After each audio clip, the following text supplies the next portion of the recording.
This story begins in an evening park, through which an irritated girl quickly walked and was indignant out loud, talking about some person who did bad to her, and she will never forgive him. Suddenly, she heard a desperate, piercing scream, somewhere not far from her, and turned around. Getting closer, our heroine saw a very frightened schoolgirl who was begging for help, and some creature was hanging over her. She gradually loses strength, and her mobile phone falls out of her hands onto the ground. In the open chat, it was clear that the interlocutor was worried about where she had gone. The monster laughing evilly at its victim was a demon that absorbed human souls. With each new victim, he became stronger. The girl exclaimed loudly in order to draw the creature's attention to herself. And she succeeded.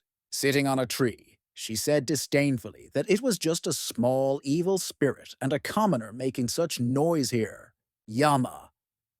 Onimaru was furious at such humiliation and appealed to his omnipotence, because he could deal with this girl in a matter of minutes. Our heroine sarcastically asked for forgiveness, showing her magical power, transforming into a six-tailed fox. The demon was confused that she was from this clan. Tamamo. No. Mei Momoka stated that he could not even sense such a big difference in their powers, and destroys the monster with one crushing blow. When the demon fell unconscious, a red crystal fell out of his forehead and rolled into the grass. Glancing at the girl, the fox noted that people are rather fragile creatures and that she was wearing a school uniform. Near the victim, the girl found a badge with the student's personal information. The school logo seemed very familiar to her. Momoka remembered meeting the young man. His self-confidence infuriated her because he said that he would not do anything to her if her behavior was good, and she did not do bad things. It dawned on Tamamo that he had the same mark on his jacket and was an ordinary high school student. This made her even more angry that some student behaved so arrogantly towards her. Our heroine comes up with a brilliant idea and transforms herself into a schoolgirl. In the morning, when the alarm clock rings, the guy wakes up and begins to do his usual routine, getting himself in order after sleep. This part begins with an introduction to the main character, Hee-sun, who comes from China and is engaged in spiritual practices. Due to tragic circumstances, his soul entered into a Japanese high school student. He can freely control it and even delve into its memories. The young man does not feel the presence of an extraneous soul, but still it cannot even be compared with what he had before.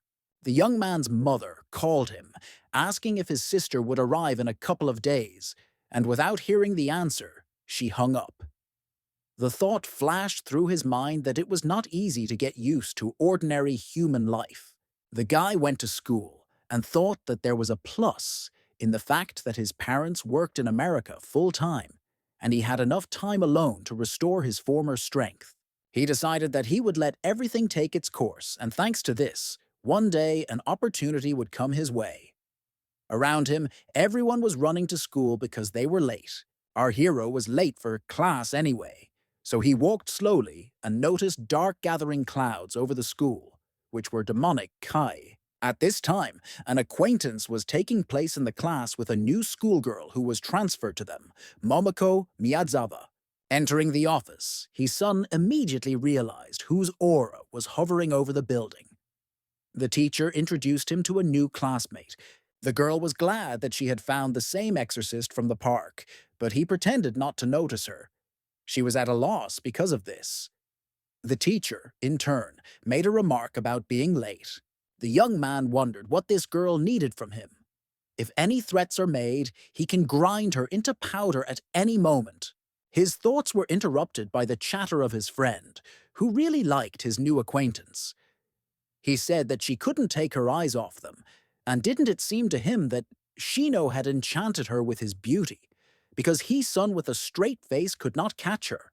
At this time, the teacher was thinking about where to put the transferee, but she decided to make a choice herself. She walked through the entire class and approached the exorcist's desk. His friend behind him was very upset. Sitting down on a chair nearby, she said that she would now sit here. Then she pretended that she had forgotten the guy's name and clarified this question. Their gazes met. The young man tried to remember what the note said about the nine-tailed fox who turned into a girl. This was at the end of the Muramati period, and thanks to her charm, she managed to deceive Emperor Toa. The flow of thoughts was again interrupted by Shino, who was perplexed why a new classmate paid attention to our hero and not to him. The young man said that he needed to calm down because this girl was too tough for him.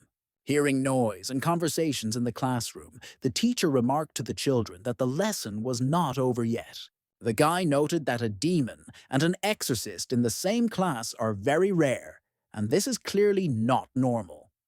Then he asked what she needed. The girl replied that this had nothing to do with him. The girl advised me to tell the neighbor in the back row to be careful and stay away from a monster like her. Turning around, the young man saw that Toyama was sitting looking at her with loving eyes. The fox wanted to bewitch the young man using the fox charm technique, but he put up a protective barrier around himself in time. She said that it was not very smart to use it directly during the lesson. He replied that if she had left, he would not have had to do this. The spell reflected from Hee-sun and hit a classmate, who suddenly began to feel excited and blushed. The guy jumped up from his seat and wanted to yell at the fox, who said that he had done nothing wrong and he was to blame for everything, but he attracted the attention of the teacher, who asked what happened. Suzuki asked the professor to take time off to go to the school doctor because she wasn't feeling well. The teacher did not understand what could happen to her so suddenly. On the way, the girl became dizzy and fell in the middle of the class. Everyone saw her underwear. Toyama started talking louder than anyone about the fact that they were blue. Burning with shame, the girl ran out of the office. The teacher leaves Shino after school for educational purposes and to teach discipline.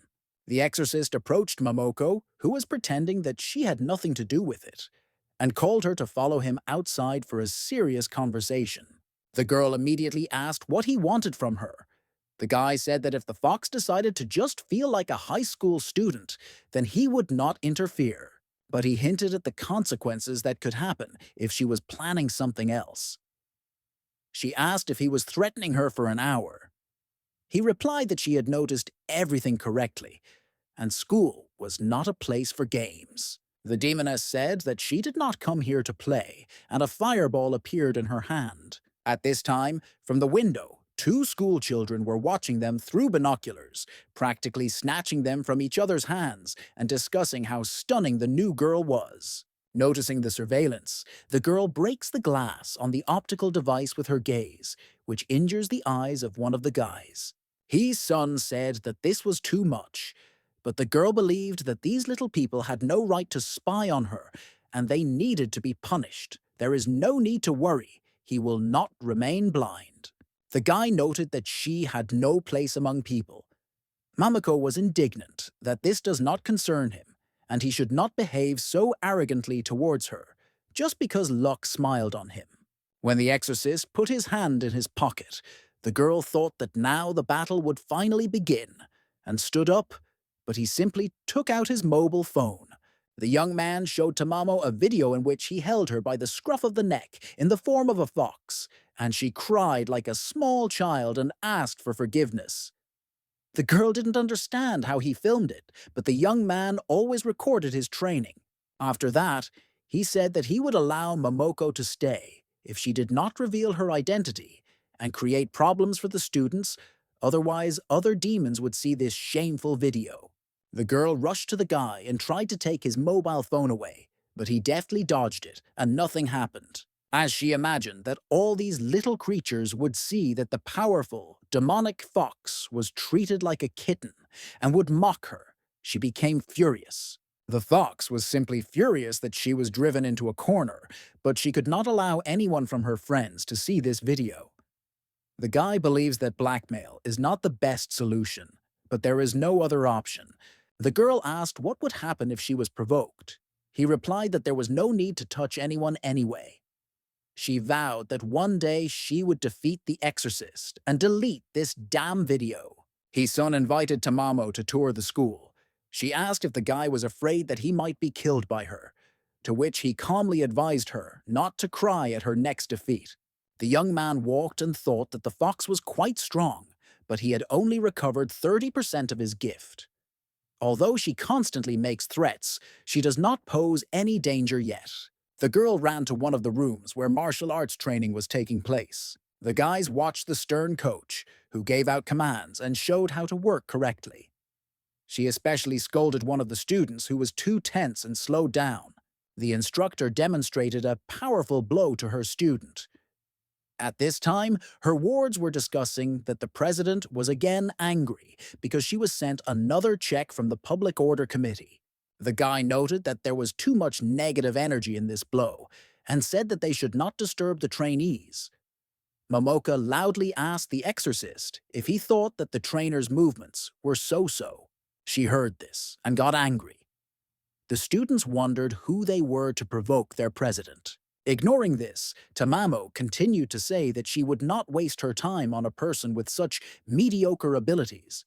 She's just not worth her provocation. The young man realized that she did this on purpose. Hisun asked Senpei for forgiveness and said that they would leave now. But the fox did not stop shouting that the coach was not strong, which again caused a storm of indignation. The president threw a bamboo sword towards the guys. The young man caught it on the fly. The president was glad that finally someone worthy was sent from the committee and rushed at him. The young man asked the coach to calm down and listen to him, but she seemed to ignore everything and said that this was really all he was capable of. During the fight, the guy noticed that she still had some strength, as well as excellent speed, but had problems with endurance. The instructor really got a taste for it and decided to demonstrate her full power, saying that she would no longer restrain her strength. After the blow, the bamboo sword broke in half on the young man's sword. The president did not understand how this could even happen.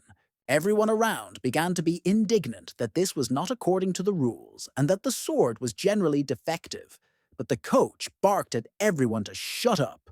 His son once again asked for forgiveness and said that they had nothing to do with the inspection from the committee. The fox again wanted to blurt out something, but the exorcist dragged her to the exit. Senpei blushed and asked what school the young man was from. The students whispered among themselves that the president was embarrassed, for which a bamboo sword immediately flew at them. The young man explained that this martial art was new to him. The president did not understand how he could wield a sword so masterfully then. To which the guy replied that the most important thing is the state of mind, and not the control of the weapon itself. The coach asked what our hero's name was. The girl tried to intervene in the conversation and began to say that he was her trophy, but the young man quickly closed her mouth. At this time, the students decided who would calm the instructor, who was upset, while the students tried to cheer up Senpei, saying that the two just wanted trouble on their own, and they would take revenge next time. The president decided that, starting the next day, they would train a lot more. The young man asked why she deliberately provoked the president of the kendo club. Momoka said that the girl simply does not accept other people's opinions. Then she added that she was only interested in him. If she does something to him, she will try to restrain herself, which makes him laugh. The expression on his face outraged the girl. She stood in front of him and said that she had promised herself to take revenge on the exorcist. Therefore, until she wins, he should not lose to anyone. But the young man simply calmly walked past the demoness and said that she could try as much as she liked, which again angered her. The next morning, the guy was late for class again and thought that this body was weak and he had recovered only a small percentage. Someone called out to him from behind. It was the head of the Public Order Committee who clarified his name and what class he was from. Hearing the answer, her eyes widened because it was he who defeated the president of the kendo club yesterday. But just in case, she clarified whether this was true. The young man was surprised how quickly rumors spread and began to justify the coach, saying that she simply gave in to him and wanted to go to class. The fox, having overheard the conversation, asked Eli Koizumi what she was actually doing. Classmates, seeing his son through the window next to a new girl, began to tease him and congratulate him on his next find. The teacher, in turn, thought that it was better not to mess with the duty officer. Momoka said that the exorcist is her trophy and no one can touch it. Eli said that the girl violated the school rules by being late and had no regrets about it, so she should be punished. Tamamo started to get excited again, and in order to avoid a scandal, the guy asked for the first time not to pay attention to the rules and forgive them. Senpei unexpectedly agreed. A member of the Public Order Committee said that by defeating Kendo, one can avoid punishment. The young man noted that there are clearly very bad relations between the club presidents. She also asked not to linger after school and to go straight home, as it was impossible for more students to disappear from school. The young man wanted to know more about what happened, but Koizumi said that this did not concern them and was about to leave, but then clarified that if they had any data, they should contact the teachers. The fox saw a photo of the missing student and recognized the same schoolgirl from the forest who was crippled by the demon, but decided to remain silent and not say that she had information about her. Our hero's classmate could not silently miss a single skirt. Senpei noticed this and asked why all the guys were so predictable. The exorcist wanted to ask about the missing student, but the girl interrupted him, saying that he was somehow too interested in this issue. The guy pretended to be worried about his friend. She went on to say that the schoolgirl was found unconscious on Mount Kuruhi. Her condition is stable, but she is in a coma. Hanazawa joined the conversation, saying that the girl would not come to her senses because her soul was taken away. Koizumi irritably asked not to talk about this nonsense, but the girl said that she was not lying. She told fortunes and saw Izumiko's soul in some kind of trap. The interlocutor introduced herself as the head of the club for paranormal researchers and handed over a booklet. When the guy asked whether the student's soul was really trapped, she answered in the affirmative. Koizumi said that she needs to worry first of all about her club, which will be closed if no first-year students join it. The conversation was interrupted by Shino, who wanted to carry Momoko's bag, but she silently put it around the exorcist's neck, which upset the guy. Hanazawa suspected something was wrong when she looked at the fox. She didn't feel safe around her. The head of the Explorers Club nervously announced that she had to go. The guys discussed among themselves that she looked bad, and this was most likely due to the fact that her circle might be closed. When leaving, Senpei said not to stir up interest in herself, and the upset Shino wished him personal happiness. After everyone had left, Momoko told her to take her bag to class in an orderly tone. At the end of the lesson, the teacher advised us to be careful on the way home. At this time, our hero was perplexed why the girl behaved quietly and calmly all day. The exorcist began to suspect that Tamamo had something to do with the incident on the mountain or knew something. She said she had things to do and left. Toyamo in love shouted, "See you tomorrow." As the young man stood near his locker, Hanazawa approached him and said that she felt an otherworldly force emanating from Mamako.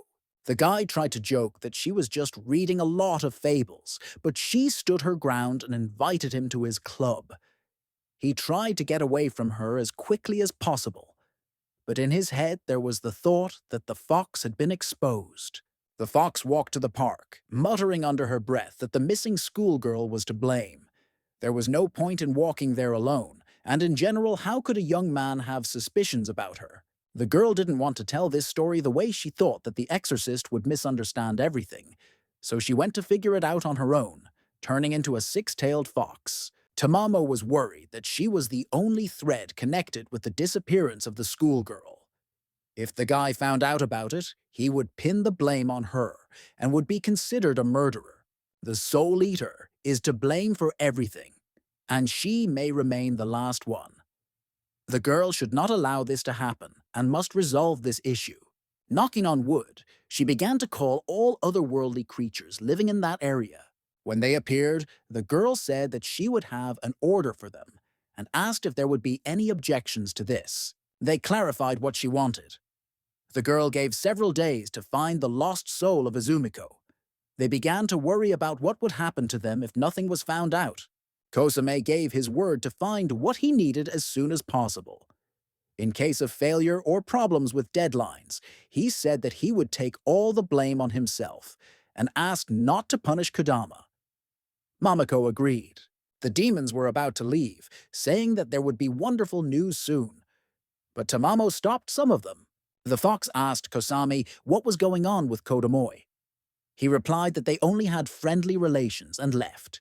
The girl thought that they needed to be followed and that the creatures did not even ask what Izumiko looked like and whether she could count on them. At this time, an exorcist was watching her, who became convinced that the girl was involved in this story. During lunch, Tayamo asked if he and Mamako had broken up, because she had hardly approached him lately, although she usually took his food at this time. Hisun told him to eat, silently. The guy was busy thinking that if the fox was connected with this case, then why did she return to the mountain? And what did she want there? Because the missing schoolgirl was already in the hospital. He decided not to guess, but to ask her directly. Saying that he had urgent business, he asked Shino to take his food to class and left. Momoka thought that more than one day had passed, and the soul had not been found. A piece of bread got into the wrong throat, and the girl began to choke. Suddenly, someone handed her a bottle. After drinking water, the girl felt better. She almost suffocated. Hisun began to ask her if anything happened to Izumiko, besides the fact that she disappeared. Tamamo was surprised why he decided to ask about this and thought that she couldn't say everything she knew because all the blame would fall on her. Therefore, she decided to pretend that human affairs did not interest her at all. Looking after her, the young man was sure that something had happened and went to the clinic where the victim was lying. Entering the room, he introduced himself as a school friend to the woman who was sitting near the victim's bed and said that he had come to visit her. It was her older sister, Airi Hanao. She said that according to the doctor's conclusion, the girl is healthy, but Izumiko still does not come out of her coma. The woman stopped going to work in order to be near her, but there was still no improvement. A tearful Airi offered our hero water, but he had to go, and he said goodbye, saying that he would definitely come back. The guy was convinced that the schoolgirl had really lost her soul, and since she herself could not return, he needed to try to summon her. The exorcist read a spell that was supposed to help a lost soul find its way back. The spirit that appeared before him could not incarnate and take form. He managed to find his way, but apparently someone was holding him back. Kodama wandered through the forest, looking for a soul, because tomorrow she would have to report to the fox. But she couldn't find it. Suddenly, she saw something shining brightly in the grass. The girl could not understand what kind of magic stone it was, until a voice called to reunite with it and gain incredible power. The girl said that she was just looking for a missing soul, to which the crystal said that it would take it to her. Suddenly, he began to try to draw out her essence. It was very difficult to resist. Kosami appeared in time, who managed to repel the attack and save his friend. The fox was heading into the forest to find out if there was any news. It didn't matter to her whether the soul was found or not, because she was not to blame for anything. The creatures gave the stone to Mamoko, explaining that yesterday it almost took Kosame's essence, which means the schoolgirl's soul must be in it. She remembered that Magatama belonged to a monster that was destroyed by her. The forest creatures warned Tamamo that this thing was very treacherous. She said that there was nothing to worry about. This thing did not pose any threat to her. For the work done, she promised a generous reward. The girl was indignant that she spent a lot of time searching, while the answer was right under her nose. She turned into a schoolgirl and headed to the hospital to see Izumiko. She thought that when the victim recovered, everything would fall into place, as if nothing had happened. Seeing a fox near the Hire clinic, the young man wondered what she was doing here. Being near the victim's bed, the girl was so puzzled as she had no idea how to return the soul. There was a voice that asked if she wanted to know. Tamamo was surprised that he could talk. Magatama said that in order to free the girl's soul, she needs to give her some magical power. The fox warned about the consequences of possible deception. Stone said that she could eliminate him at any time if something went wrong. but Mamako said that it was better for him to keep his word. While the young man was thinking that he needed more of the victim's personal belongings for the ritual, he ran into her older sister, who recognized him. While talking, they noticed a red light coming from Izumiko's room. The guy immediately realized that this was a demonic force, but he did not have time to stop his sister, who instantly ran there. Seeing the person, the stone instantly switched to her and took her soul. The girl fell to the floor, unconscious. Hisun was very angry when he realized that the fox was involved in this, because he warned her that in this case there would be no mercy. Mamako didn't understand what he was doing here, but the crystal sensed his incredible power. The girl tried to say that she was not guilty, but the guy was sure that she used her power to attack Irie, and she could not get away with it. Tamamo began to make excuses that the whole problem was in the stone and the souls were in it. The young man said to prove that it was not her fault and to free the souls. Mamako ordered Magatam to free the girls, but the crystal replied that there was no point in giving away what was already in its possession, and that this was normal for a demon. Seeing that the stone did not obey the girl, the exorcist once again repeated that she should free the Hanao sisters, and then he would leave her alive. Suddenly, the crystal suddenly flew out the window, breaking it into pieces. The fox, without thinking for a second, rushed after him. Magatama said to himself that the young man's strength was simply incredible. Having laid the body of his older sister on the bed, the young man thought that the girl was planning to disappear from sight. The stone planned to hide somewhere, but the fox instantly caught up and caught him. Angry that he dared to deceive her, she again ordered him to release the souls. Tamamo began to try to break the crystal, but he said that then the souls would be lost forever. The girl no longer believed him. There was the sound of a lightning strike. Mamako managed to jump back a few meters. It was Hisun who demanded that the stone be given to him. The girl got angry because he almost hit her. She said that she could give it back, but first she needed to explain everything and said that she had come to free the schoolgirl, and what happened to her sister was not in the plans. The guy did not react to her speech and repeated that she should return the stone. The fox indignantly threw it to the young man, but Magatama, just a few sams short of the exorcist's hand, returned back to the girl. The young man decided that she was simply mocking him. Mamako said she didn't do anything, and it came back on its own. Let him come and take it himself. The crystal began to beg the girl not to give it into the hands of the guy, but the girl was adamant as he did not want to free the souls. And because of him, Hisun did not understand everything so well. When the young man came close, the stone began to glow brightly and thanked the fox for her demonic key. It turned out that Magatama had been draining her strength all this time. The girl didn't even notice it.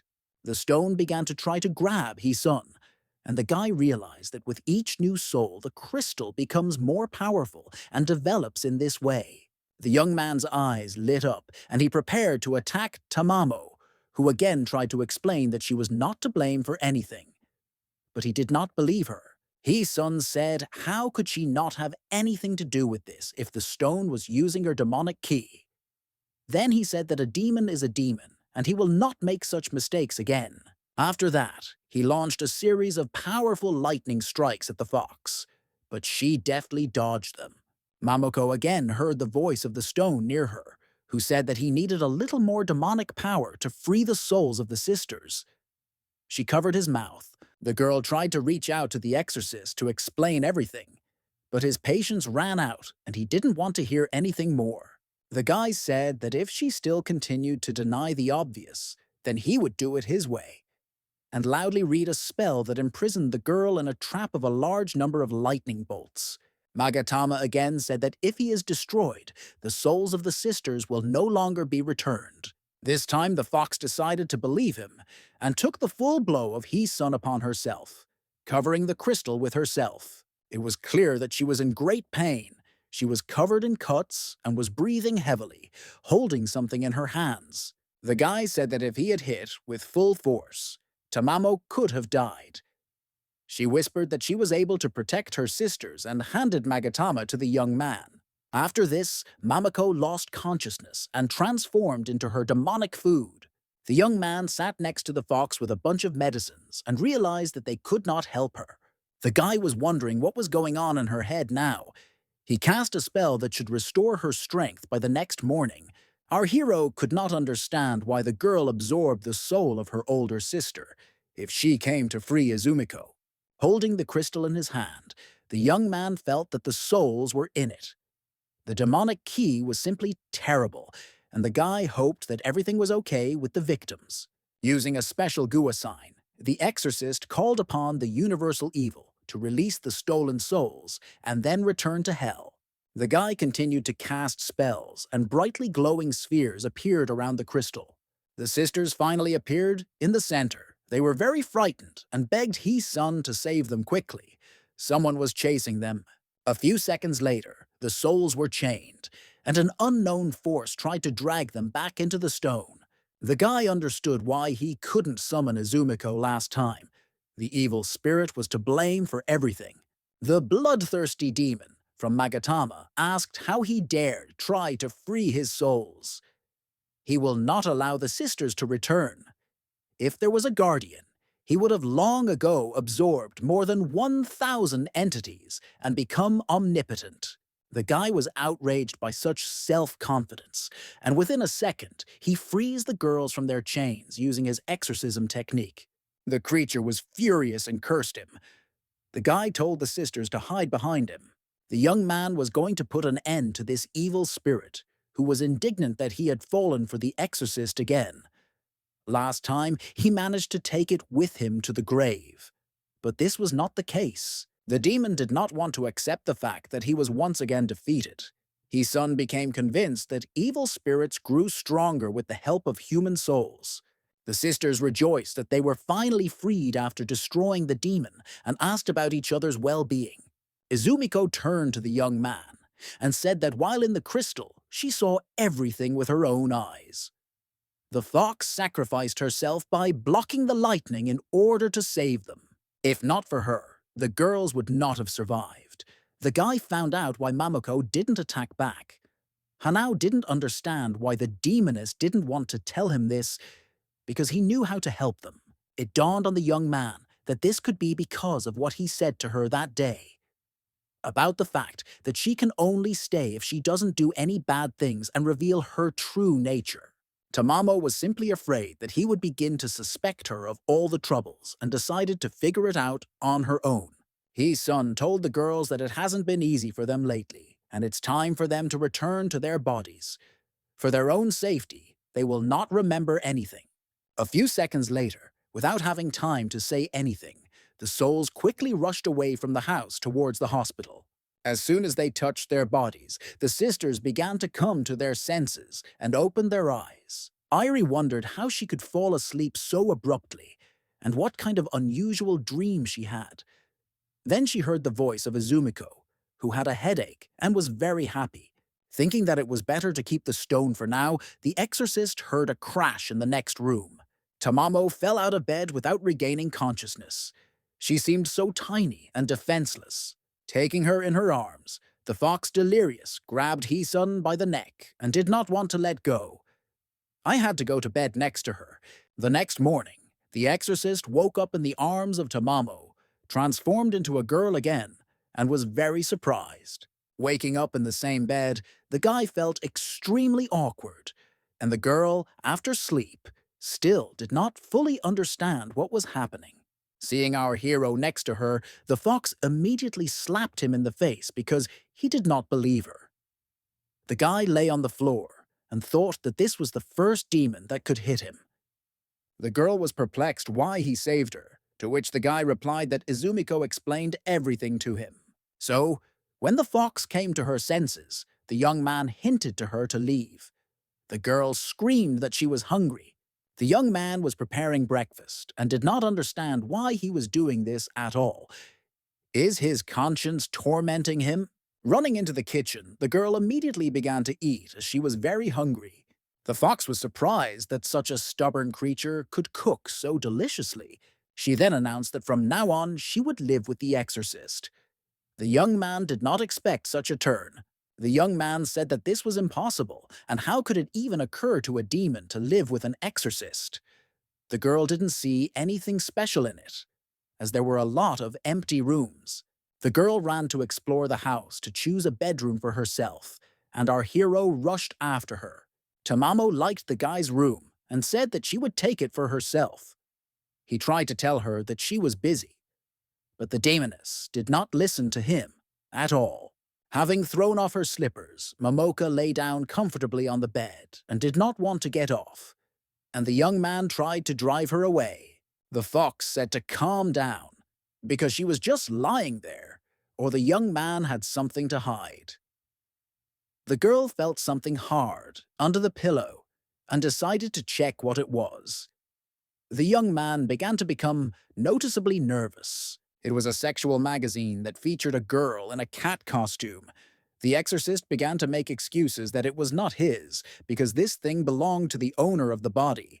Tamamo got into character and began to seduce the guy, saying that he could wear ears all the time as payment for housing and if he would like to repeat what was drawn there. The young man thought that her brain had been damaged during the battle. The girl continued her game until the young man completely lost his temper. The guy allowed the fox to stay, calling her by name for the first time.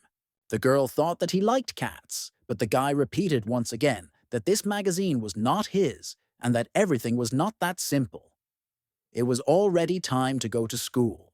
Momoka said to wait because she also needed to go there and hurried after him, not missing the opportunity to joke about the ears, that she would show them to him again when they returned home.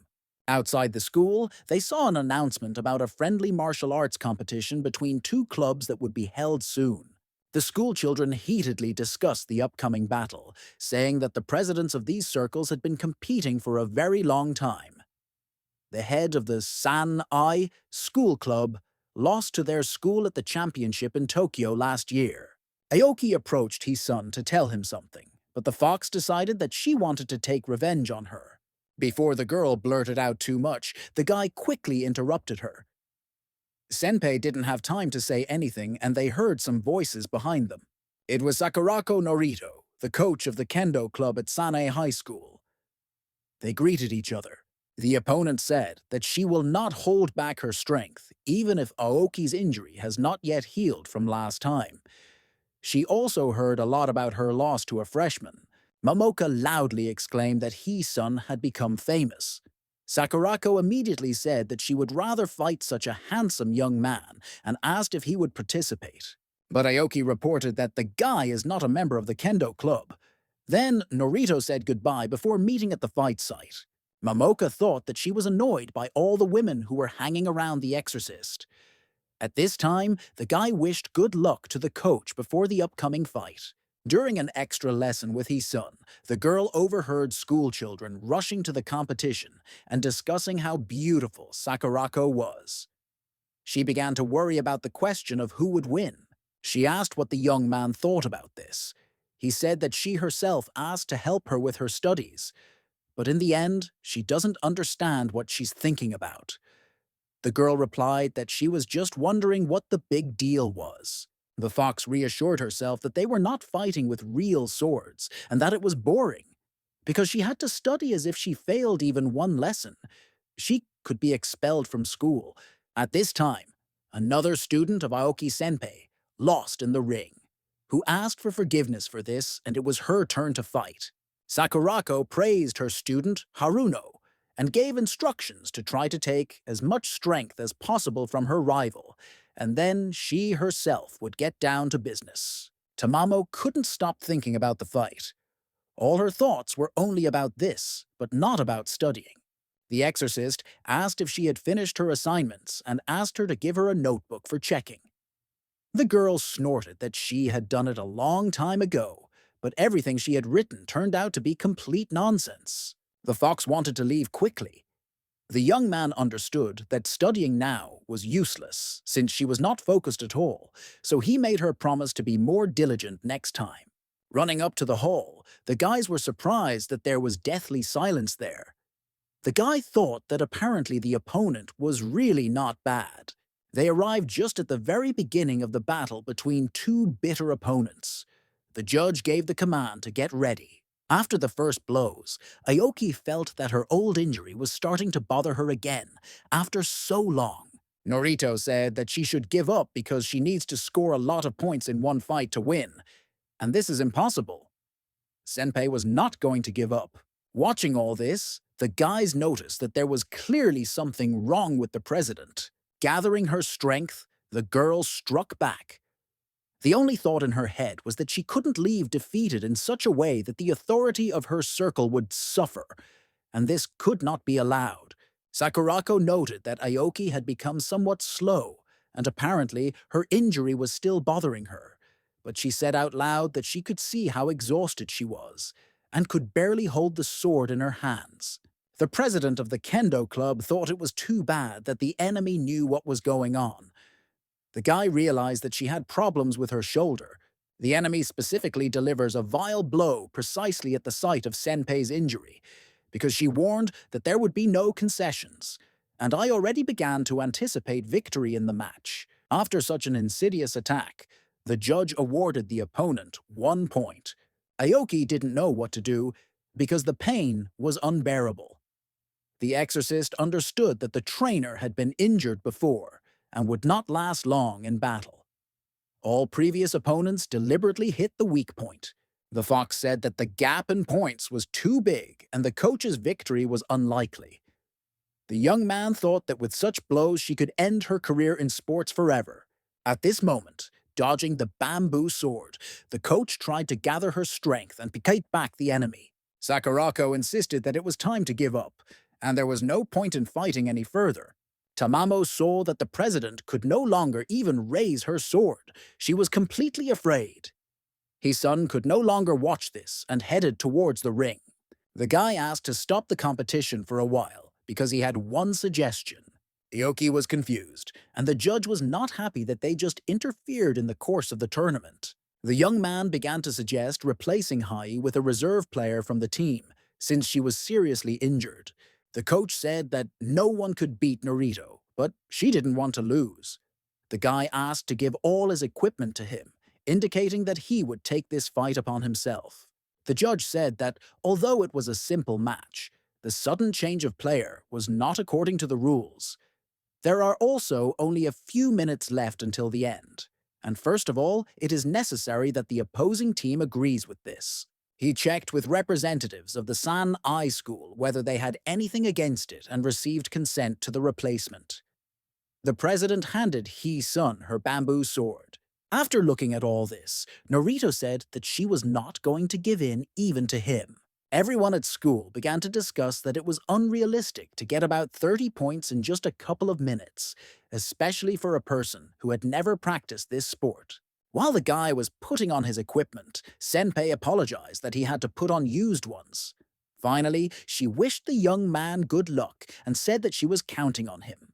There was a change on the battlefield, and the guys were preparing for a new round. Sakuraki thought that the guy with the sword in his hands looked pretty cute. She also couldn't believe that he defeated a trainer with a lot of experience.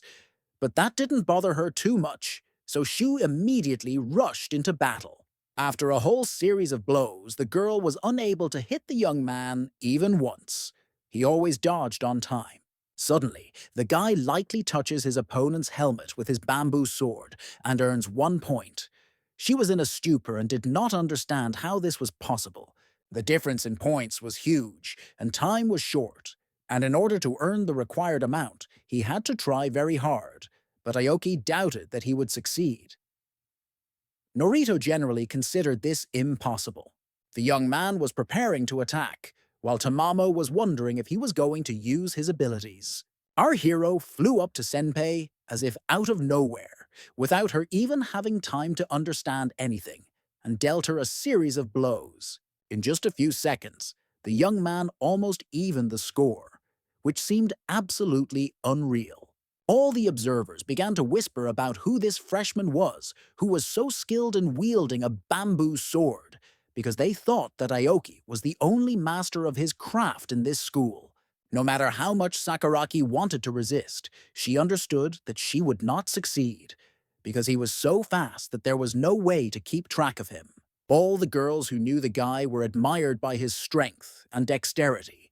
The tournament was over. Kakioki School won by a few points, thanks to its savior. When our hero came up to shake hands with his rival, Narito asked what school he studied at. He replied that kendo was something new for him. The guy shocked her with his answer.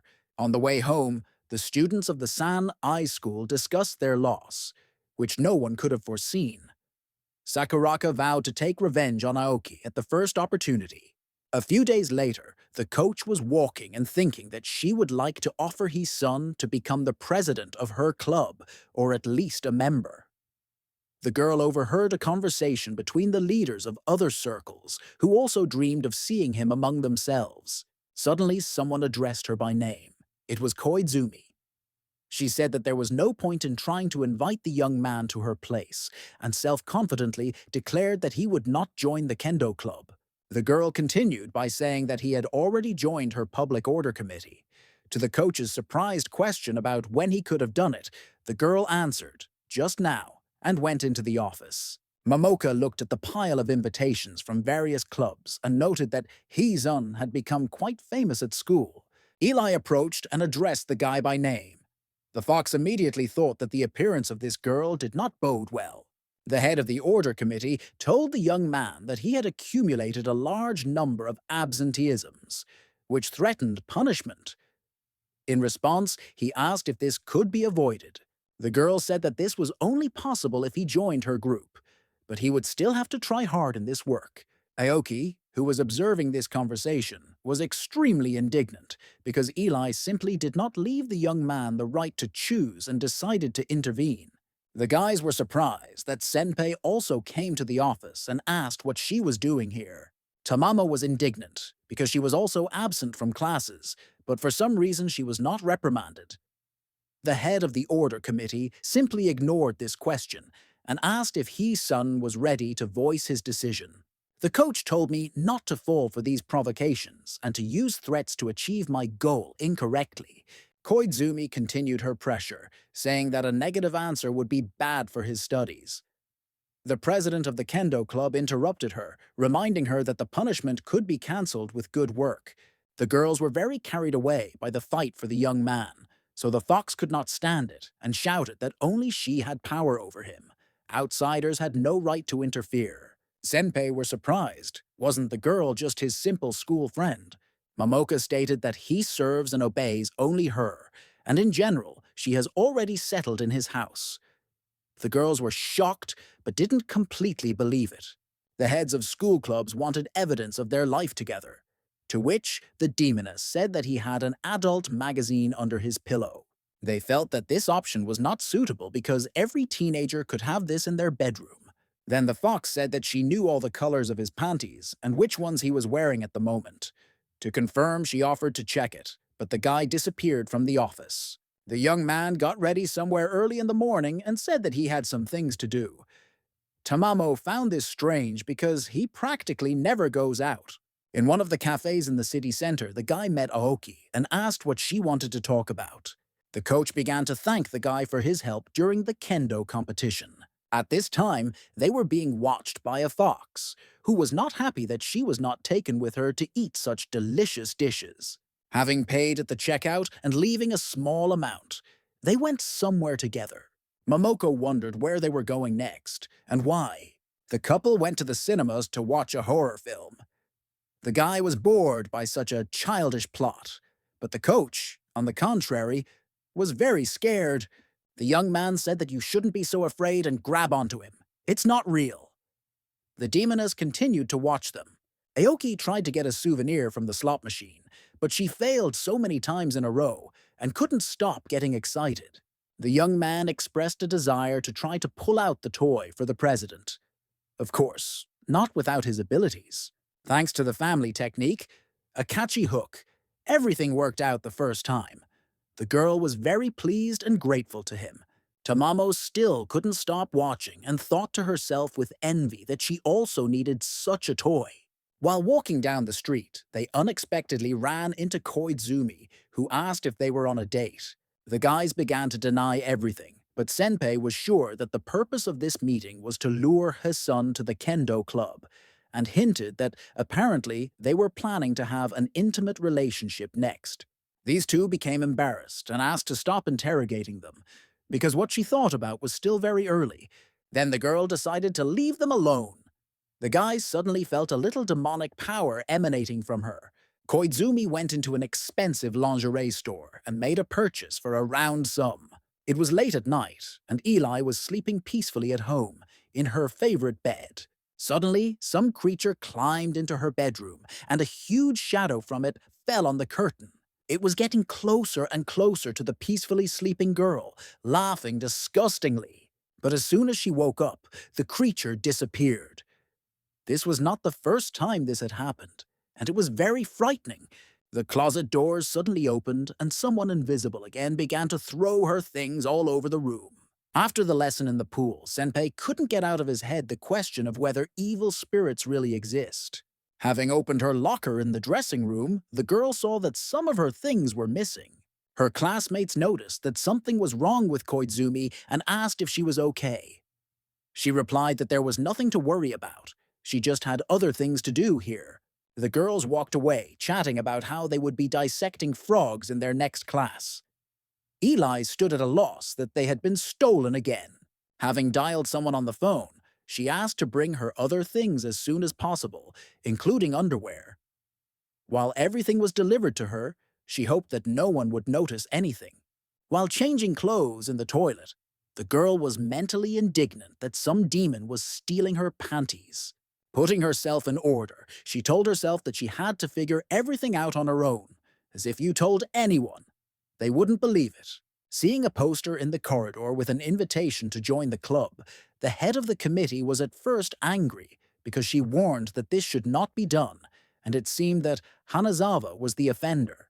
But then her attention was drawn to the inscription that the main focus of this circle was the study of various supernatural incidents. The head of the Explorers Club literally dragged Hee-sun into her office and begged the young man to join her club as it was in danger of being closed. The fox did not miss the opportunity to remind him that he was her property. Then Senpei began to beg her to join the circle too, calling her a demon because in this case the guy would be able to attend it too. The young man and Tamamo were confused as to whether her otherworldly essence had been revealed. Then Hanazawa lost interest as someone came to her class, and she thought that the risk with the poster was worth it. The girl happily ran to let the visitor in, but it turned out to be Koizumi, and the door immediately slammed in her face. The guys didn't have time to see who it was, and the head of the researchers club began to really panic, because if Eli saw the young man here, he would definitely try to lure him into the committee. Senpei said that it was the head of the Public Order Club, and asked them to hide. The demoness replied that she was not afraid of her, and the guys simply did not understand the reason for this game of hide-and-seek. She quickly shoved them into the locker, closed the door, and told him to sit quietly. It was crowded in the booth. Momoka pushed and wanted to push the young man further away from her. Eli's indignant voice came from the corridor, asking what the girl was doing there. Seeing her advertisement in Koizumi's hands, the head of the club immediately admitted that it was her, and that the explanatory note would be written a little later. But the head of the committee did not come for this. She simply clarified whether Hanazawa was really investigating paranormal phenomena. Having listened to the story to the end, the head of the researchers club was completely delighted and shouted loudly about the demon stealing panties. She was immediately asked to be quiet. The girl apologized, saying that she was worried. At this time, the guys wondered why they had never heard anything like this. The girls discussed a possible solution to this problem, and at that time, in the closet, the fox noticed a beetle on her shoulder, which she loudly swatted. Hearing the knock, Koizumi became very nervous, but Senpei tried to laugh it off that she was the only member of this club and it was most likely a mouse. The guy quietly scolded Momoko for making too much noise. The high school girls agreed that this would remain between them. Hanazawa jokingly asked what would happen if she accidentally told someone. But the head of the Public Order Committee was very serious and hinted at the consequences of disseminating this information. Senpei said it was just a joke, Loud whispers began to be heard from the locker, and there was clearly some kind of fuss going on there that could not be ignored.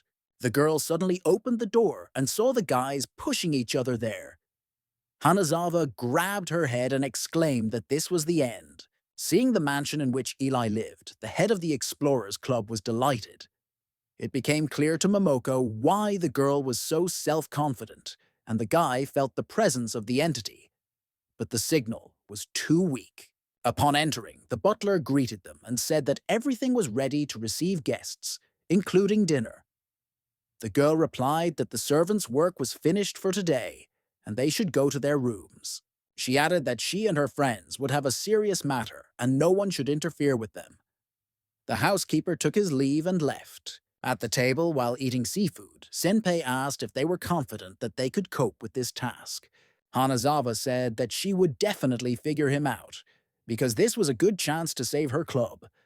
Tamamo exclaimed that since Eli was feeding He-sun dinner, he must help her.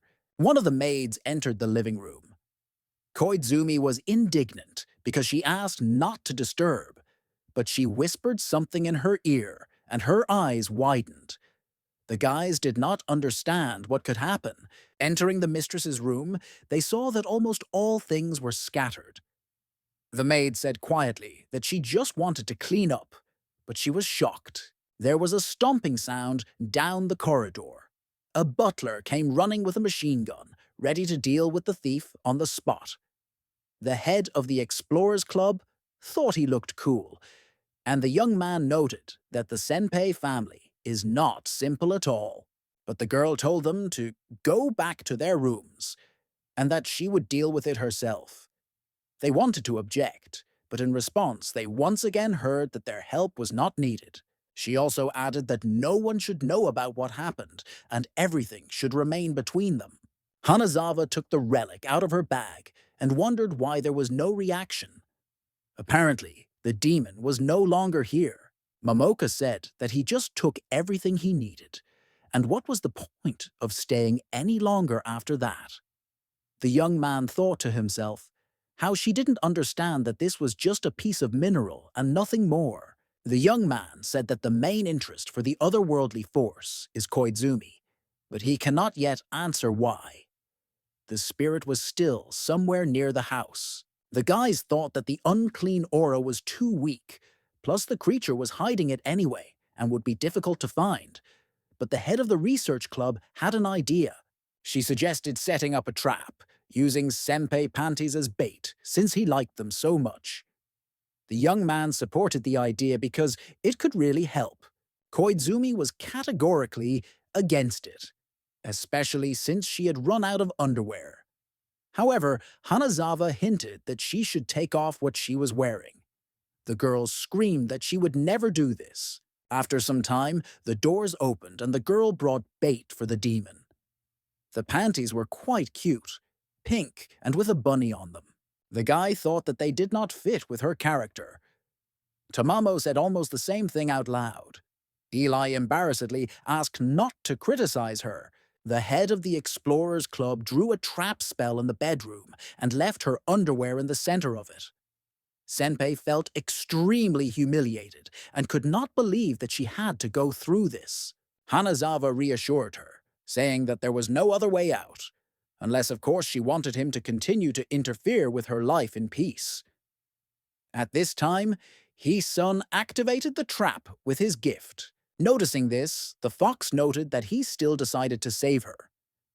The guy said that he was again dragged into an unknown place, so he wants to quickly deal with everything. The girl began to try to provoke the young man into various thoughts, reasoning out loud that since they were using the panties that Eli was wearing, it meant that now she was without them. He tried not to think about it, hearing a rustle in the bedroom and the voice of a demon who was rejoicing at his find. The guys saw underwear frozen in the air. Suddenly turning on the light, Koharu rejoiced that she had caught the villain, but then realized that nothing worked, although she did everything according to the instructions from the book. The young man wondered if she really thought it would really work. Using his technique, the guy instantly imprisoned the eared creature in magical chains. Hanazawa, of course, thought that it was her trap that worked, although not immediately, and joyfully ran into the room. Eli couldn't believe that she managed to catch him. After experiencing the shame, Senpei, out of anger, simply wanted to crush the tiny monster in order to restore the honor and dignity of her family. She started literally kicking the little bastard all over the room, and he promised that it wouldn't happen again. Tamamo, who was watching all this, did not feel sorry for him at all, because he deserved it. The head of the Explorers Club noticed a small bag on the floor and took it in her hands. The creature immediately began to yell and ask not to tear it off, but she did not listen. A huge amount of underwear instantly scattered from the package throughout the room. The little demon said that this was his greatest value. Looking at the panties floating in the air, the young man noted that she loved a variety of styles. Koharu, at this time, admired herself for her success. Koizumi screamed at them to erase today from their memory. His son's panties fell on his head, and the girls laughed at him.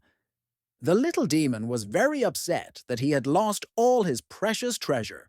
Eli continued to punish the creature for her shame. Watching what was happening in the room, the butler remembered that many years ago the owner of the house asked a specialist to apply a protective field against creatures, but it did not work. Seeing Hanazawa, who was looking at the panties and said that she liked them like that, and the guy taking them off his head, the little demon shouted so that they would not touch his property. The enraged Koizumi hit the bastard on the head with all her might, and he passed out. The young people began collecting panties all over the room and asking where to put them. But Senpei hissed at them all to get out of here. Noticing that Koharu was doing something near the bound creature, Eli decided to clarify what was happening. The girl replied that she was going to imprison the demon. Looking at the crooked pattern on the floor, Koizumi didn't understand how it was supposed to help, but she thought that since she was able to catch it, then there wouldn't be a problem with that either. Waving his hands and muttering an incomprehensible set of words. Of course, nothing happened. Hanazawa wondered why it didn't work out. Maybe she didn't take the right stance? The young man decided that it was time to call it a day and took everything into his own hands. Suddenly, the drawing began to glow, and the demon rose into the air. Koharu was jubilant that she had succeeded, but Eli could not believe that she was capable of such a thing. The girls squinted from the blinding light, and the head of the committee began to worry that it was going to explode, but Senpei said that most likely this would be the case with magical sealing. The demon beam flew out of the room and was pulled straight into Magatama, which Hisun was holding in his hands. He heard the head of the Explorers Club say that it was all over, and no one would steal panties anymore. The guy was glad that it was all finally over and got ready to go for a walk. The vixen was outraged that Hanazawa got all the credit, but he just didn't want to reveal his true identity. Walking around the territory, our hero noticed Japanese protection, which has some similarities with elements of Chinese exorcism. She had to protect the house from uninvited demonic guests. This technique only uses yang, so the vital aura cannot be created and used properly, all due to excess yin power. He realized that this place was a controversial concentration point for evil. However, no aura emanated from him, and accordingly, he was unable to prevent the penetration of small creatures. Something definitely happened here. The beginning of the rain brought back memories for our hero when he wanted to go beyond his limits and was struck by lightning. Having come to his senses a little, the guys seemed to understand why things didn't work out for him that time. From far away came the voice of Tamamo, who asked if everything was okay with him. A day later, the guy was sitting in his room and thinking about why, after such a long period of time, his former strength was no longer restored. The guy believed that heaven had given him a second chance, just as on that day, a lightning strike practically tore the guy into molecules. But he was reborn in a new body, remembered his past life and the basics of development. However, he didn't understand why his cultivation had slowed down so much when he was still using the same techniques. My thoughts were interrupted by Momoko, who opened the door with her foot and entered the room. The girl was wearing only a shirt, and the guy tried not to look at her. She asked why the food was not ready yet, to which he said to cook everything for herself. In response, I heard indignation that she could barely drag him home yesterday. The young man had the thought that he was trying to avoid all unpleasant and dangerous situations, as well as any relationships, because of what happened in his past life. The young man said that he simply gave his consent to her living here. She has to figure out everything else herself.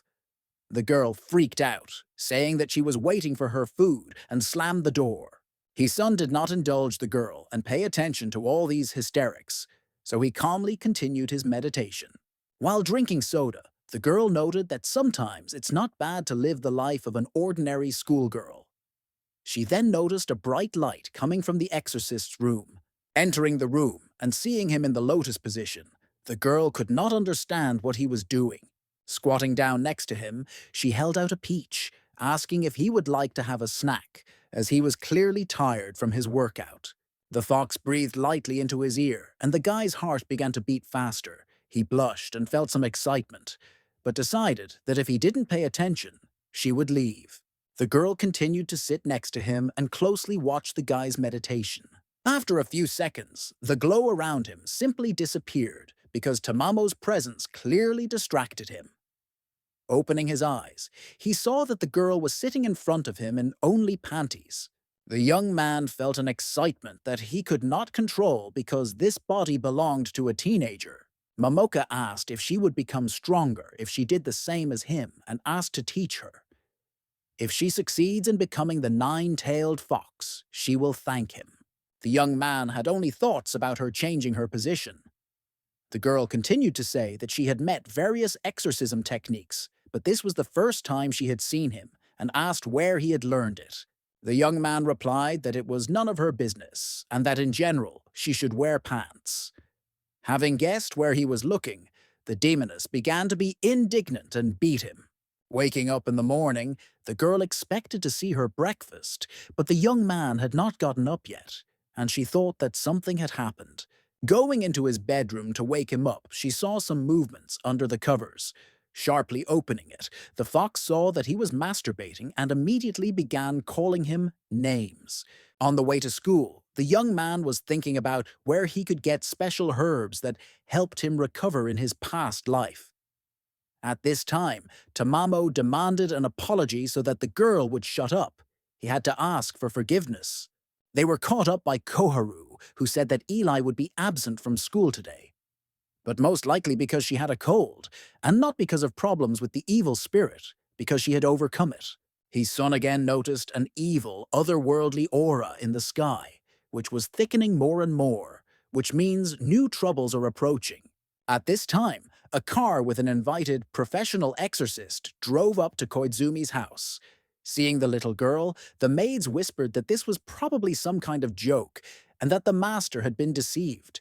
The girl did not like this, and she decided to teach them a lesson by releasing a demon who growled menacingly at them. They were very scared and asked for forgiveness, saying that they thought so because of rumors. The talented young exorcist was Tokuki Kurosaki, and her pet spirit cat was called Niyamaru. While the maids were recovering from shock, the butler invited her into the house. Seeing that the building's amulet was destroyed, she was not at all afraid, because for her, it was nothing. After some magical manipulations in the house, the girl realized that someone had already set up temporary security, which means there was another exorcist here, and she had never encountered such a technique before. At this time, a strange thing was happening in Eli's father's room. He dressed up in a cat costume and forced the maids to play with him and also meow together. They were scared and begged him to stop. When Koizumi ran into the room and approached him, it seemed like he didn't even recognize her. She was desperate. The butler entered the room and introduced Miss Kurosaki to the owners. When she saw this action, she thought how bad everything looked. Having tied the father of the family to a chair, the girl stated that, judging by his behavior and appearance, someone had clouded his mind. She explained that this is a spell that deprives a person of the ability to think adequately. He begins to behave in strange ways, and this can even lead to death. Eli begged to save her father. The girl said not to worry. An amulet, a bird, will be enough to restore his consciousness. First, you need to write the name of the victim on a piece of paper, and then make origami in the shape of a crane. Holding the figurine in her hands, Takuki began to turn to the spirits and call for help to Mr. Hayano. The talisman was picked up by a magical glow and carried towards Koizumi's father. Having flown up to the owner of the house, the paper bird was pushed away by an unknown force emanating from him. When Eli asked what was happening, the exorcist replied that she was dealing with an otherworldly entity that controlled her father from the outside and did not allow him to be called back into her body. The girl understood that it would not be possible to return everything back to normal so easily, but she was confident in herself and was not going to give up, because she had never lost. Then she released a huge magical stork. Hayano's clouded mind rejoiced at the big bird, but then his eyes rolled back and turned blue. He dispelled the bird in a couple of seconds with a powerful energy stream. At this time, sitting in class at school, his son realized where the demonic key was coming from in the morning. The young exorcist's amulet simply caught fire. For her, such a turn was unexpected. Senpei was worried about her father and asked what was wrong with him. A loud, demonic voice came from Koizumi's father's body, calling on the girl to surrender to him. Eli wanted to approach her father, but Kurosaki stopped her, saying that he was now just a puppet. When asked what it was, the girl replied that it was a forbidden type of exorcism. A doll is created, which is hidden at a short distance from the victim. It absorbs her life energy for some time. The exorcist then uses mind fog to make the target easier to destroy. Therefore, it is necessary to find this hidden puppet as soon as possible and eliminate it. Otherwise, Koizumi's father cannot be saved, even if his sanity returns. Tokuki invited the evil spirit to show itself in order to avoid being destroyed. He just grinned, saying that she would never find the doll. The girl accepted the challenge, saying that she would find her very quickly. The exorcist began asking if anything unusual had happened in the house or nearby recently. The butler said that the entire nearby territory belongs to this family, and strangers usually do not come here. But then he remembered that the temple, which belongs to the authorities, had recently been renovated and pointed to it from the balcony. The girl saw a demonic aura above him and ran there, saying that the puppet was there along the way and she would return soon. Bored in class and thinking how boring the teacher was, the fox noticed that his son had disappeared from the classroom and didn't even invite her to come with him. The guy ran as fast as he could to the Koizumi mansion because she needed his help. At this time, entering the temple, Kurosaki saw a large number of sculptures and could not understand which one was the one she needed. There was a rumble, and one of the figures began to move towards the girl, who was surprised that she had appeared on her own. Jumping back, she was able to avoid the powerful blow and began to cast a spell, turning to the spirits. Directing all her magic at the animated statue, she quickly tied it hand and foot. Okamoto was asked what he does. The guy replied that he was covering up a crack that had appeared in the concrete, but they teased him that this work had been done a few days ago. At this time, the monster freed himself from the shackles of Tokuki and attacked, but the girl managed to dodge in time, sitting on the splits. She noted that we need to be more careful. She decided to use her other magical technique in the fight against this block of stone. Turning to the forces of nature, Kurosaki summoned a real deadly storm. He instantly completely pulverized the sculpture. Among the piles of rubble on the floor, something white could be seen. Coming closer, the girl saw a mask. Anyone who puts it on is at the mercy of the owner of this thing and will obey any order. It dawned on the girl that this was an ordinary demon made of stone and not what she was looking for, and she needed to quickly go back. At this time, on the roof of the Koizumi house, her father imagined himself to be a bird, put on toy wings and wanted to jump. Eli climbed after him to try to stop him. She ran up to him and hugged him tightly.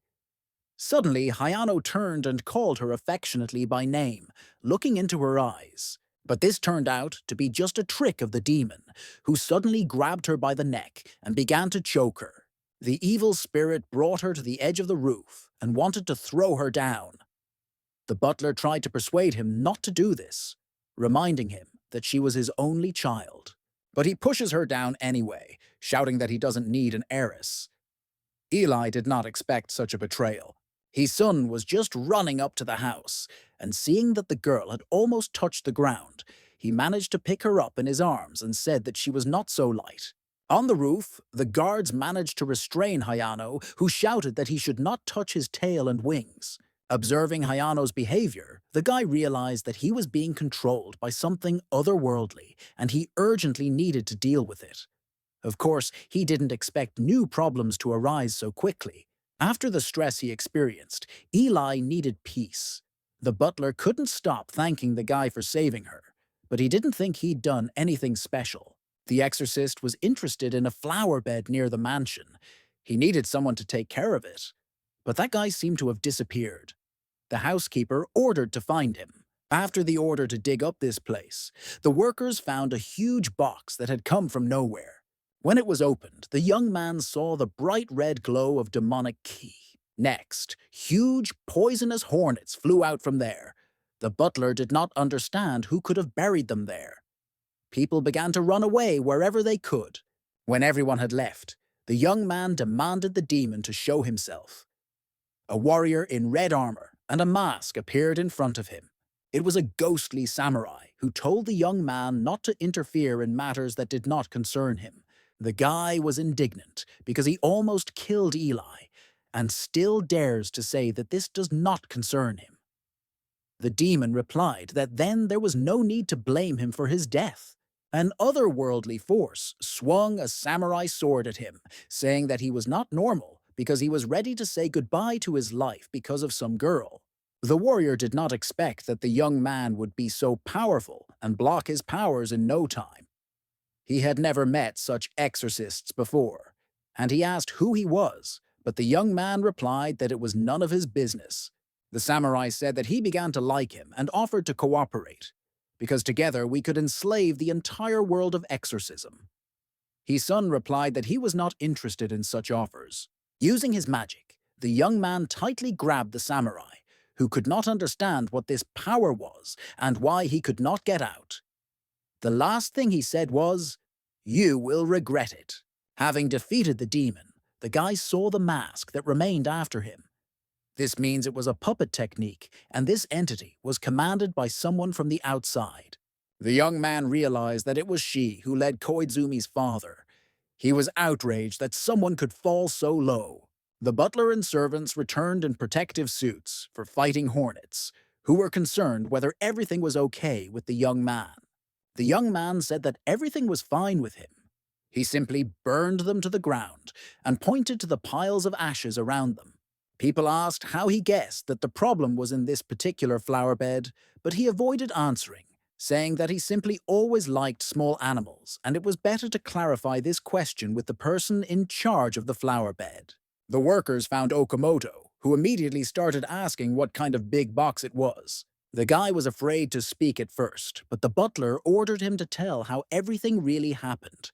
Some time ago, a guy was responsible for the reconstruction of a flower bed, and a man approached him, introducing himself as Ashio, and saying that he understood a little about exorcism and could see the future. The guy handed the gardener a box and told him to bury it under this bush. If he does everything right, he will become the new butler. The current housekeeper was furious. The worker asked for forgiveness for his stupidity and said that he did not know what that person looked like, as he did not take off his mask.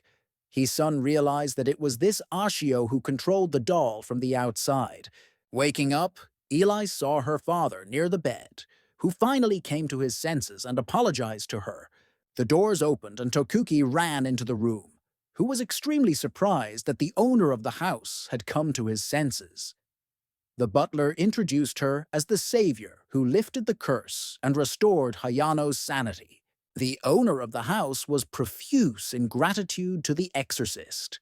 She said that she just did her job, but she herself thought about how it all turned out, because the puppet was never found or destroyed. At this time, a guy came into the room to make sure everything was okay with Senpei Koizumi. The girl wondered who he was. The girl felt a powerful spiritual force from him, although in appearance he seemed quite ordinary. The young man said that it was time for him to return to school. Kurosaki ran after him and began to ask if they had accidentally figured out what the problem was with Eli's father. The young man pretended that he did not understand what she was talking about. The girl was outraged that he interfered in her investigation. He had no right to do this, because she could deal with everything herself. Our hero said that she was screaming that she didn't need help, but at the same time, she couldn't even find the puppet, and said goodbye. The girl followed up by saying that she wasn't done with him yet, and Senpei didn't understand how they knew each other. In a huge room, a man in a black suit scolded Ashio, who was unable to cope with a simple task, and disappointed him. He apologized and, in his own defense, said that in this situation, they had a master of his craft on their side, with whom he was unable to cope. The man asked if he was hinting at the schoolgirl Tokuki, but he said no, there was someone else. Schoolgirls tormented the girl in a crowd and pulled her by the hair. One of them said that she should be punished like she stole the Yamamoto. The girl cried and said that they love each other. But the girl, holding her hair tightly, called her a liar and said that in fact he loved her. An exorcist appeared on the horizon, declaring that she would now study at this school, and she did not know that bullying others could be fun. Waking up in the morning and looking at herself in the mirror, the girl screamed in horror as she found herself completely bald. A couple of schoolchildren were passing by and hearing a terrible scream. The girl got scared, but the young man said that there was no need to worry because he was nearby. Entering his class, the guy was surprised why all his classmates were wearing hats, but did not attach much importance to it. A neighbor said that rumors had spread around the school about an otherworldly force that fed on girls' hair, so now everyone was afraid and did not want to repeat the fate of the victims. He also asked our hero for one favor, to give a pink cap with ears to the new girl. Our hero agreed, and his classmate began to thank him in a way that he himself did not have the courage to take this step, and pointed out where the transferred woman was sitting. Seeing Kurosaki, the young man was very surprised and asked what she was doing here. She replied that she warned that she had not yet figured it out with him. At this time, the neighbor was wondering how they knew each other. A fox's voice was heard from the corridor, and a demonic aura began to appear in the office. The young man, realizing what was about to happen, rushed quickly towards her. Having embraced the girl, he bent her over and loudly asked if everything was okay with her. Tokuki asked what they were doing here, and Mamako thought that he wanted her right here and said that it was somehow inconvenient. The guy did something with his hand on Tamamo's back under her t-shirt and asked her to play along with him, and he would explain everything to her later. When asked by Kurosaki, he replied that the floor was slippery and the girl almost fell, so he just helped her. The fox faintly confirmed and thanked him. The exorcist asked if he had found an evil spirit that had manifested itself. The guy pretended that he didn't understand which one and said that it's normal for a non-professional to make mistakes, and there's no need to worry about it. The girl began to show off her famous family, in which the best specialists had been raised for generations, so she did not understand what kind of incompetence he was talking about. But the guy quickly put her in her place, saying that he was absolutely not interested in this and simply did not need to interfere with his normal life. The girl offered to make a bet if his son finds out why the girls were left without hair, then she will disappear. The fox unstuck the talisman with the spell that the exorcist had attached to her and asked why it was necessary.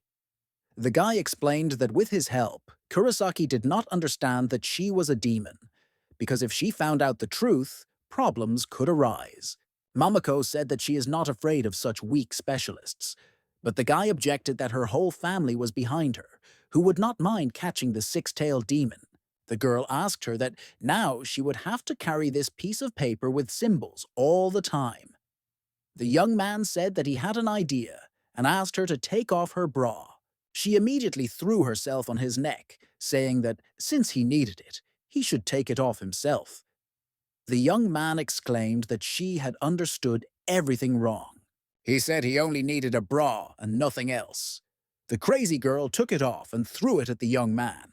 After that, he reminded the girl that she could already get dressed. She, in turn, muttered that if he deceives her, she will never forgive him. His son filled her bra with the power of the amulet, and while she is in it, no one will be able to understand that Tamamo is not a person and will not see her demonic aura. The girl playfully asked what would happen if she didn't wear it at all, but the guy told her to get dressed. She kept saying what a joy it was, because the exorcist gave her a thing for the first time. Sometime later, in his room, the guy released a demon from Magatamo, a thief who rejoiced at his release, because there was absolutely nothing to breathe there. The young man said that since he had released it, the creature must completely obey him, to which he agreed, and declared that from now on he was the master of Kuka. The young man said that he would need to sneak into the girls' houses, and in response he heard that the creature was ready for any orders.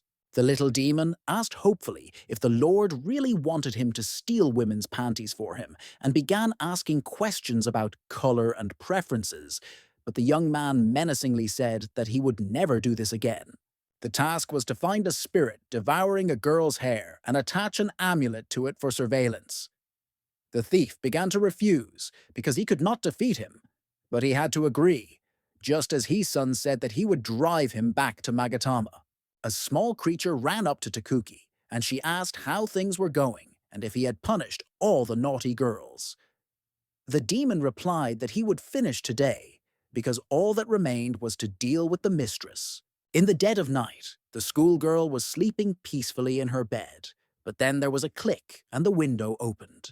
It was Kuka, who snuck into the girl's bedroom, lifted the blanket, and began to admire how nice she smelled, and what a wonderful feeling it was to do what she loved again. Getting even closer, he, with tears in his eyes from emotion, began to try to pull off her panties, but got his hand in the jaw because she was tossing and turning in her sleep. Having flown several meters away, the demon found himself in a laundry basket, which seemed like heaven to him, because there was a wide variety of panties, and all of them now belonged only to him. Having collected his jewelry, Kuka was about to leave, saying that he would never part with them again and would not return to Magatamo, but then he heard strange sounds coming from under the bed. Behind the sleeping schoolgirl, he saw a small creature with long, black curls, which was eating the girl's hair, and turned to him with its mouth full. The thief screamed, but was immediately grabbed tightly by the curls, which also covered his mouth. The girl asked him to be quiet because he might wake everyone up. She dragged him under the bed and introduced herself as a hair-eater, asking who he was. Then the demoness invited him to eat a bunch of hair, saying that it was very tasty, and he replied that he had already eaten. After that, she looked into his pouch, and when she saw his panties, she realized what he was really interested in. Seeing that the black-haired spirit was dragging his prey into his mouth to taste, Kuka began to demand that they be returned to him. The light suddenly turns on, and the sleepy girl wanders to the mirror, wondering why her head itches so much, because she recently washed it. Looking at her reflection in the mirror, the schoolgirl screamed loudly because she was half bald. Having got out into the street, the thief noted that the demoness seemed stupid, so she could be called as a partner. He introduced himself and said that he saw potential in her based on her tastes. Then he suggested working together, because it was more fun. He will steal panties, and she will eat hair. The girl apologized and said that she needed to return to her mistress. Kukov found this strange. Then he offered to hug goodbye and attached a tracking amulet to her hair, saying that now she would not go anywhere. His son immediately felt that the bastard had completed his task. The location of the hair-eater was imbued with incredible spiritual power. He checked the card to find out who its owner was and received an answer. Running away completely happy, the tiny otherworldly creature heard a loud scream behind him and turned around. Kurosaki, having come to meet the guy, immediately asked why he called her here. Then she began to flirt and say that he had really decided to confess his feelings, but it would be difficult to win her favor. He interrupted her and said that he knew the whole truth and asked her to stop. Takuki pretended that she didn't understand what she was talking about. The young man said that if she just wanted to know who he was, then she should have asked, and not made so many people suffer. The girl believed that the schoolgirls got what they deserved for bullying others. Since the young man finally admitted that he was an exorcist, the girl said that she was challenging him to a duel. If she wins, then the guy will serve her clan and do everything she tells him. But if he wins, then the girl leaves him alone as this is the only thing he needs. The school children were going to play tennis. They had to come up and pull out a number. Those who have the same characteristics will have to compete with each other. His son noticed that Momoka was somehow strange. Before the start of the competition, Takuki did not miss the opportunity to show off stories about being in good physical shape. Having repelled the first blow, the young man could not help but notice that the girl was still strong. She decided to cheat and use illusion magic to win, but the young man was not timid and was able to get out. The guy paralyzed the girl with a wave of his hand, and she could not move. The ball fell calmly into her field. The young man was about to end this and said that, but the girl did not let up and wanted to show all her power. The girl once again created an illusion around our hero. It appeared that the ball flew off the field, but in fact, it fell on his side. She explained that this is an exorcism technique, and it is very difficult to get out of it. And she is interested in seeing how our hero copes with such a task. The young man rose into the air, blinding with a bright light, and began to recite the spell. Kurosaki couldn't understand how he knew such a technique and thought that he couldn't be invincible. The ball began to fly more and more each time, and she was unable to cope with it. Having won, the guy approached Takuki and extended his hand, saying that he did not play tennis, so he could not control his strength. The girl snorted and said that there was no need to pretend. In general, they did not agree on such a competition, so everything does not count. The young man replied that he didn't mind, only if next time she admitted losing. She then said that her family never loses and she simply didn't use her full power because her hair eater was in the hands of the exorcist. The young man did not understand what she was talking about until the girl said that her little demon had not yet returned. His suspicion fell on the thief Kuka, who also did not return and could have taken her. The exorcist patted her on the head and promised to help her find her favorite if the girl finally left him alone. The guy was hit in the head by a ball from Momoka, who didn't understand how she got there. He thought about the fact that the connection with the little demons had disappeared, which meant that something had happened. The fox held the young man tightly and pulled him by the ears because she was outraged that he suspected her of doing bad things because of some woman. But he said that she had misunderstood everything and just wanted to ask a question. The young man asked if she knew any hunters of small demon children, but the girl, asking her not to bother her, turned around and left. He didn't understand why today she took everything so close to her heart. After a while, Tamamo returned with a cup and began to apologize for going too far. She just didn't like that he suspected her. The guy found this suspicious. She asked to be allowed to treat him and put a cotton wool soaked in an infusion of red-hot pepper to his ear for the sake of revenge. His son screamed in pain. In the forest, Momoka gathered her subordinates in order to find out information about the missing creatures and whether they had even heard anything about it. The asked question caused panic among the forest creatures, who began to think that they would be minced at the local slaughterhouse. But the fox asked them to calm down and asked Kodame why she was not saying anything. She began to cry and said that Kozame disappeared yesterday and began to beg Tamamo to help find him and save him. The little demon led the girl along the path, saying that they were collecting forest fruits here, and suddenly she noticed that the guy had disappeared. The fox did not feel anything suspicious there, Suddenly, the girl was grabbed by something that looked like huge plant stems and lifted into the air. Tamamo, no. May immediately rushed to help, using her abilities, but was abruptly thrown back. Powerful roots continued to drag Kodame somewhere, but the girl could not allow what belonged to her to be stolen, and in general she was outraged that she was ambushed. With one blow, Mamako manages to cut the roots and free the small creature. This tree demon clearly underestimated her strength and went underground. The fox understood who all the disappearances of lower spirits belonged to.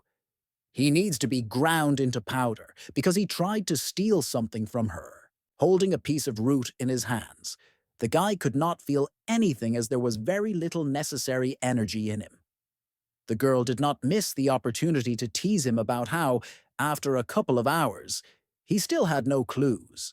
The young man decided to go to Hanazawa, who could possibly help him. Entering the office, he saw her sleeping. Knocking on the table, he woke her up, and the girl asked why he was looking for her. He asked if she could tell him something. Koharu was absolutely delighted that there was a new adventure for her club, and even his son couldn't cope without her. The young man did not share her joy, and said that there was no need to exaggerate as much as he just needed to find out which plant this root belonged to and showed it. Senpei was upset, said that he needed a nerd club, and she had a paranormal research club and pointed to the exit. The guys sarcastically apologized for the trouble. Suddenly, she stopped the young man and examined the spine, which seemed familiar to her. She suggested that it was from the wish-granting tree. The exorcist had never heard of him. Standing in front of a huge tree, Tokuki didn't understand why the guy had brought her here at all, even at such a late hour. He asked her if she had heard anything about him. The girl remembered that this is a wishing tree, and according to legend, its history goes back hundreds of years.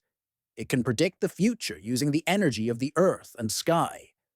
People like to come here because their dreams come true. Self-confident Kurosaki thought that the guy wanted to make a wish to be with her. Therefore, she stated that until she defeats him in a fair fight, they cannot be together. He quickly interrupted her by saying that the hair-eater she had lost might be in him. The girl was surprised. The young man explained that recently this tree has been absorbing small creatures, and Kuka, along with her demoness, is probably from him. The girl didn't want to believe him, so he told her to see for herself. Tokuki summoned a demon that looked like a large bird with glowing eyes. The young man thought that such a noise might frighten the tree spirit, and he simply would not show himself. Kurosaki said that she wanted to see his reaction to Shikigami. The guy advised him not to be biased towards his opponent. After a couple of seconds, the tree grabbed the demon tightly with its long roots. After that, it began to drag him underground, and the girl became convinced that the tree was really attacking. There was no more time to waste as the passage began to close and the guys jumped in. Having fallen into the dungeon, the girl felt a hand on her chest and bit the young man because he dared to paw her. The guy said indignantly that she had fallen on him like that. She replied that a man shouldn't whine so much because of some small bite. His son decided not to pay attention to this and said that he needed to quickly deal with everything that was happening. The ancient tree had a huge root system, and this was expected. Tokuki noticed a light coming from a hole not far from them. The guys thought that the prisoners must be there. Looking in, they saw Kuka and a hair-eating creature trapped. His son told the girl who was going to free them that there was no need to do anything rash because they might get hurt. The roots penetrated their bodies and absorbed their power to fuel the demonic aura of the tree demon. The guy came to the conclusion that the only way to get them out of there was to destroy the core of the wish tree. Suddenly, the roots grabbed the guys by the legs and lifted them into the air. They wanted to grab hands but didn't have time. Hanging upside down, his son said that how much the tree wanted if it decided to steal his spiritual power. Kurosaki quipped that this is really all he is capable of because she thought that he was stronger than her. The image of a demon appeared before them, rejoicing that such valuable prey had come into his hands because they were much stronger than the small creatures that he was going to catch. The young man told the girl to hurry up if she wanted to free her demon child, because if the source disappeared now, he might not appear again. Takuki snorted and raised her hands to make signs and activate the spell, but forgot that she needed to hold her skirt. The girl got angry and started making threats. The guy said that this is not the best time to provoke the enemy. The tree got angry, saying that this is all people do. It began to pull her legs and arms in different directions. The young man immediately freed both himself and the girl, using his gift. Holding her in his arms, he asked if she was okay. But she, of course, said that she didn't need help. The tree stated that humanity is the worst thing there can be. The guy thought that it had no right to say that, which angered him again. It pulled its roots towards him with the question, had he said goodbye to life? The young man began to read a spell, and a brightly glowing protective sphere appeared around them, which did not allow the vine to approach them. The demon was shocked by the strength of the guy who called him, to admit defeat, and did not understand who he was. He Sun sarcastically said that he is not such a tree and all-seeing, since he does not know who he is, and everything that they say about him is a lie. To which he replied that now he is not as strong as before. Kurosaki noticed that it was sick. For many centuries, the wishing tree has been sacred. It most accurately predicted the future and helped everyone who turned to it. When people received answers, they were very grateful for his help and idolized him. He fed on the energy of the sun and earth and developed his abilities.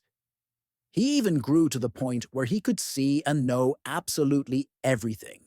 But recently, he began to notice that something was wrong with his food. Its appearance changed, and it began to wither and age, like other trees.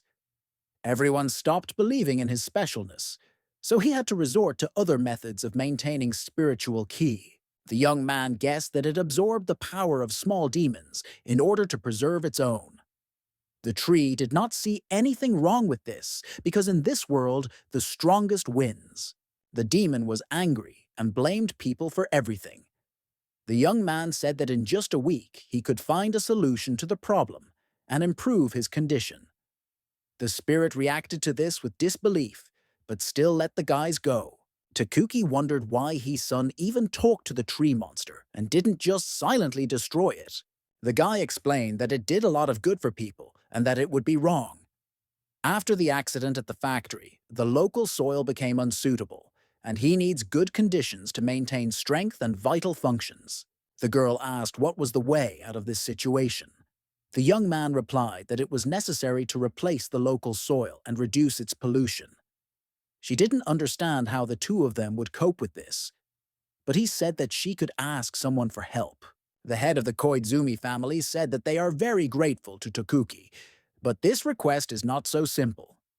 She began to beg him, saying that their clans had been friends for many years, and he was capable of much with his connections. He again said that he could not help because that park did not belong to his family, and he could not carry out any work there. Then the girl showed him something on her phone. It was a photo of him in a catsuit. The man immediately made a call to purchase the park and said that soil replacement would begin today. He also asked not to forget to delete this photo.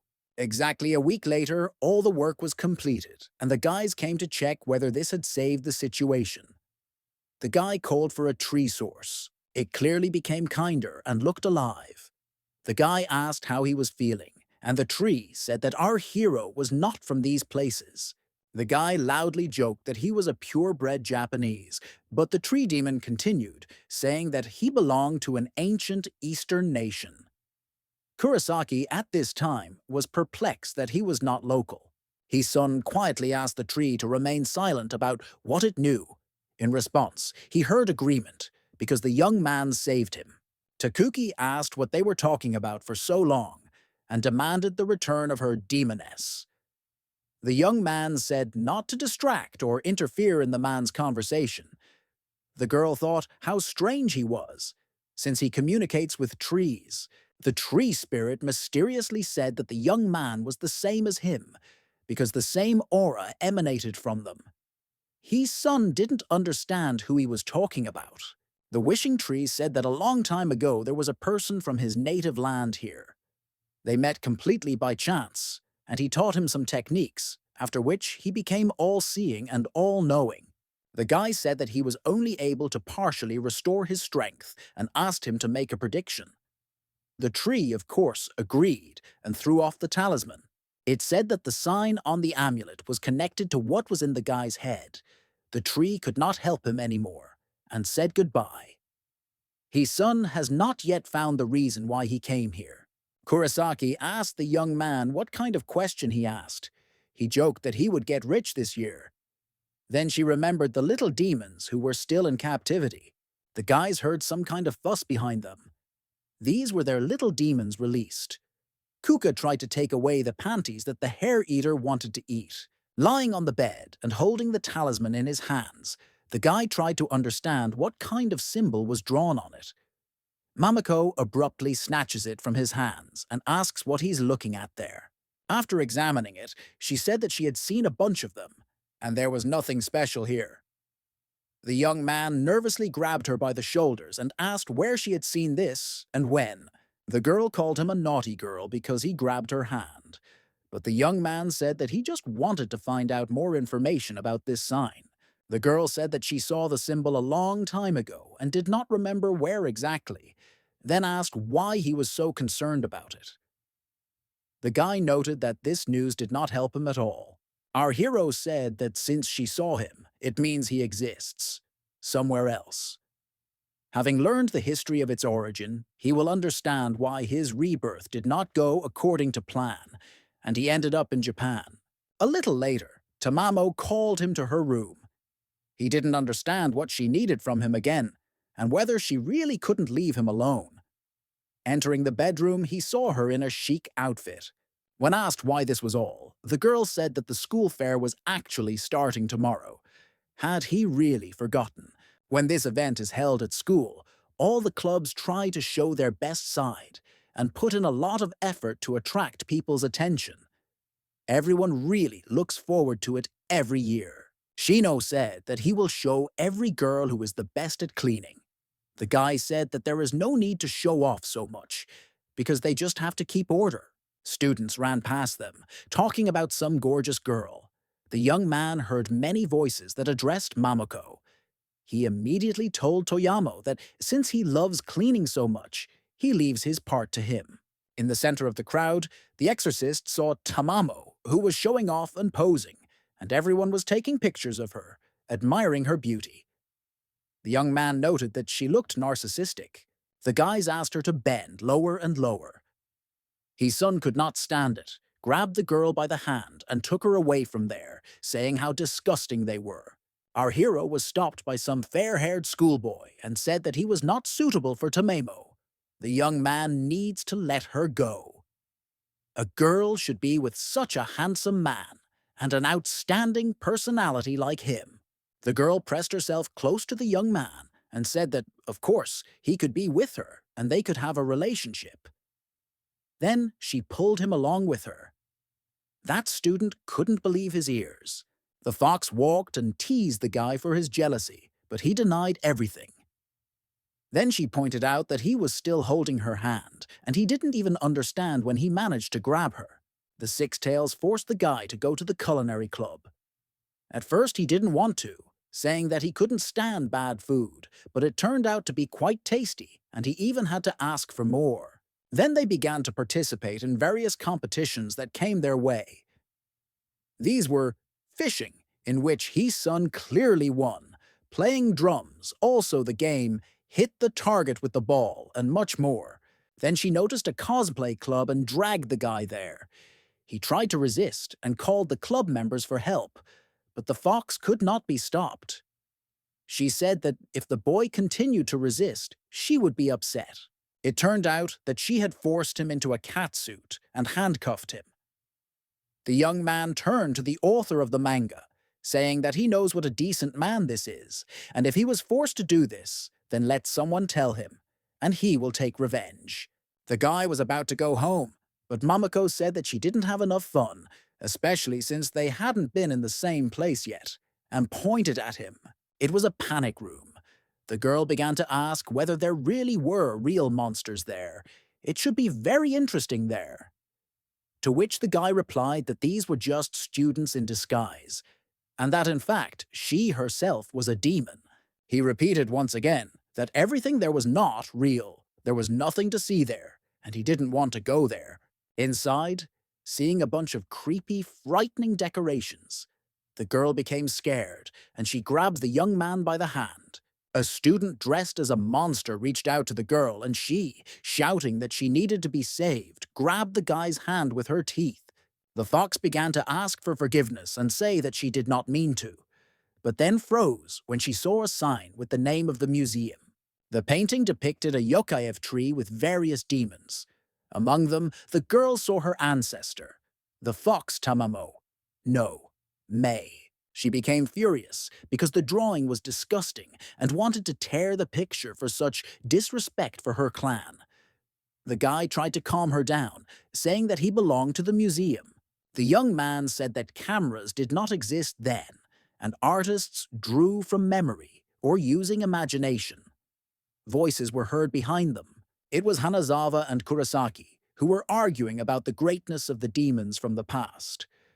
The exorcist said that the Tamamo, no, Mei demons were much more powerful than some Suten, Dodzi. Koharu asked what evidence. The girl said that for centuries her family's task has been to save lives in the human kingdom, and everything described in the books is complete nonsense. But they know the truth. Suten. Dodzi is no different from a homeless person. The head of the research club asked how she knew all this. The girl stated that she had once managed to pick up the trail of a demonic fox. Hanazawa did not believe her, saying that since they were so strong, it was impossible to kill them so easily. To which the schoolgirl took out a keychain with a tail and said that she had cut off a piece from the defeated demon. Now it's her trophy. Momoka, who heard everything, became furious. Hisun tried to calm her down and said that she needed to figure things out first. Koharu held the pendant in her hands and said that it was indeed real fox fur. The exorcist said that this is why her clan is the strongest of all. The young man greeted them and asked them to give Tamamo this toy, as she was very interested in it. The young man gave Momoko a keychain and told her to return it as soon as she finished. The demoness almost fainted because it belonged to her relative Kusunoki. Noticing that the girl suddenly became somehow sad, Kurosaki asked what happened. The guy explained that she simply once had a favorite pendant, which she lost, and apparently this brought back some bad memories for her, and she was upset. Kurosaki said the story doesn't seem believable. He snatched the keychain with the tail from the fox's hands and went to give it to the owner. Tamamo was upset. The girls went to the exit. It was heard that Hanazawa asked the exorcist to take her with her to the next hunt, but was refused. They had not yet left the hall when Momoka began to transform into her demonic nature. She wanted to attack the exorcist and had already made a magical blow that was rapidly rushing towards her. But our hero managed to stop it with the help of his abilities. Seeing Hisun next to him, Kurosaki decided that he wanted to harm her. But the guy said that Tamamo just wanted to take a photo. At dinner, the young man asked what the fox was thinking. Was that tail really real? She replied that the exorcist killed her childhood friend. The guy said that since he died at a young age, then at that time, Tokuki herself was still a child and could not have done this in any way. She could not even just get into the house. First, you need to find out the whole truth. Without answering this, and without even touching the food, the fox said that she had eaten and left.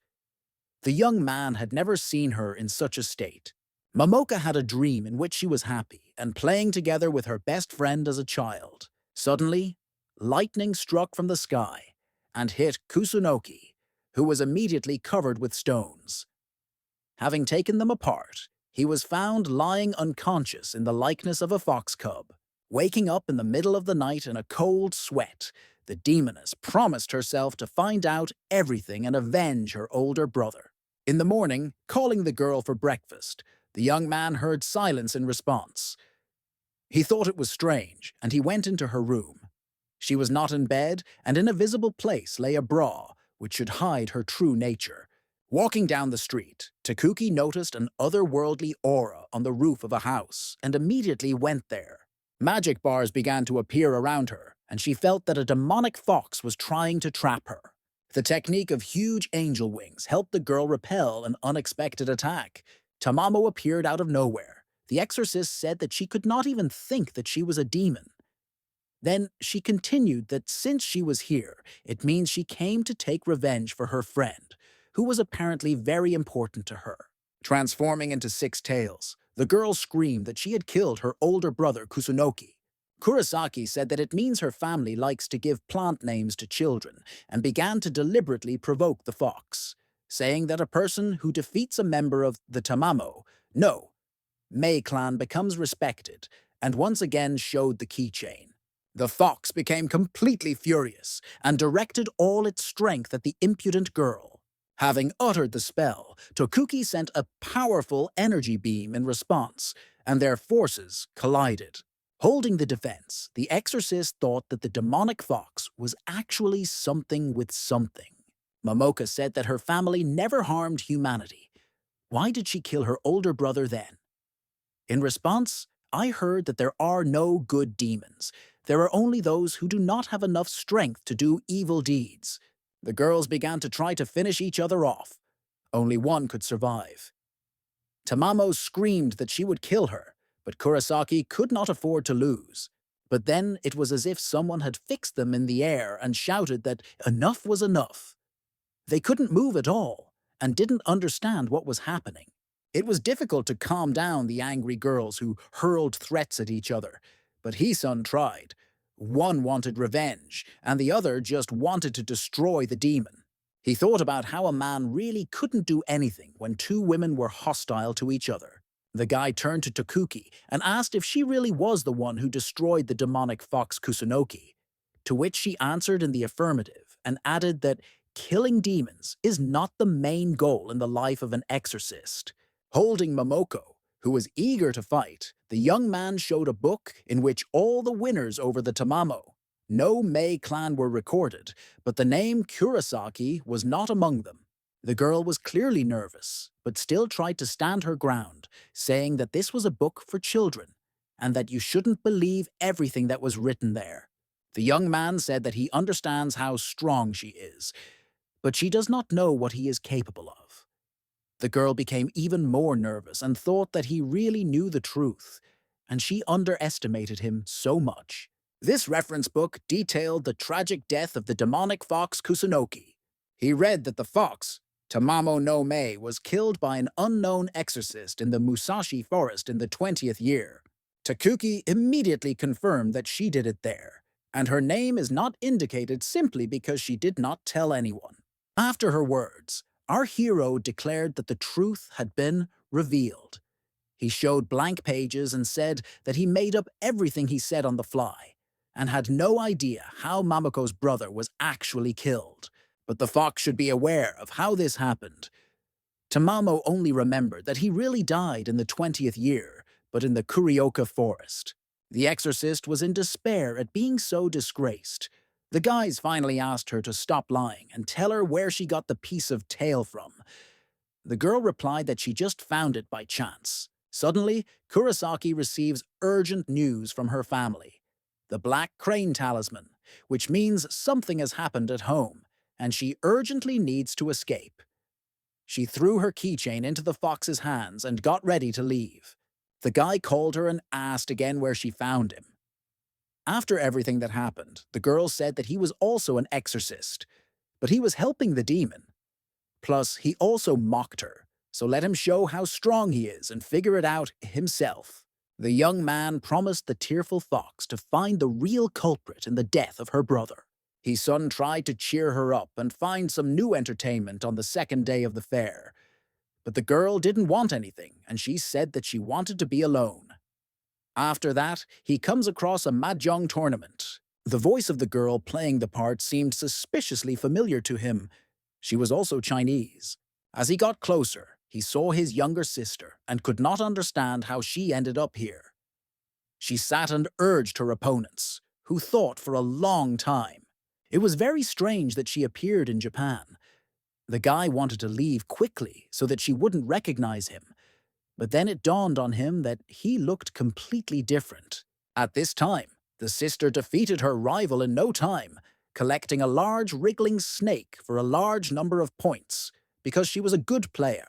The girl was about to go as it was not interesting to play, but she was stopped by a trio of mahjong experts from the Kakioki Club, who did not like that their reputation was ruined by some strange girl. Someone exclaimed from the crowd that these guys represented their school at the national Three Heroes competition. The young man thought to himself that after the youngest defeated them, they would be called 3 Zeros. They played 3 against 1, and the guys worked well as a team, putting together good combinations. The young man noticed that they played along with each other and did not allow her to get anything out. At this time, the sister calmly looked at them and said that they all had quite dexterous hands. One of them said it was a bluff and she couldn't draw anything worthwhile. Then he had a domino in his hand that didn't suit them. The other two began to calm him down and tell him that she still wouldn't win. Suddenly, the girl collects a winning combination and wins. Everyone around was in shock and did not understand how this was possible. This did not surprise his son at all, because she had beaten him many times in the past. One of the trio reluctantly admitted defeat and asked the girl to introduce herself. She gave her name, Xian Lin, and said that she came on exchange from China. She thought to herself that he was hitting on her. Then she winked and said that he was not bad at handling changes. The guy was surprised that she understood everything. Mizuno Saori appeared from the crowd, asking where this girl came from on her territory. Everyone around said that she was the president of the Mahjong Club, the best player, and led the team of their school to victory in the competition. The girls introduced themselves to each other and said that they were glad to meet you. Mizuno thought to herself that, despite the fact that the origin of this game is attributed to China, the real professionals live in Japan. The schoolgirls sat down at the table and the judge shouted, "Let's start." The dice were thrown and the game began. The guy felt the strong aura of the club president, but had no doubts about his sister. She knew how to get out of situations like no one else. She had extensive experience of avoiding duties and responsibilities. Xian placed 9 pillboxes, and the head of the club could not understand where she got it from, because she could not make a mistake in the order. Mizuno realized that thanks to sleight of hand, the girl changed the order of the dominoes that she had originally remembered. Thinking that this girl was not so simple, Saori did not give in to her opponent and made a powerful move in response. Observers immediately started talking about it. After the next move, Lin had the thought that this girl was no match for her. From the expression on his sister's face, his son realized that a little more, and she would win. Seeing his sister's knuckles, the guy was surprised how she managed to put together such a combination. Then, looking at the president of the club, the young man realized what kind of dominoes the girls needed. The youngest was waiting for the 4-house, and Mizuno for the 4 bamboos, and now it was interesting what they would get in the end. Our hero reflected that his little sister's sharp mind and cunning had not gone away, even though her spiritual strength was still weak. He saw that the president of the club had come across a domino that would not help her in any way, and the victory was for her sister. The young man noticed that, with the help of magic, the domino in Saori's hands changed to the necessary one, which means it did not seem to him that he felt demonic ki emanating from her. His sister was in the clouds at that time. After placing the domino, the head of the Mahjong circle declared that she had won. Xian couldn't believe it. After all, she calculated everything correctly, and she should have come across 4 pillboxes. Then the girl said to see for herself. The young man who watched everything could not allow such injustice to happen in the middle of the day. Standing proudly and showing her combination, Mizuno heard from the judge that she had miscalculated her victory and lost. The girl couldn't believe her eyes and couldn't understand how this could happen. At this time, the winner was announced, Xian Lin. Everyone around immediately began to whisper from a lack of understanding how the president of the club could make such a mistake and lose to some incomprehensible girl because she was so diligent and led them to victory in the competition. The observers began to disperse, and the guy thought that he had better quickly merge with the crowd before his sister noticed him. The Chinese woman extended her hand to Sari to say goodbye, but her expression was so angry that it was even a little scary. Mizuno thought only about how this could happen and began to replay past events in her head. She realized that someone was using spiritual power to stop her, but it was clearly not Cian. Having tasted the remnants of the magic, the girl realized that the cause of her shame was He's son, around whom a spiritual aura hovered. Lin tried to cheer up Saori, saying that there was no need to be upset and offered to play again later, but she forcefully pushed her away from her, told her not to come into her sight again, and quickly ran away. Cian told herself that she thought differently about Japanese girls, because in her opinion, they should be sweet and kind. Having caught up with the guy, the head of the Mahjong club was about to ask him a question, but felt his powerful spiritual power and fell silent. Without presenting anything, the girl simply asked his name and noted to herself that he was an interesting find. Suddenly, he heard his sister's voice asking him to stop. He didn't understand why she was chasing him and ran away as fast as he could. Exhaling around the corner, the young man thought that he had managed to break away and remain unrecognized. He mentally apologized to his sister, but there are simply moments that still need to be sorted out. But then a familiar voice came from behind him, asking how to get to the gym in 2 languages. When the girl ran up to him, he explained to her in detail how and where to turn to find the hall, and since she didn't need anything else, he got ready to leave. The girl called him a moron in Chinese and asked him to stop. Out of confusion, the guy answered her in the same language that he was not an idiot, but a purebred Japanese, and immediately realized that he had made such a big mistake. His sister caught him that, as a Japanese, his Szechuanese dialect sounds too good. The young man tried to get out that he simply loved Chinese culture and knew a couple of phrases. She asked why then he sounded like a native. Then she wanted to kick him off the leg, shouting "Senior." But the guy stopped her in mid-flight, grabbing her leg. It turned out that he landed her on the ground in a splits position and asked, chuckling, if she wanted more. Rising into the air and reading the spell out loud, the girl rushed into battle again. The young man grabbed her fingers and used his technique, which neutralized her. The girl exclaimed, since he speaks the same dialect and uses the same technique, then he is her older brother. The young man said that he had not seen his sister for a long time and she began to cry. The younger one rushed into his arms, saying how much she missed her, and he asked her to be quiet because they were at school. Shin said that if it weren't for the teacher, she would have thought that he died due to a lightning strike. After all, there was nothing left of him at all, and I would never have known that he ended up in Japan. After the incident, the old man was in despair, but began to try to find out the reason for the failure of Hugh-sun's ascent, and felt that the guy's soul was here. He himself could not come for him because he was sentenced to prison. The young man was surprised that he was imprisoned, and did not understand who from their clan could have put him under arrest. The girl replied that she had no idea who this elder was or what generation he was from, but the teacher imprisoned him for 3 years for his mistakes and inattention. At first the teacher wanted to figure everything out, but then the head appeared and gave him a debriefing, calling him worthless and putting him in jail. The guy said that he couldn't even think that he would end up like this and asked if he had said anything about the reason. The teacher tried to ask the elder, but he angrily replied that he was busy and they had nothing to do, so decide this issue yourself. Next, Cian began to ask why he didn't contact them, since he turned out to be alive, but the guy changed the topic. The girl asked where her older brother lives now. She will pack all her things and move in with him, because the hotel is inconvenient and in general she needs to save money, and she spends it on accommodation. The young man wanted to object, but his sister immediately interrupted him, saying that she had heard about the housing sector in Japan and it was quite developed. Is there really something in his house that she can't see? His son said no, and she went to get her things. The guy thought that his existence was becoming even more fun.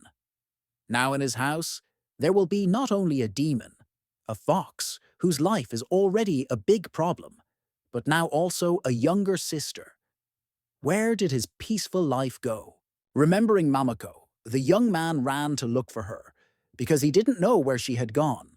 Our hero ran around the fair and shouted her name, until he saw demonic Ki coming from somewhere in the forest.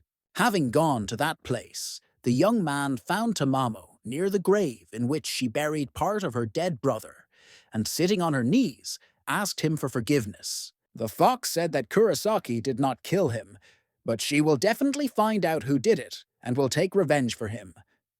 A burning piece of paper fell next to her, and she saw He-sun. The guy explained that in his native area there is a tradition of burning a banknote in honor of the deceased. This should make his stay on the other side easier. Wiping away tears, the girl asked if he was local. The guy said that, yes, his native land is very far away. The young man thought that he didn't want his relative to run into a fox in his house, so he decided to take the moment and hint to her that she needed to visit her clan and move away from him. He started the conversation by saying that if she was so upset about the death of her childhood friend, then she must really miss her family, and they were also worried about whether everything was okay with her and how her life was going. She found it strange that he would bring up the subject. The guy continued that in such a difficult situation, she simply needed the comfort of her home to raise her morale. She immediately asked if he was going to kick her out into the street. The young man immediately began to deny and say that she had understood everything incorrectly. The girl sadly said that her way to that house was closed. Hearing the question why she thinks so, the girl began her story. Her family, Tamamo, no, Mei, is considered one of the strongest clans among demonic foxes. Her father, Sho, was the chief of this dynasty and had the highest nine-tailed form. From childhood, he really counted on her and thought that when the girl grew up, she would become the heir to his post. But Mamako was never interested in training, much less control of the clan. She had no self-discipline and only wanted to have fun. Also, despite being purebred, the fox was only able to grow 6 tails. Her dad was very unhappy with this fact, so he began to look for someone who could then take his place. Eventually, he found a young man, Kashiva, who had extraordinary abilities. Although he was not entirely gifted, he had great patience and was ready to work and learn all the time. A worthy candidate. But without asking the girl's opinion, Sho's father decided to marry them without Mamako's consent. The fox was, of course, against this, despite the fact that this condition came from her own dad. That day there was a terrible scandal, after which the girl left home and never returned there. The guy couldn't even imagine that such a fool would go through something like this and noted that they were even similar in some ways. He also cannot go back to his past and plan for the future. After that, of course, he called her home. In the morning, the young man woke up when his sister, whom he had completely forgotten about, began knocking loudly on the front door. The young man began to get nervous because he did not tell the girls about each other, and therefore wanted to take the younger one away for a while until Mamako woke up. But she had other plans. As soon as he opened the door a little, Sia knocked him down with her suitcase, which she immediately threw into the house. He started asking her to stand at the entrance because he needed to do something. Lin saw that he was noticeably nervous and did not understand what he could be hiding in his house. She had never seen him in such a panic before. The door opened and a sleepy demonic fox entered the hallway, who immediately ordered his son to prepare breakfast because she was hungry.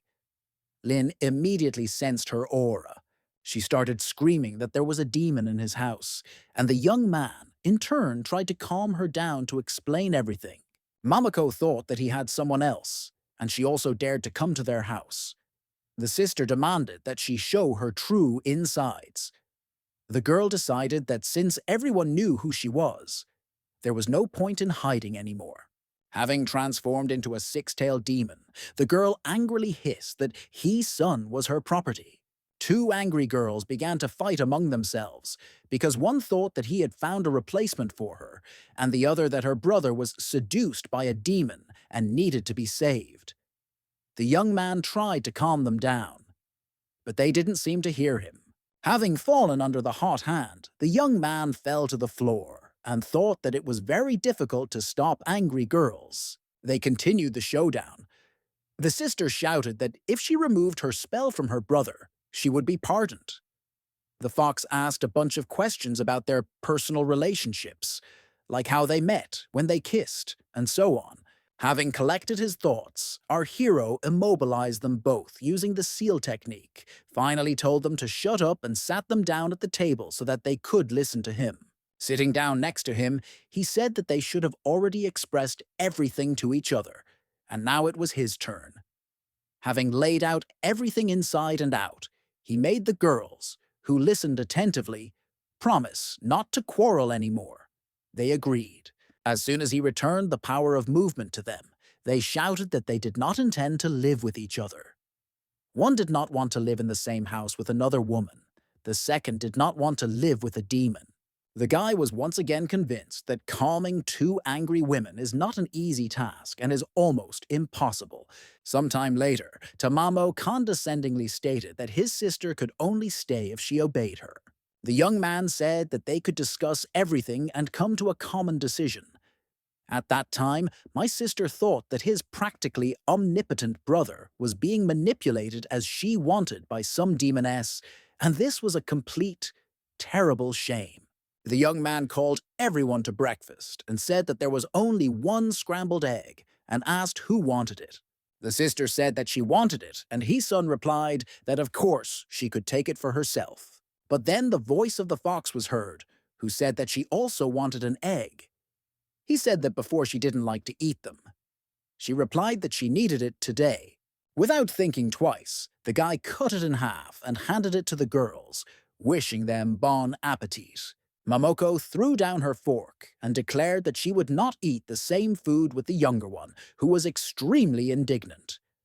The young man sighed and thought that it had started again. Both jumped up from their seats and left, slamming the doors, telling He-Sun to eat his own scrambled eggs. The young man has already begun to tune in to new showdowns. Running after them into the room, he saw Tamamo looking at her sister's manicure and admiring its color. Lin said that a little later she would give the address of the salon, and if the fox said that it came from her, she would receive a discount. The guy watched them with round eyes and thought that a woman cannot be understood with her mind, be it a demon or a human. In response, Sian began praising the Mamako 90 and asking what brand it was. She responded by offering to go shopping together. He-Sun interrupted their idyll and said that it was time to go to school, because the fair ends today. On the way to school, the sister said that they belonged to the Daosov dynasty, and the young man began to worry that she would say too much now. The fox now understood why he was so different from other Japanese exorcists. Tamamo had a lot of questions because the young man was Japanese, had never traveled to China, and how could they even be relatives? So he quickly shut Lin's mouth and said that he would explain everything himself. The guy came up with the idea that when he was very young, his teacher came to Japan and, noticing his great potential and abilities, took him under his patronage. After that, he became the way she knows him. My sister looked and thought how it was possible to carry such utter nonsense with such a smart look. At the time, he continued that Sian did not know about this as she joined them later. The girl believed it, and she and her sister went for a walk. From the side came the voice of Aoyama, who called the guy to come up to him and said that there was something interesting for him. A friend showed him a bunch of pornographic magazines and said that he was the first one with whom he would share these new products, but on one condition. He asked him to help with the preparation of teppanyaki. The guy was privately indignant that they wanted to bribe him with some photos and were clearly underestimating him. But of course, he agreed. A classmate said that the young man was doing pretty well, and he, in turn, reminded him that we shouldn't forget about the agreements about magazines. At this time, Sari was watching him. She came up and asked if it was he-sun. The guy confirmed without raising his head and said to keep in line. Shino wondered why so many girls were running after him and what kind of seduction technique he had. First Aoki from the Kendo Club, then Eli from the Order Committee, and he lives with the beautiful Momoko. Now the cold president of the Mahjong Club. Sari asked him to follow her, but the young man said that he was busy and could not leave everything now. Toyama rushed to the rescue, who said that he would replace him, because Senpei apparently wanted to say something important. Afterwards, his friend said that this is all he can do to help both himself and him, and dreamily pronounced the name Mamoko. The girl asked if he accidentally interfered in the mahjong tournament that took place yesterday. The guy replied that he considered Mizuno's actions to be wrong. She asked if it was bad to win thanks to your skills. Our hero replied that then he saw nothing wrong with the fact that he had restored justice thanks to his abilities and began to prepare to leave. The girl was aggressive and said that it would be impossible to escape. There must be retribution first. She wanted to see if he would be honest in battle to the end. The young man said that he did not want to waste time on useless showdowns. Mizuno began to attack, screaming and showing what you are capable of. But he tried to control himself and tried to calm her down. Otherwise, a little more, and he would stop restraining himself. The girl did not let up and asked to show how he did not hold back. Using her magical powers, she released a huge black snake. Since the young man dodged all attacks, she wondered whether he could cope with such an exorcism technique. He thought to himself that Shikigami was a very tough type of technique that the girl managed to master. With a blow of one hand, the guy dealt with this impressively sized demon and tore it to shreds. Saori was at a loss because he dispelled her magic so easily, and she had never seen such abilities before. The young man said that it was time to end this. Nothing would work out for her. The president of the Mahjong Club was not going to calm down and decided to show everything she was capable of. The girl said to watch her carefully and took out the amulet. This was a soul-gathering technique that the guy never expected to see. The clouds began to thicken, and it became dark around. This skill was related to evil spiritual power. The guy felt the souls begin to gather. At this time, the House of Fear had a discount on visiting on the last day of work, and all students were invited there. The young man asked why she started all this, and said that she shouldn't risk other people's lives like that. Looking at the glow around our hero, the girl noted that he has powerful spiritual power. Seeing that the guy was not simple, Mizuno admitted that she had not yet fully mastered this part of the exorcism, and things did not go as she had planned. Then she offered to argue who would defeat more evil spirits. Hisun said that she was playing too hard. A strong wind rose. Running past Hanazawa, the young man shouted that there was no time to explain anything and that no one should be allowed into the haunted house anymore. She shouted back that how could she make money if she couldn't let anyone in? Then Senpei thought that no one had come out from there for a long time, and she had not heard any sounds for a long time. Walking inside, she decided that she had to take a look at everything in person. Koharu began to wander through the corridors and look for Hisun, asking what he had done and why everything around had changed so much and suddenly became cold. She was very scared and didn't want to play these games anymore. Something suddenly grabbed her by the leg. It was a bloodied girl who asked to be taken out of there. Hanazawa screamed and demanded that she stop scaring her. The disguised actress began to run away, and Koharu ran after her, asking what was going on. The girl said that something inexplicable was going on here.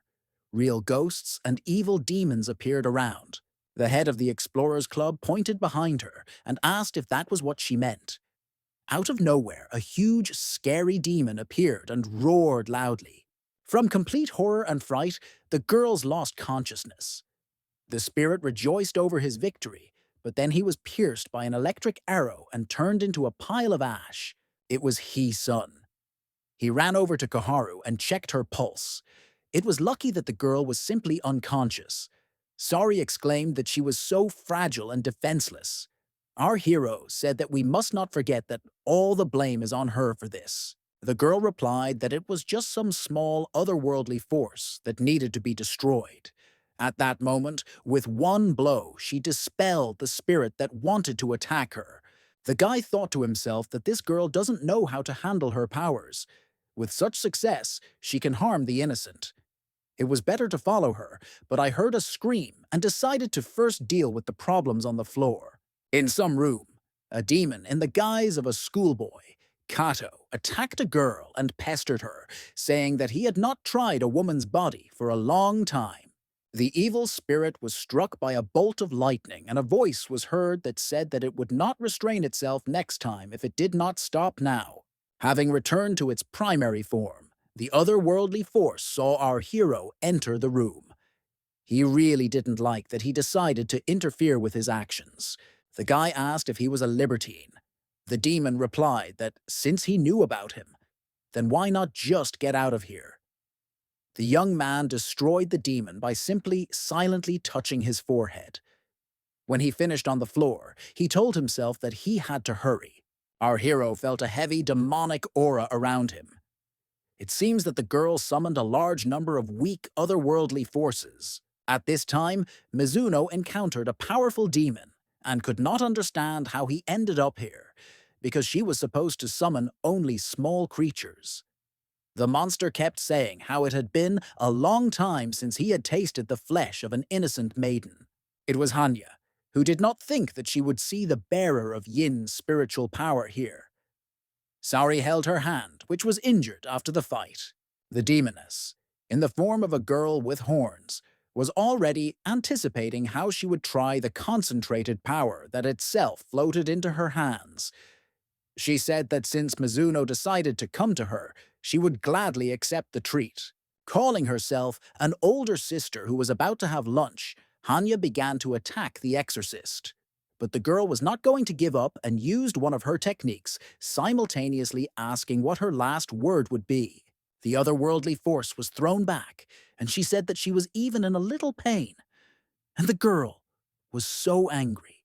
With its help, Sari wanted to test Hisun's strength, so she tried to make her as angry as possible and used the black snake technique. Having lost an eye after the attack, Hanya became furious and wanted payback, saying that the girl had made her older sister very angry. This battle was observed by small creatures who discussed the incredible power of the exorcist and the fact that their mistress was left without an eye. The demoness glanced at them, and everyone began to worry about what she was up to. But she said not to be afraid. In an instant, the otherworldly creature absorbed the powers of all the small monsters that were near her and became even more powerful. She promised Mizuno that she would feel all her anger. Having brought the spirit to a terrifying highest form, the girl was convinced that she had become much stronger than Hisun at the moment. Dodging the attacks of an angry demon, the exorcist thought about how to lure our hero here. A brightly glowing magical shield appeared in front of Sari, and the demon screamed who dared to stop her from dealing with her trophy. The head of the Mahjong club noted that the guy came here on his own. When the young man appeared, Hanya found out that the girl was not alone here. He noted that the strong spiritual ki he sensed earlier came from Mizuno. Hisun also thought that since such a powerful aura was emanating from her, it meant that she had a pure yin astral body.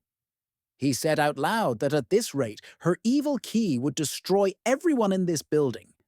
She stated that she held back so everyone would survive. At this time, the demoness realized that he was an exorcist. The young man had thoughts that he did not think that he would ever meet a person born in the hour, day, month, and year of Yin. He also thought that by using evil ki against strong demons, it turns into pure K. Hanya said that he ruined a wonderful moment for her. She was a demon who appeared because of women's envy and deceit. The evil spirit stretched out its paws to our hero, saying that there was no place for him here. Using just one technique, he immediately destroyed it. Sari did not understand how the highest form of a demon could be destroyed with the first attack. Mizuno looked after the disappearing demon and thought that she was mistaken about the guy's capabilities. He demanded an explanation from her as to why all this was done, because he did not understand what she was trying to achieve. The young man was surprised that the power of pure astral yin could penetrate so easily. Using his knowledge, he began to free the victims. Evil spirits began to leave the bodies of the school children in which they possessed, and it was all over. Hearing some noise, the young man said loudly that everything had come to an end, and he could go out. It turned out to be Hanazawa, who was terrified. Seeing our hero, she threw herself on his neck. In response to a question about her well-being, she shouted that she did not think she had much time left. The girl began to jabber that she had no idea how strong Hisun was as an exorcist, because Hanya was much more powerful than she thought, and what kind of technique he used. Koharu continued that even the Mahjong Club has an exorcist president, so her club must have such a member, and began to invite the young man to join again. Having already gone out into the street, the head of the researchers' club still did not leave the guy alone with her persuasion. He asked her to remain silent about what she found out about him, and to postpone all other conversations until later. After telling the girls about what happened, the sister thought that the girl there, with the yin astral body, was not at all simple. Mamako stated that she would have solved everything with a snap of her fingers if she had been there. Shion began to beg her brother to take her to Sari, because she had never had the opportunity to fight an exorcist before, and she wanted to show what she had learned. The fox did not understand why, because she's not that strong. Lin countered that Mizuno was special. Those with a yin astral body may not be able to control their techniques and turn into a creature that is half human and half demon.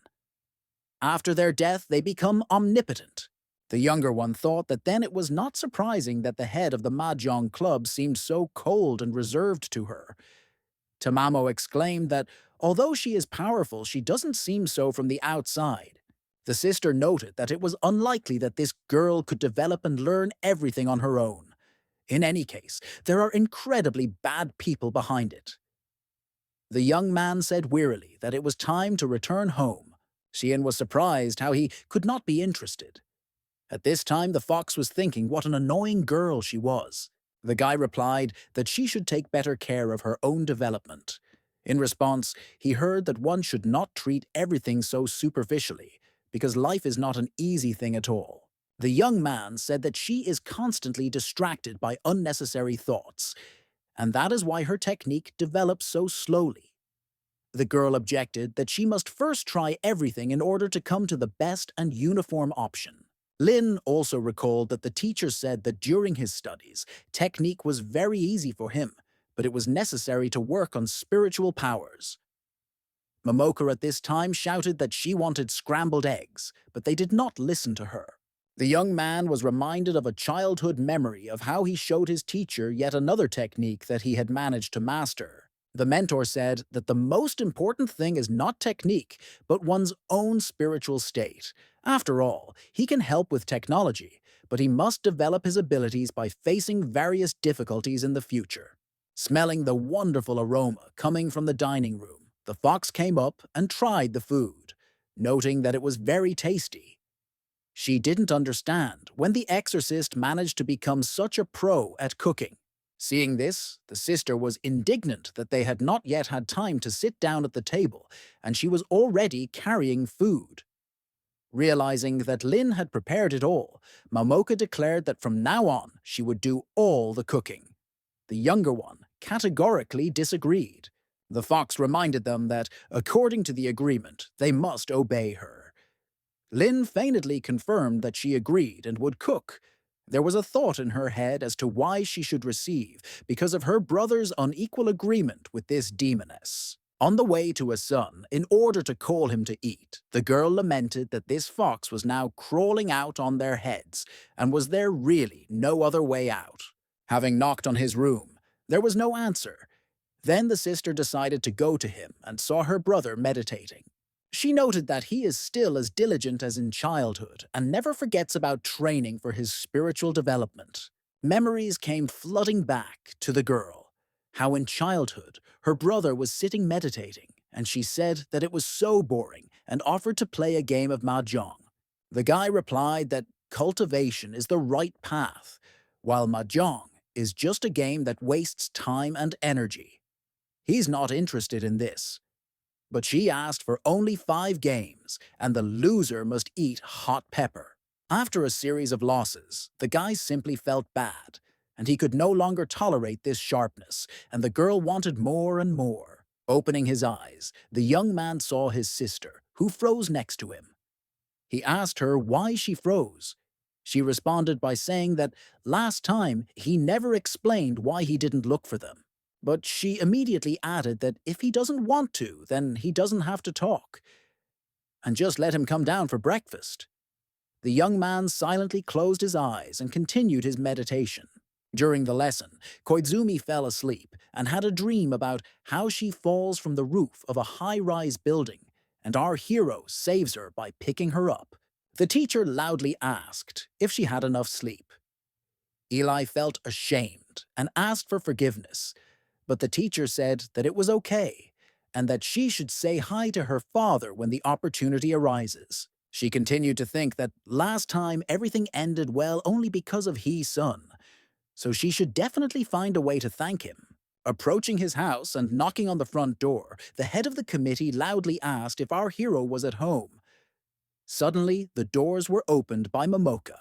The girls absolutely did not expect to see each other and said hello. Koizumi has not yet recovered from the shock of the fox when another girl appears and asks who came and why she doesn't comes in, but stands in the doorway. The head of the Public Order Committee was amazed by this situation and could not think that this guy was the kind of guy who would gather a harem for himself. Thanking the young man for everything he had done for her, Eli invited him to a dinner party as a thank you. He asked if Kurosaki would be okay as he needed to talk to her. Senpei said that she had some urgent matters or problems at home and returned there. A few days ago, running up to her yard, Takuki lamented what could have happened to her family that she was called so urgently and saw a demonic aura hovering around her house. At the meeting, the elders explained that one of the seals of the Kurosaki family had weakened for unknown reasons. The girl did not understand how this could happen, because sealing techniques are the main task of her clan. Protection is always tested and improved. Honeo replied that the reason had not yet been determined. The problem was that this was a special seal, and it could only be strengthened by a family member with fatal blood, which allows the use of special techniques. Only a few people from the whole family have such blood. At the moment, it is her and her grandfather. No one told her about this because it is one of the secrets. Until the girl grew up, everything was kept in the strictest confidence. Of course, first of all, they wanted to attract the head of the clan, but he is already too old, and his baleful blood is not as strong as it was before. Therefore, Takuki remains the only option and hope for salvation. But the girl hesitated, because she had not yet mastered all the exorcism techniques that were inherent in her family. She wasn't sure she could handle such a difficult task without letting them down. But Haneo hastened to calm her down, and said that there was no need for the technique to resume. Only her blood was needed, which, when combined with the powers of the 3 elders, would ensure the seal's functionality. Then she gave her consent. After such a conversation, the girl realized how far she was from the affairs of her family, and was not familiar with many things. She was never even interested in it. When they got to the point, Kurosaki asked what this place was, since she had never been here before. They replied that this was the northern edge of the seal. The exorcist could not even imagine how huge she was. Indoors, Tokuki saw an altar. A protective sign was painted on the floor. There were candles around, and scrolls with writing floating around, and in the center, there was an evil spirit that was being held back by all this. Hanyo said that now all hope is on her. Having bitten her finger until it bled, the girl thought that she had many questions for her grandfather and definitely needed to ask him. But then she tried to drive away all her unnecessary thoughts and concentrate. Touching the seal and forming a star with her fingers, she activated it. The demon immediately increased in size and roared. The three elders quickly began to recite a magic spell, and long glowing ribbons with hieroglyphs appeared, firmly grasping the otherworldly force. Then one of the clan members approached the girl, who was blinded by a bright light, and said that they had better leave now. She had already asked him who was sealed in this place. Honeo replied that her grandfather would tell her when necessary, but now that time had not yet come. She wondered why even she couldn't know about it. He told her that there was no need to rush, as each of the 7 seals needed to be maintained with blood for a week. This means the magic ring will be restored only after 49 days. My sister was indignant why the guy didn't take her to Eli. She also wants to taste delicious food. He tried to explain that only he was invited, and it was not nice to take someone with you without asking, especially since she would do something anyway. A luxury car came for him. Lin asked Momoko if he was going on a date. The fox was furious that he had gone to dinner with another girl. Sien continued to incite her, saying that he doesn't care about her. Arriving at a fashionable restaurant, the guy was met by Koizumi. He said it was very generous of her to invite him to such a place. The girl replied that this restaurant belongs to her family. The young man was told to go and change his clothes. He was informed that he needed to wear a national costume, as they had been following this tradition for many years. The young man felt rather awkward in it. Senpai asked if the outfit suited him. His son replied that he was not used to such Japanese clothes. The girl still noted that he looked very cute in a yukata. At some point, the exorcist twists his ankle and falls straight onto Eli. Hayano came into the room and saw this picture and asked what was going on here. The guys began to make excuses that the young man simply slipped and fell because he was not used to wearing the Japanese national costume. Glancing at our hero, Hayano thought to himself that it was not surprising that Eli, as a thank you, invited him to dinner and told her to sit next to him at the table. Mr. Koizumi began offering the guy various delicious dishes, such as bluefin tuna sashimi, sushi with Chinese fish caviar, and at the same time saying that he had clearly never tried this. Eli tried to hint to her father to stop, but he only loudly declared that since she had invited her friend to dinner, she needed to give her a warm welcome so as not to look indecent. The young man wanted to try the sushi, but it slipped out of the chopsticks and fell on the table. Hayano immediately said that it's okay, because they only cost 90,000 yen. Help yourself to something else. Eli's father then started asking a bunch of questions about where his parents were, what they did, and if he was in a relationship. The girl didn't understand why he was so interested in this. The guy replied that his parents stay and work in America all year round, and he lives alone all the time. His son then asked for forgiveness and left the hall for a while. Going out into another room, the young man thought that if he had known that everything would happen like this, he would have taken Mamako and his sister with him. Senpei got angry with her father and asked him to stop, but he pretended that he did not understand what he had done wrong. She began to push him out of the hall and say that this was her dinner for the young man, and his father should not be here. Hayano said that he was not full yet and asked to stay, but the girl was adamant. Mr. Koizumi sat in the corridor not far from the room where the guys were and lamented why they took so long. He came up with the idea to ask if they had enough of the dishes to check what they were doing. Eli had just begun to apologize for the behavior of her father, who put the guy in an awkward position when the doors opened and he appeared, wanting to order something else for them. Senpei again asked to leave them alone, to which he replied that he would stand at the door, and if they needed anything, they would just tell him. A few hours later, while saying goodbye on the street, Hayano said that since his parents were working so hard, he needed to study even more and not be distracted by anything. Eli again asked him to stop. Next, he ordered the young man to be taken home, and since it was already so late, Koizumi should not accompany him. The young man was glad that it was finally over. At this time, a car drove up to the restaurant, from which, apparently, his acquaintance got out and told Mr. Hayano that they had not seen each other for a long time. Mr. Takino said that he had heard about the new restaurant, so he came to visit it in person and encourage Mr. Koizumi. Father Eli replied that it was very kind of him, but such a place was not suitable for people of his level. The daughter asked who this person was, and the guest was surprised when he noticed her. He said that she had grown up to be simply beautiful, and that most recently she had been a child who he had nursed and held in his arms. The girl next to him is no match for her. The uninvited guest continued to say that the schoolgirl was probably already experienced, which angered her father, who said that she was still small and needed to watch her language. Then he ordered the butler to take the children home. His son thanked for the hospitality and said goodbye, but he himself noted that Hayano and Takeno were clearly bitter enemies. An old acquaintance looked after the car with the guys as it drove away and smiled disgustingly, as if he was up to something.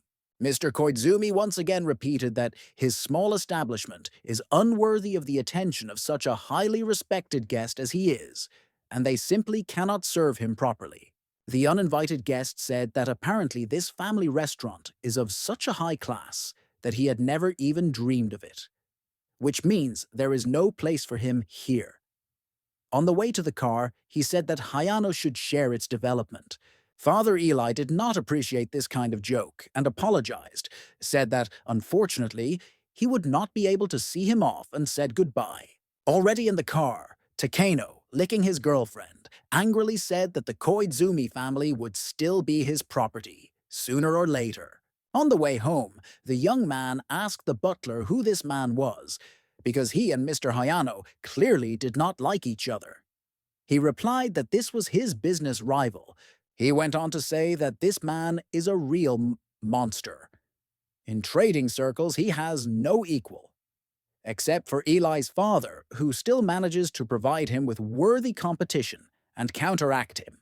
The girl began to apologize to our hero for the fact that her father had put him in an awkward position throughout the evening and caused a lot of inconvenience. He replied that everything was fine and there was no need to worry about it. The car suddenly took a sharp turn, and it turned out that Eli literally fell on his son and crushed him. The young man screamed from the pain caused, and the butler asked if everything was okay. When Senpei came to her senses, she felt that her hand accidentally ended up between the guy's legs, and she exclaimed in surprise and awkwardness. She embarrassedly asked if everything was okay with the young man, and he answered chokedly that yes. The girl told the driver to drive more carefully, otherwise she would fine him. He said good, but in fact, he did it all on purpose. Coming out near his house, the guy said goodbye and said that she also needed to hurry home. She asked him to come closer to the window because she had something for him, and after giving him a gift, she left. His son was glad that it was all over. Near the entrance, he was met by his younger sister and Mamako, who irritably announced that some dinner had taken too long. The young man thought with relief that he was home. My sister, seeing the box in festive packaging, began to joke about the gift, as if it was given in honor of the fact that they got engaged. The guy immediately began to deny everything and say that she was talking nonsense, but Mamako was already wound up. Looking at her expression, the young man realized that problems could not be avoided. She immediately started screaming that he began to allow himself too much and what they were doing there all this time. The young man said that they just had dinner. The jealous fox arranged a real showdown for our hero to find out what they were really doing. He repeated once again that it was an ordinary dinner. She said that she didn't believe it because people don't take off their clothes just for dinner in a restaurant. The young man did not understand why she even got it and where she knew it from. The girl pointed to his feet and said that when he left the house, he was wearing completely different socks. He asked her to listen and tried to explain that everything was not at all what it looked like from the outside. Tamamo turned to Lin with a question of what to do, because he does not want to confess. The sister said not to worry, because she has a method that has been proven many times, and took out a talisman with symbols. She explained that in the distant past, their mentor used this method as a lesson in cases where his son behaved inappropriately. The guy muttered muffledly that this was wrong, because they were relatives. And why did she do this? Sometime after the so-called torture, the guy lay on the floor broken and said that from the very beginning he said that nothing had happened. Why did they not believe him? A little later, the girls began to fuss around him and apologize. Lynn said she didn't mean to. The guy exclaimed indignantly that if she didn't want to, then why did she do it joyfully and with such pleasure? She told him not to be angry and that she had brought many different gifts from the teacher. The young man asked what other gifts were there. The sister replied that these were tools and various equipment that he had not needed for a long time, or that he did not use. At this time, on the way home, the butler told Eli that his son was a very nice guy, and he liked him. The girl said that there was nothing between them.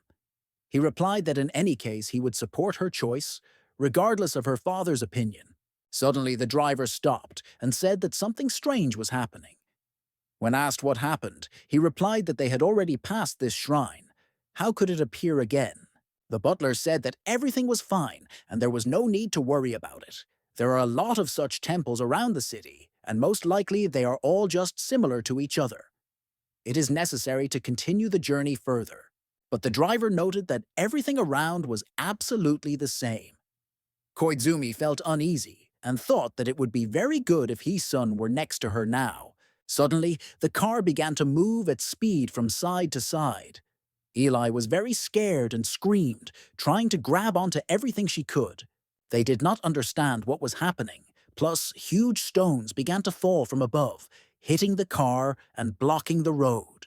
The butler tried to revive the driver of the Hondu, but it was as if something had possessed him. His eyes rolled back and turned white.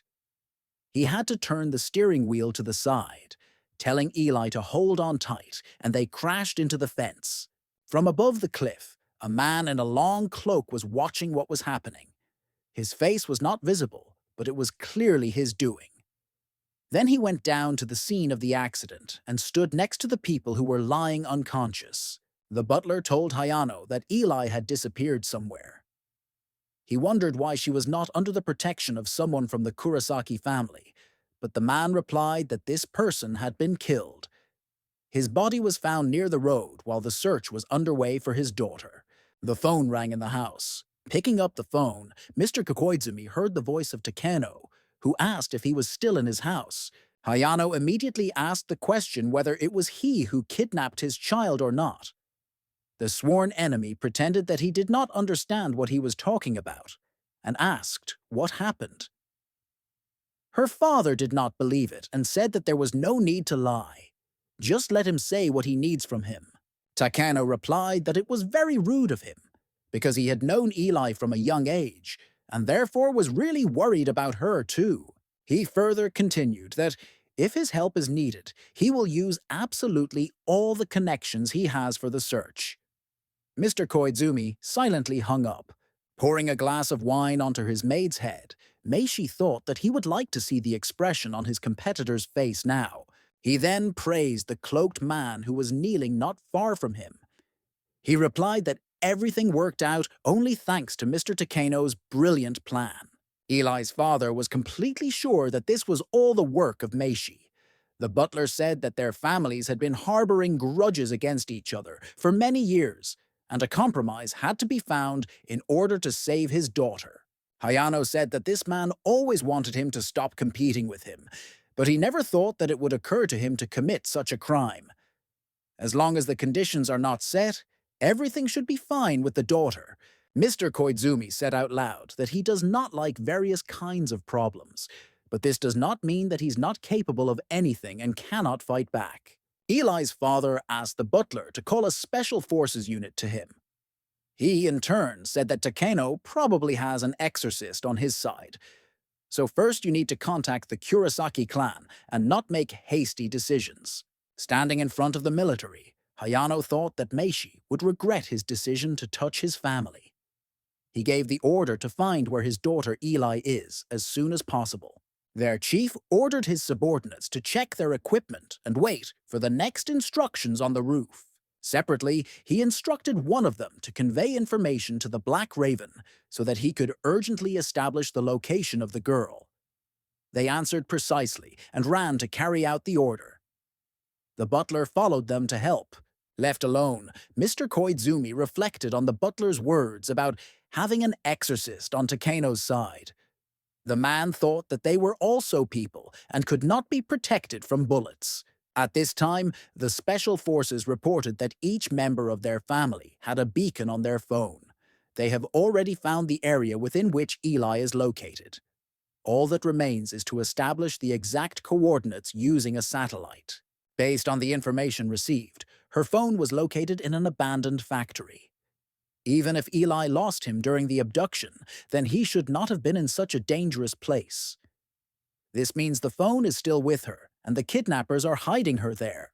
The butler was surprised by modern technological capabilities.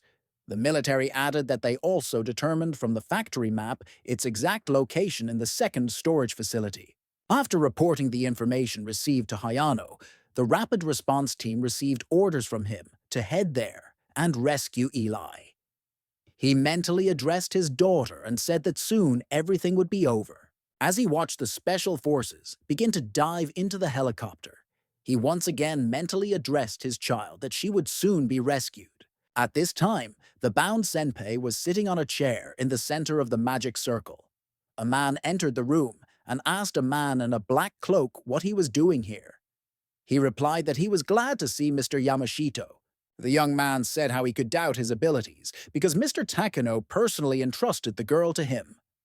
The man replied that with such a talented exorcist as him, there would be no problems.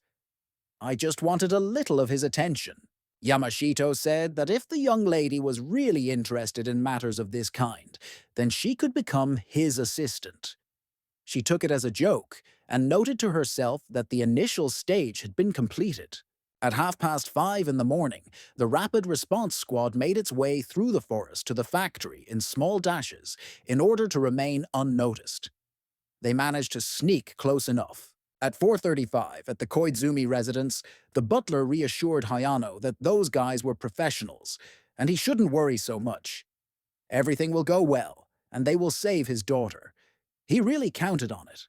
At 4:40 at the factory, the commander gave the order to split into two groups in order to enter from both sides and take the kidnappers by surprise.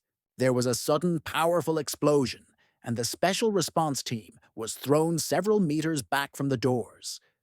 A voice came from the roof and asked what all the fuss was going on. The commander-in-chief shouted that there was an ambush on the roof, and it was urgent to move to a shelter. Yamashito said that hiding is not fun. Let everyone come out to play and approach them closely. Fire was opened on him to kill, but unexpectedly the bullets, not reaching the target, changed course and flew back towards the special forces. The commander was shocked. At 4:55, the phone rang in Koizumi's house. Having picked up the phone, Hayano immediately asked how things were and whether their daughter had been found. In response, he heard an unfamiliar voice say, "Hello," and Eli's father asked who it was. A female voice said, "How can such a famous businessman ask such nonsense? Of course, these are kidnappers." He started screaming what they did to his daughter. He was told that there was no need to rush so much and first accept the gift. The butler received the message in the messenger and showed it to Hayano.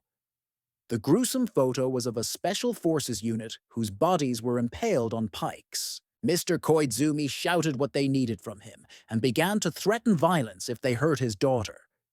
The other side replied that she was fine, and now she had even become the favorite of their owner, Takeno.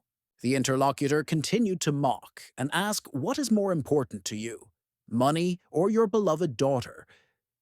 She also said that her skin was so clean and soft, which meant it had been touched. Eli's father said that he is not the type of person to be provoked. Let Maishi stop being such a coward and meet him one-on-one. The voice said that Hayano is impudent and this is not beautiful. He replied that it was not for her to judge him. The owner of Koizumi once again repeated the question of what they needed. At the other end of the line, they said that their master really loves meat. At first, he didn't understand what kind of nonsense they were talking about. He was given until 7 o'clock in the evening to make a gesture of goodwill and show how generous he is. In this case, his daughter will remain alive. After hanging up, Hayano hissed that he would never forgive Takeno for what he did. At 5:10 in the morning, a girl in a black raincoat sent a message to Hee-sun from Eli's phone, saying that now it was his turn to join the game. Looking at the photo of Eli tied up, Mamako asked our hero what kind of strange games they played with her at night. My sister immediately picked up that this was really about adult fun and how amazing it was. Tamamo began a fiery speech about how he fell in love with her, and it was clear why. She is beautiful, statuesque, with an incredible body, and from a rich family. Therefore, his son will give himself to her with great pleasure. The guy asked everyone to shut up. He enlarged the photo, showed them the signs on the floor near the chair, and said that it looked very much like a magic circle, which meant the girl had been kidnapped. The girls did not expect such a turn of events. The younger sister couldn't believe that someone actually dared to steal the young Koizumi senpai. The young man asked her to bring the vessel. Shin said it looked like a trap to lure her brother there. He said that it would be better for it to be true than for them to harm her, until the young man managed to find that place and get there. Seeing a strange thing in the hands of a young man, similar to a golden plate with symbols, the fox asked what it was. The guy explained that this is a compass that their family created for searching. Many generations ago, his ancestors gathered together all the necessary celestial bodies to create it, and he successfully proved himself in the work. Momoko was surprised because before he had been able to find people without this, why should he use it now? The sister said that in order to be detected, a talisman with symbols must first be attached to the body. Tamamo didn't understand how he could have time to attach it to Eli. Then, imagining the picture of Hee-sun and Koizumi kissing, she went into a rage, saying that she would kill them all herself. He asked the girls to shut up because they were interfering with his concentration, and began to read a spell that would help show the way to the kidnapped girl. An astral projection of an abandoned factory appeared in front of him. The young man realized that they needed to move to the northeast in order to save the unfortunate woman. Sometime later, looking at the abandoned factories from above, the guy noted that they were huge and needed to split up in order to speed up the search. You also need to be careful not to attract attention to yourself. Then he told the girls to go together and be very careful. My sister boldly declared that she could go herself. He then turned to Mamako and said that she was very sensitive to demonic Kai, so if she felt that she could not cope alone, then she should give him a sign using the talisman he gave her. The girl nodded. After the young man left, Tamamo addressed Lin as her little sister and told her to follow her. Sian, in turn, said that he specifically went to save his queen himself, and the fox is still so proud of this. The girl became furious, deciding that he had lied to her. The youngest in turn saw what the demoness in love looked like. After wandering for some time, the girls realized that they had passed the same place several times already. Sian said that this is all very similar to a mirage. The fox was indignant that some small people decided to put a spoke in her wheels with the help of hallucinations and illusions. Lin said not to panic because you need to be careful. She thought to herself that she finally had a chance to put the arrogant demoness in her place, who considers herself omnipotent, and to show her strong side. The youngest took out a compass and began to read a spell that would help them find the right path. He pointed to a place near which there was a sign. The passage is closed. Repair work is underway. At this time, Hisun felt a strong spiritual force near the tower, which meant it was protected by a magical barrier. At the same time as their sister, they used their rare techniques and destroyed the invisible wall in the blink of an eye. Suddenly, someone started shooting at their feet. Then masked men with machine guns appeared. From this crowd came a voice that greeted them. While under the gun, Hisun felt the same spiritual power as in the case of Mr. Koizumi, which means that the puppet technique was also used here. Fire was opened on the young man, but he managed to deftly dodge the bullets. The young man told himself that he couldn't waste a minute, and first of all it was necessary to save Eli.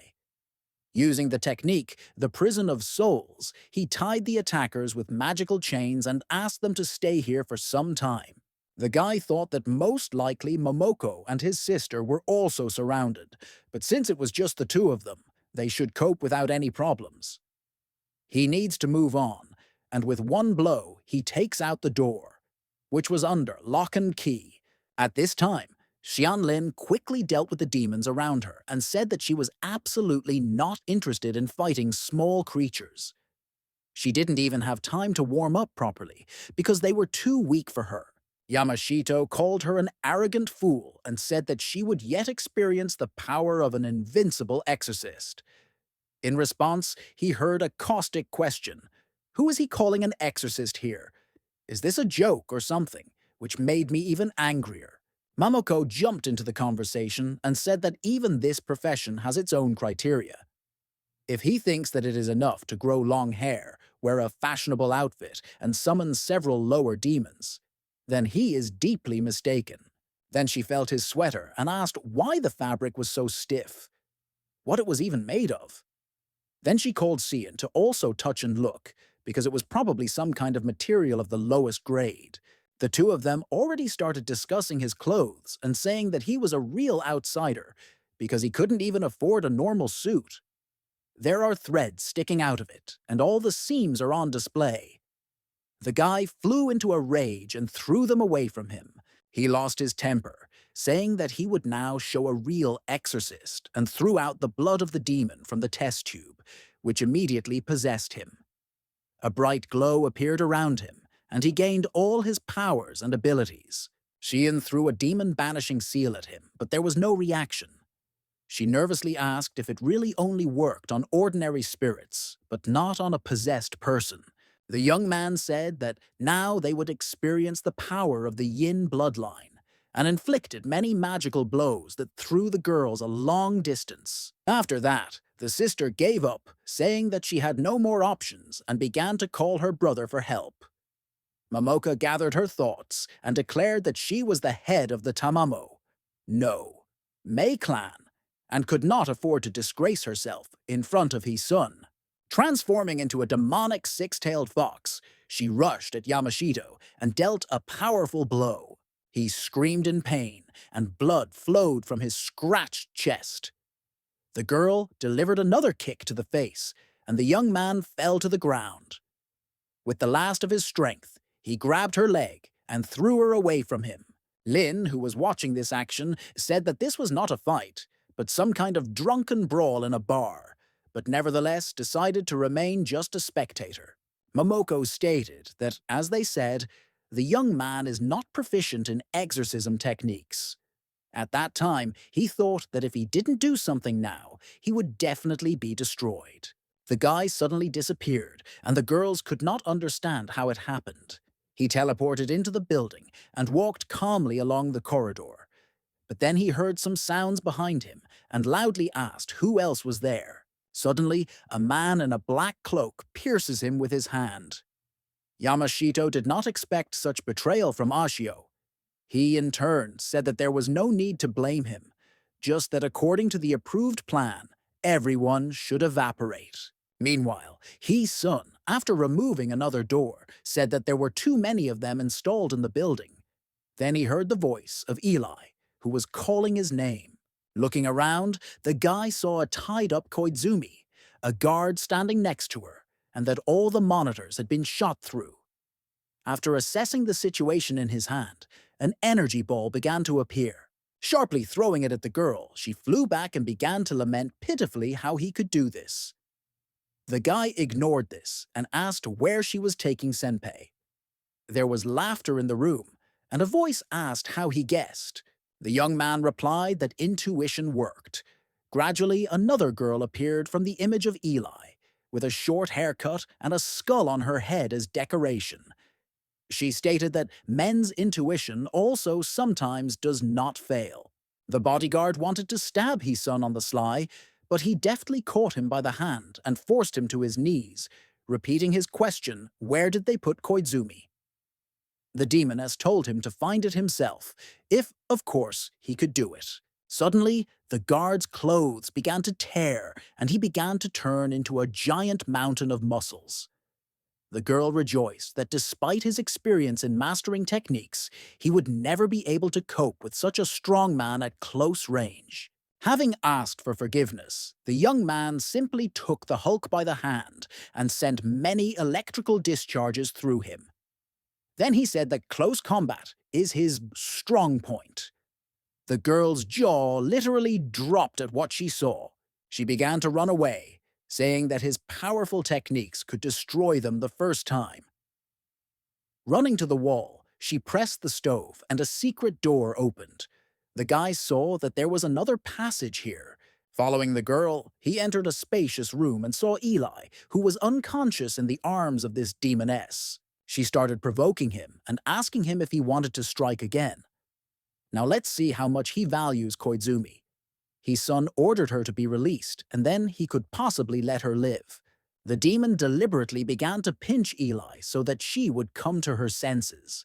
Then she said that he had no right to set conditions now, because the schoolgirl could be killed at any moment.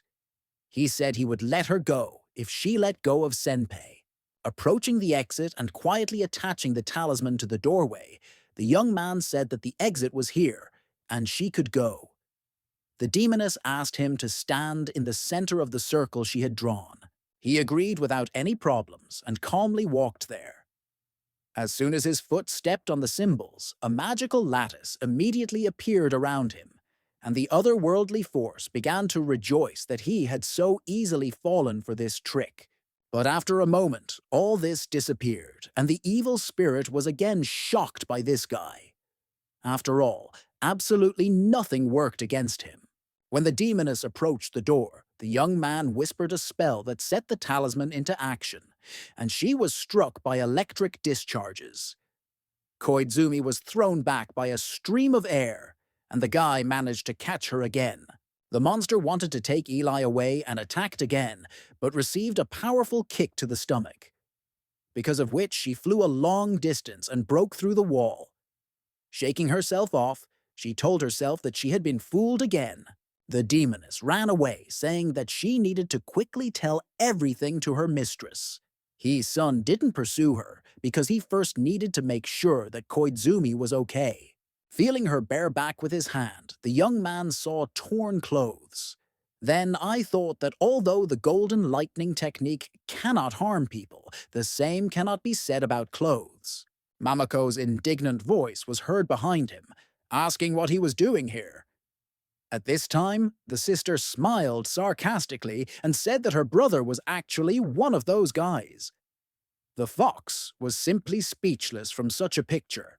The young man began to say that he just wanted to take care of her wounds, to which Cian said that from the outside it didn't look like that. He was indignant at the nonsense she was talking about. The guy turned to Tamamo and said that everything is not what it seems. She replied that if he really intended to heal her, then why was he now trying to justify himself to everyone? He wondered why he really makes excuses to someone all the time. The sister whispered that he should learn to see the hidden meaning in words, but the fox had already lost his temper, watching as his son healed Koizumi, and she gradually began to come to her senses. The demoness decided not to throw any tantrums today, and not pay attention to it. The girl noticed a stone near her, glowing green, and was about to take it in her hands. But then she heard the voice of Eli, who asked if it was really his son. Turning around, the fox saw the girl pressing herself and hugging the young man, which made her furious. The young man thought it was nice when a woman leans against you like that, but now is a completely unfortunate moment. When the three of them met their gazes, a frightening, deathly silence hung in the room. The sister exclaimed, which was what needed to be proven. After the demoness reported what happened, the girl in the black cloak said that the young man was even stronger than she thought. Then she turned somewhere into the void and asked if her boss would accept such a gift. At the Koizumi mansion, the daughter finally met her father, who asked if everything was okay with her and if Takeno had offended her. She replied that everything was fine, only thanks to his son again. Hayano told her to go to her bedroom and have a good rest after such a lot of stress, and in the meantime, he would properly thank the guys. The gentleman called the young man Mr. He-sun and said that who would have thought that at such a teenage age, he would already be such a strong exorcist. The guy got embarrassed and said that he should call him as before, just He-sun.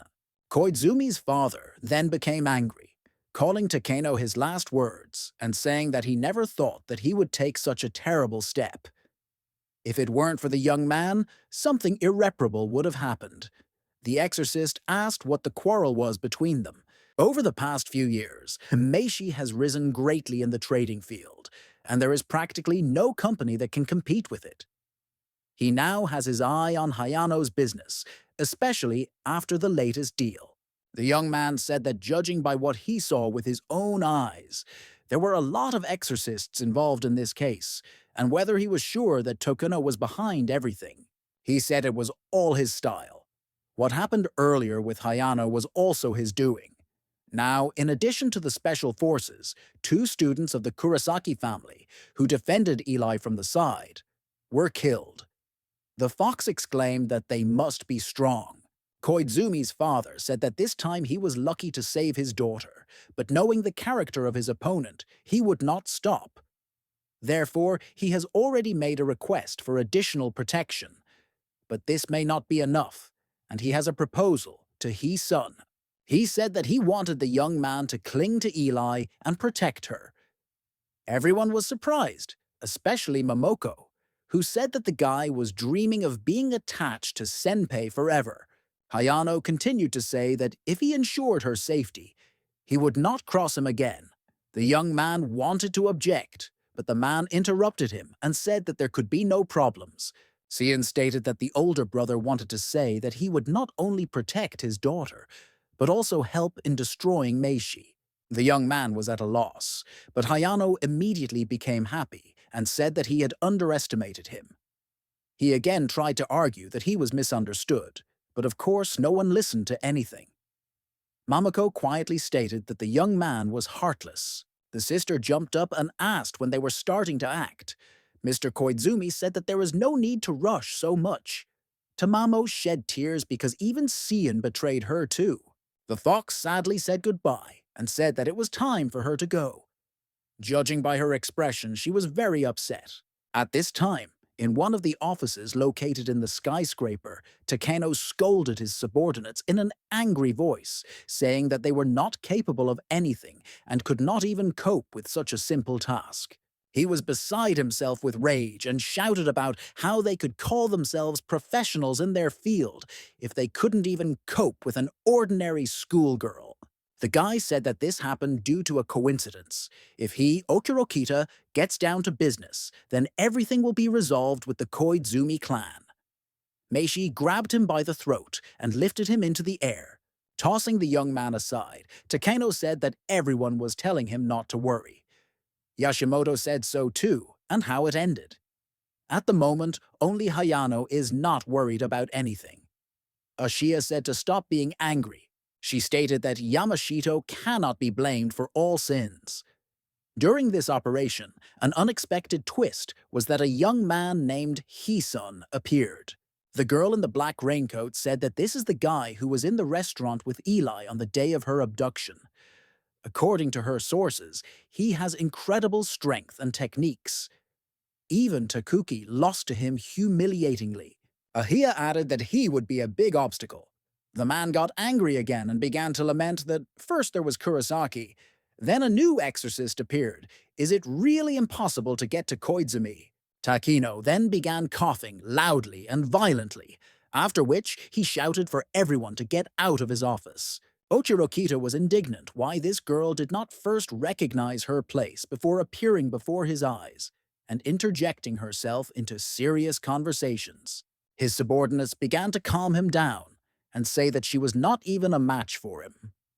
The young man said that as soon as his experiments on combining Magatama and the exorcist were completed, no one would be able to block their path. The demoness, eavesdropping on their conversation, thought to herself how narrow-minded they are. But this is precisely what pleases her mistress. Tokeno was meditating in a magic circle, and then a voice asked if everything was okay with him. He was indignant at who dared to disturb him. It was Ahaya who came to take care of him. Having removed the talisman with a purple glow that hovered above his head, he asked how she was going to do this. After hearing the proposal, Meishi liked it. He asked why the girl didn't inform him earlier, or now she just wants to raise her status. Ahaya said that the owner is very observant, but their job is to prove that his fears are in vain. He clarified how convinced she was that it would work. The girl said that the probability is 80%, but if you find a powerful vessel, then 99%. Then he asked if anything was required from him, or if they would prepare everything themselves. The girl responded with silence. Then he said that he agreed, as long as she did not plan to get what belonged to him. Ashia said goodbye and got ready to leave. Looking after her, Tokeno wondered if she really knew about the 10-fist technique. At that time, the girl was thinking that he was not so simple, and she still had quite a lot of work left. The girl said, smiling insidiously, that the time had come to give love to the youngest again. Her demon subordinate stated that she sent the tickets to that woman, and now it was her turn. At this time, the guys who were about to enter the house were surprised that the door was open. Going inside, they saw a pile of shoes in the hallway and decided that thieves had gotten into them. Having walked a little further, the schoolchildren saw a bunch of things that were scattered around the room and several suitcases. The girls started asking his son what it all meant. The guy just wanted to say that he didn't have the slightest idea what was going on here when they heard the sound of water and someone opened the door from the bathroom with their feet. A girl came out of there wearing only a towel, saying that it was good to finally take a hot bath. Seeing her, Mamako and Cian exclaimed who she was. Sometime later, everyone was sitting opposite each other, and the young man told his arriving sister that these were ordinary room renters. There is no need to think anything extra. She said that there was no need to worry, and that she was glad to see that her younger brother had grown up so much, but she still needed to not go beyond the bounds of decency. The young man said that she was not often at home, and suggested having dinner together. The girl agreed, and said that then she would treat him. The sister showed the flyer to some chic establishment, saying that she was very generous today. The girls were completely delighted, and the young man thought that it would be much more difficult for him to cope with 3 women. At this time, at the Koizumi mansion, the bodies of the Hirosaki family's disciples were shown to other followers of this clan. Hayano reported that this happened during Eli's kidnapping and asked what they thought about it. They sincerely apologized for not being able to help in time. Father Eli said that there was no need for this, as he knew that they had serious problems, so it was not surprising that they could not send anyone. Maido Toro continued to apologize, saying that if the Kurosaki family had the opportunity, they would have come themselves, rather than sending a distant branch disciple like him. Hayano said that he is very modest, and the guy's name has been around for a long time. The young man took out a large box and said that it was intended to strengthen protective barriers. As soon as it is possible to activate it, no otherworldly force will be able to approach their home. Eli's father was delighted with such wonderful news. Maido said that there should be no problems with the operation of this device. But there is one problem. Hayano asked what exactly was wrong. He voiced that 5 exorcists are needed to carry out the ritual. But there are only 4 of them, so they will have to wait until they can send someone else. The disciples again asked for forgiveness, although it did not depend on them. Mr. Koizumi was upset that problems had been pouring in on him from everywhere lately. If the barrier is not restored soon, this could end badly. And then he remembered about his son, with whom he could perform the ceremony. Toro immediately began to say that this was a bad idea, because the barrier could only be restored by members of the Kurosaki family. The man replied that this guy had already restored one of their defenses, so he would definitely cope with this task. At this time, the guys were having lunch in the bathhouse complex. Cian could not eat enough, and a pile of empty plates had already gathered near her. The young man said that he always said that she needed to learn to eat more, elegantly. Lin replied that his sister was much better and he was just being boring. The girl said that, as a child, he couldn't even take care of himself, let alone others, and cried all the time. The girl started asking to see photos of him when he was a child. The young man, watching all this, dreamed only that it would end as soon as possible. Then they all ran to swim. The guy was literally pushed into the men's locker room, and he thought that since he came here, he could relax and unwind a little. Suddenly, his sister hugged him, telling him how slow he was, and then the young man noticed Cian and Mamako in the font. In response to this situation, the eldest said that she should be thanked for such a chance, which occurs very rarely. The young man began to try to get out of it, saying that he remembered about urgent matters that could not be resolved without him and he had to go. But the girl pushed him into the water, simultaneously pulling the towel off him. Then she herself jumped into the font with a bomb and splashed everyone around with water. Lin asked if everything was all right with the guy, to which the eldest replied that they played like that when they were children. At this time, Mamako asked Hisun how he was feeling, and her breasts caught his eye. The young man was lying in the water, and blood was flowing from his nose. The girls began to worry about him because he was losing consciousness. She himself thought that they wanted his soul to leave his body again. At this time, a trio of villains stood near the cage with a huge, muscular demon, saying that if they fed him a couple more souls, he would reach his highest form and be ready. One of them told Ochirokito that with this they could win back Mr. Takeno's favor. He replied that with such power, he did not care at all about the man's trust. The subordinate asked what he was talking about. The boy said that the Magatama draw in souls to raise a demon, and exorcism is capable of absorbing it. They can also be attached to a person's body, turning them into spirit beasts. Humanity is taken as payment. One of the guys said that Kamido has a couple. Ignoring this, the young man said that if he could combine several Magatama together in one vessel, they would have incredible power. And he continued that then they would not be afraid of any annoying families of exorcists. After a telephone conversation, one of them announced that the last dish had arrived. Meanwhile, at the bathhouse complex, Cian boasted that she was given a free trip to the bathhouse as a prize. The girls were upset that they didn't receive anything. The eldest turned to Hisun and said that he was also lucky today. An employee of the complex brought him a onesie in the shape of a toad. The young man began to deny it and say that he would never wear it, but he was forced to.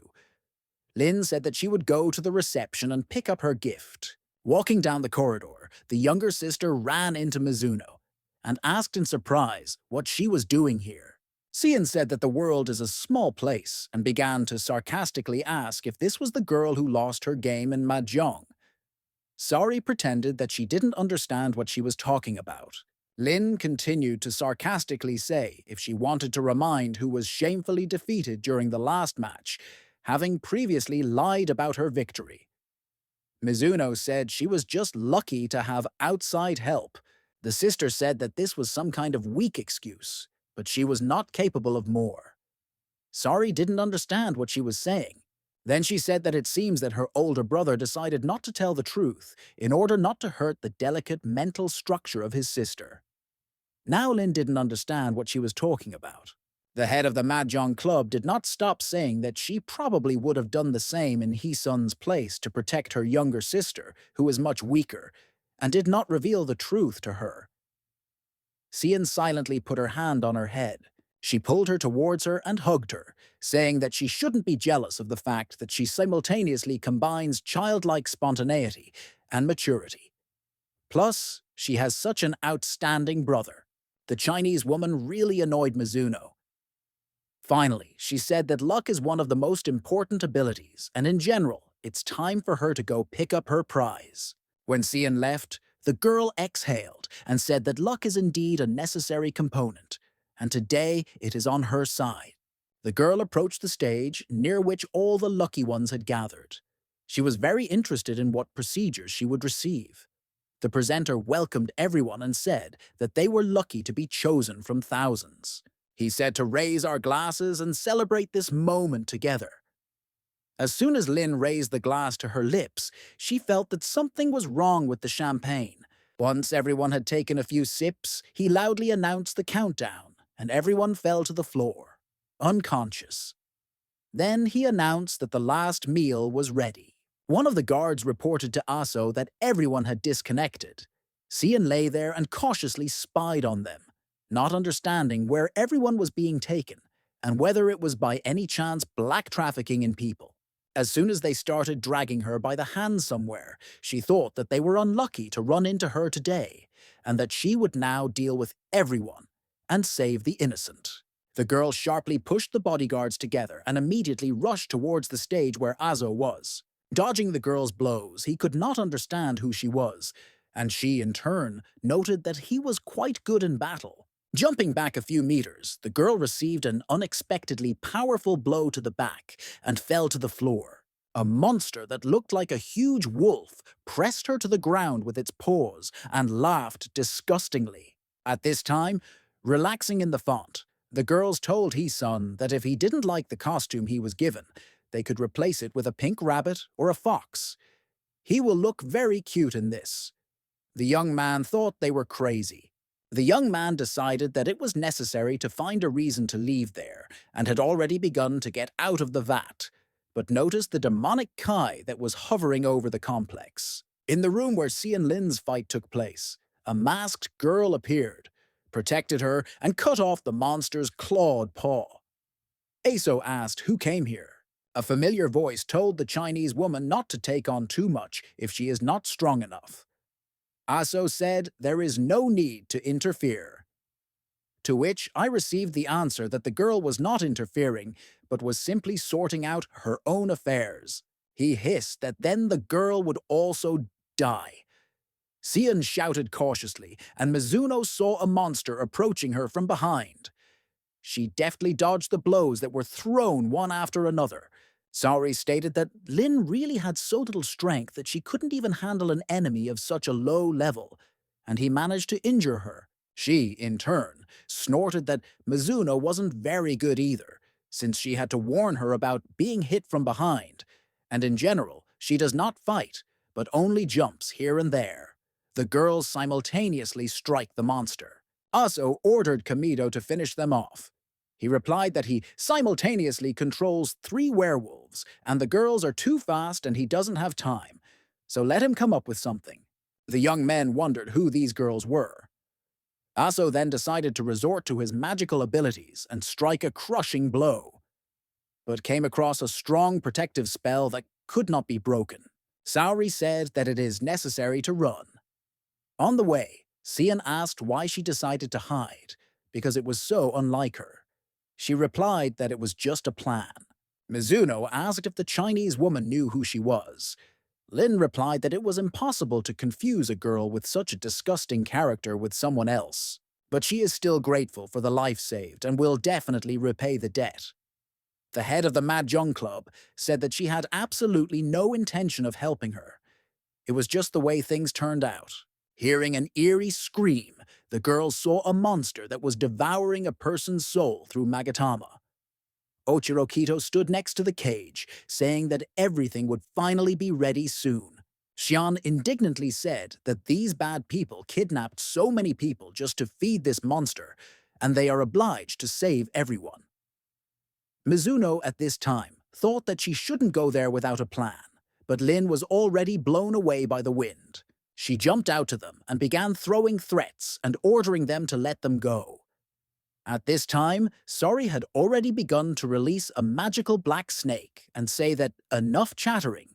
We need to start acting. The technique of the head of the Mahjong Club was immediately broken by the magic of Aso, who apologized to his master for such a situation. The Chinese woman asked what to do now. Mizuno objected why she was asking her. A voice was heard that ordered to stop waiting for something and destroy the girls. More werewolves appeared opposite them, and the girls realized that they were surrounded. Sari blamed Cian for everything. Lin completely disagreed because Mizuno showed the way, and that's why they ended up here. The girl said that it was enough to argue. She will now create a commotion with the help of Shikigami, and the Chinese woman must run away at this time. Xian stated that the plan was not bad, and she then used her technique, a fire seal. Sori exclaimed what she was even doing and whether she was listening to what she was saying. After the explosion, Mizuno asked her to warn about it next time. Lin said that creating chaos is one of her callings, but now, how to escape from here? She said that in their position now, they could only go up and made a powerful blow, which caused stones to fall. By chance, the girl destroyed the protective barrier that kept the animal in the cage, and now he was free. This was very bad news for everyone present. Lin, with the monster hanging over her, was already sitting saying goodbye to her life. Suddenly, the monster's head is pierced through by an energy arrow. It was her older brother, He-sun, who came to the rescue and said that everything would be fine now. The girl was incredibly happy to see her brother, who destroyed this huge monster in a few blows. Ochirokito, looking at Magatama, which fell away and rolled under his feet, was horrified and confused that all his work was so easily destroyed. He didn't understand how this was even possible. Then he became completely furious and said that he would never forgive him for this. A demonic glow began to emanate from him, which caused terrible pain to all his subordinates, despite the fact that they begged for mercy. The young man did not understand what was happening here. Xian pointed to the many corpses around and said that she saw how they fed the souls of living people to this monster. The young man remembered the Magatama he had encountered. Ochirokito continued to shout that his strongest crystal was destroyed, so no one would be able to escape and he would kill everyone. At this time, his subordinates also turned into monsters. At this time, Mamako and her older sister continued to sit in the font, in complete silence, and the fox was worried about whether everything was okay with the young man there. When Mizuno emerged from under the rocks and saw a tornado of demonic K, she said that their master had probably absorbed the spiritual powers of dozens of Magatama, and it would be quite difficult to deal with him. He-sun told them to go back upstairs and leave this difficult issue to him alone. Lin bravely stated that she could help cope, but the young man told her to be a good girl and do as she was told. Cian didn't understand why he was behaving so strangely, but still decided to listen. Left alone with the mutated boss, the guy was mockingly told that first he would be destroyed, and then his girls, who would not be able to hide. In the blink of an eye, with a powerful explosion, Ochirokito was torn into pieces. The young man said that they were all really just a bunch of creatures, and his sister was right. A fire started in one of the buildings of the complex. Mizuno and Cian were sitting on the street, trying to clear their throats. Sari asked if she was sure that there was an exorcist battle going on inside. Lin replied that yes, and she was worried about her brother's condition. The older sister and Momoko ran up to them, who asked where He-sun had gone, because he had gone to look for her. The girl thought that if she said that the real cause of the fire was her younger brother, then she would probably like it. That's why she came up with the idea that the young man was so scared that he shit his pants and ran to those restrooms over there and pointed to them. My sister was surprised because there were women's toilets there. Now it was necessary to somehow get out, and Cian stood, saying that, really, why did he run there then, and what came over him? Tamamo joined in and stated that he went there because he was a terrible lecher. The Chinese woman hastened to shut her mouth and asked why she could never come up with some other excuse. Mizuno added that he was simply not very aware of the terrain, so he headed in the wrong direction. Lin introduced Saori, saying that she was the president of the Mahjong Club. Mamako immediately exclaimed that she was the one who cheated at the tournament for this game. The sister laughed, and Cian thought it was a great low blow. Hearing some rustling behind them, the girl saw the butler hiding behind a tree. Noticing that he had been identified, the man came out and said that he had come to see his son, who had just arrived. At this time, Tokuki was flying on a huge origami crane, with some guy who couldn't stop sipping on the bottle and joyfully shouting that he could finally take a couple of sips. She stated that he was generally aware that he was flying the aircraft while intoxicated. He replied that there was no need to worry. He was aware of this situation. Kurosaki took the bottle from him and asked why they were flying to the Koizumi mansion so urgently and what had happened to them again. She angered him with her action, but asked him to calm down and not cross the border. The man replied that they were faced with several tasks. The first is to help restore the protective seal on their house. The second is to investigate and find the killer who dared to kill the students of their family. He then added that this is why they were given such a responsible mission. The girl said it didn't seem like he was too worried about it. The young man said that the clan had sent Taro there a long time ago, and he did not need them to strengthen the seal. They will, if anything, just reinforcements. She asked if this was the most powerful exorcist of the secondary branch, to which the man said that that guy only knows about seals, but he is the strongest fighter. Then she asked the question where they were flying and what the consequences were. As far as investigation is concerned, an influential person like Hayano has enough connections and opportunities to do so. Their task will simply be to double-check the results and make sure they are correct. Tokuki concluded that they would be absolutely superfluous there. Hiro exclaimed that the girl had done a lot for their family. Therefore, it is necessary to celebrate this in some restaurant and have a drink. The girl wondered if he had dragged her along for an hour just so that he could drink in peace, and began to take the bottle from him. Looking in the wake of the departing car, Sian wished the young man good luck, but was privately indignant that he dared not take her with him. Momoko disappeared somewhere at this time.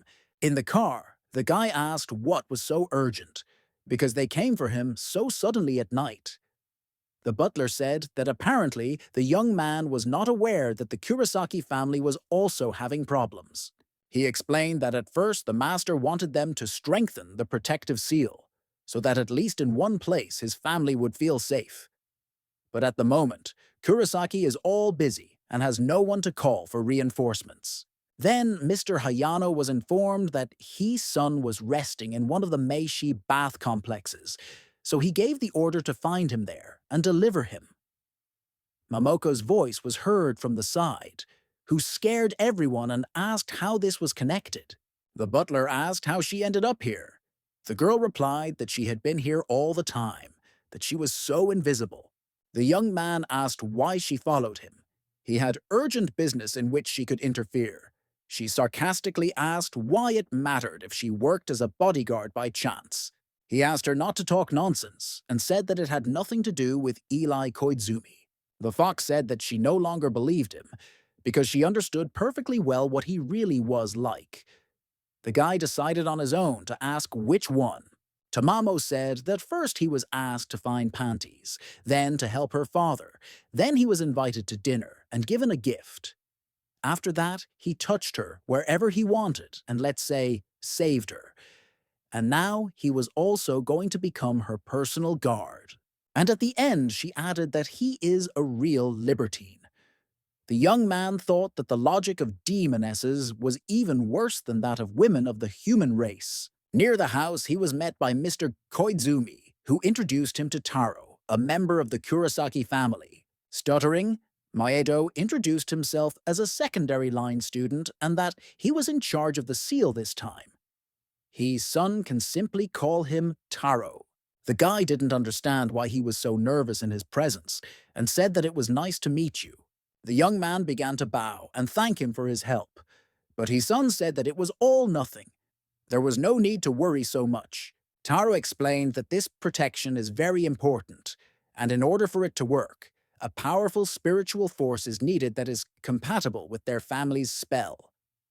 Hayano interrupted him and said that it was better to continue this conversation in the house.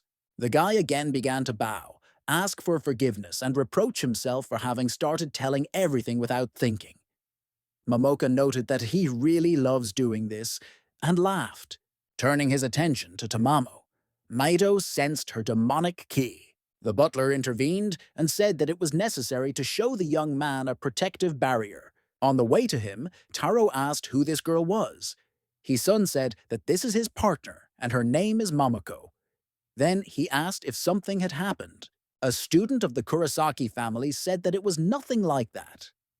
Tamamo at this time began to whisper in her ear that this guy couldn't take his eyes off her and was clearly interested in her. He needs to be careful, otherwise it will be stolen from under his nose. But Maido said that this girl is somehow strange and you need to keep your ears open. The fox did not like what she heard, and she began to say that she was great. But before Momoko had time to clearly blurt out something unnecessary, the guy covered her mouth with his hand and said that she shouldn't pay attention to her. She just sometimes speaks first and thinks later. After this, the fox bit him on the finger. Hayano, who was watching all this, wondered why his son communicated so closely with this girl. And I thought that it was necessary to tell Eli this.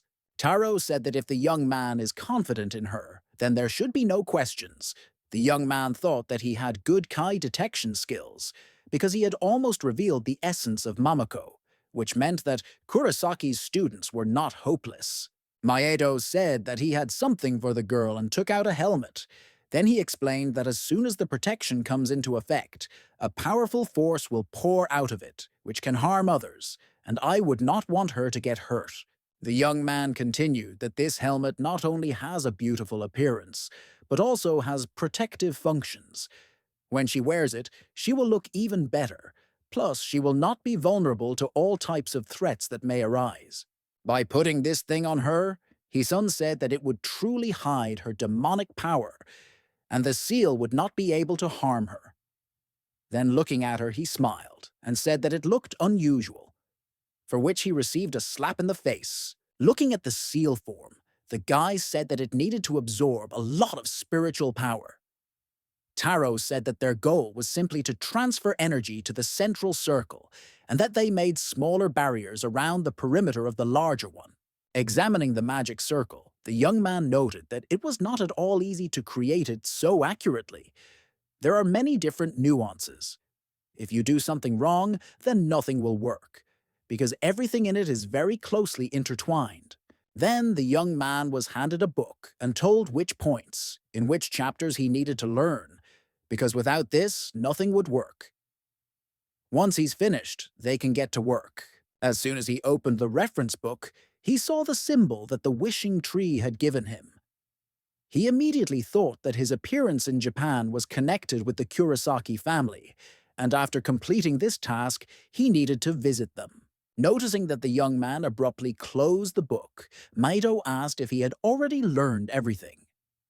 The guy got out of it by saying that he accidentally closed it after reading one spell and considered it inappropriate to open it again. Taro began to bow again and say that they were counting on him. The young man wondered whether everything would work out if he did it his way. A huge protective energy field appeared along the perimeter of the Koizumi mansion. Takeno was furious again when he heard that his charges could not cope with some kid.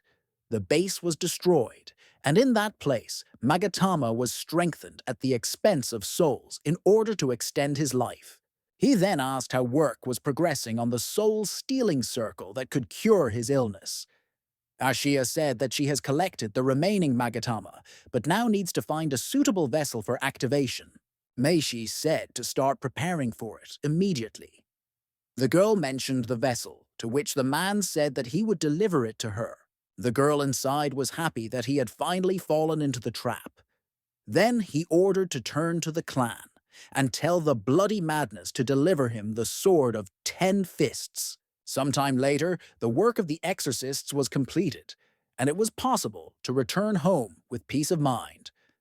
Mamako was already sitting up and falling asleep, and the guy thought that everything went well, and he didn't puncture himself.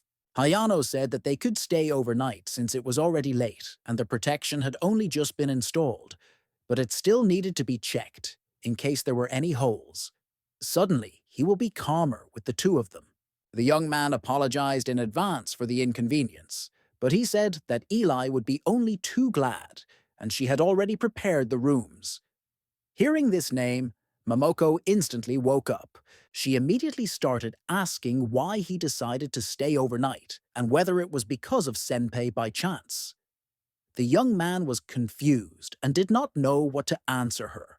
But the girl continued to press her, saying that apparently he decided to get to know her better, and in general, they probably had prepared one room for two, so he would now go to her. Then she added that when he finished, he could come see her. The guy decided to flee, saying that he would go look for Taro and study the runes with him. Sitting on the porch at night, Tamamo thought that apparently the guy did what she thought. Then Eli approached her, asking what she was doing here, and why his son wasn't with her, because they should be close. The fox proudly declared to Barons that it was absolutely normal for her to look at the moon and enjoy it alone. Suddenly, it dawned on Senpei that she forgot to thank Momoko for saving her, so she said thank you. Tamamo said that this was entirely his fault. Eli said that when she opened her eyes and saw the young man, she immediately felt safe. He is the first person in all time, next to whom she feels calm. The girl started to get a little excited and said that this guy was dangerous. Koizumi said that this couldn't happen. In her opinion, he is very brave and kind.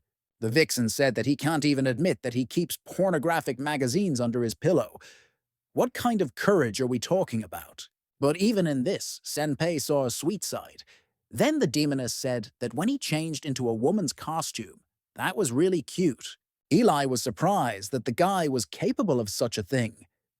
Mamako interrupted her, saying that you shouldn't be so fascinated by his son, so that you don't have to be upset later when the time comes. Koizumi looked into her eyes and said that she clearly really liked this young man. Tamamo immediately began to deny everything and say that such narcissistic egoists were not her type. Senpei stated that she can see how much the fox loves Hisun, but this fact will not stop her. Therefore, she offered to fight for him honestly and fairly. Momoka thought for the first time about her feelings next to a guy. She loves his breakfasts. She feels happy next to him. She doesn't like it when other girls hover around him, which means she's not indifferent to him. But she didn't understand how this could happen, because she made fun of him every day. Plus, she is a demon, and from childhood, it was decided who she should marry, since this battle can be fair. The girl stood up silently and said that she needed to go to bed and left. The demon with a horn on her eye walked and was indignant at how Takeno could order the sword of 10 fists to be delivered so urgently. She didn't even have time to put herself in order. She wanted to punish him sooner or later because he was starting to irritate him. Then she asked her fellow traveler why he thought the man was in such a hurry. She didn't let up and said that as soon as he got to his feet, he immediately began giving orders to everyone around him. Why did he decide that he occupies such an important position, and plus we ourselves must deliver the thing he needs? Then she continued that they should take advantage of this situation and put him in his place. Having finished her monologue, she turned to her fellow traveler and said that he needed to solve something with his unsociability, because this way he would not find a lady. With their hands clasped together, they said loudly, "The bloody ritual arise!" And from under the ground, something began to rise to the top. A young man appeared, frozen in one position. Under his feet were magical symbols. The demon spoke. Bloody mark, activation, and the young man began to come to life.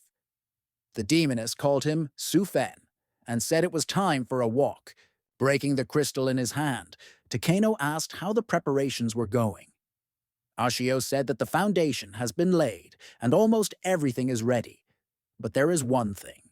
She muttered that she couldn't find the guardians for each eye from the circle, and the sword of 10 fists is incredibly strong, so she didn't know what to do. Meishi said that he doesn't care about her worries. Let him make this damn circle as it should, and there is no need to worry about the guardians.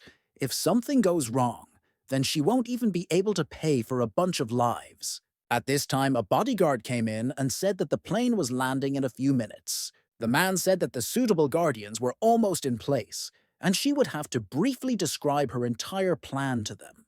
Having met the guests, Tokeno told Sue Lao that she looked wonderful. The girl was embarrassed, but said that she had not slept well recently, so her skin was not so fresh. Suddenly, her companion asked one word: strong.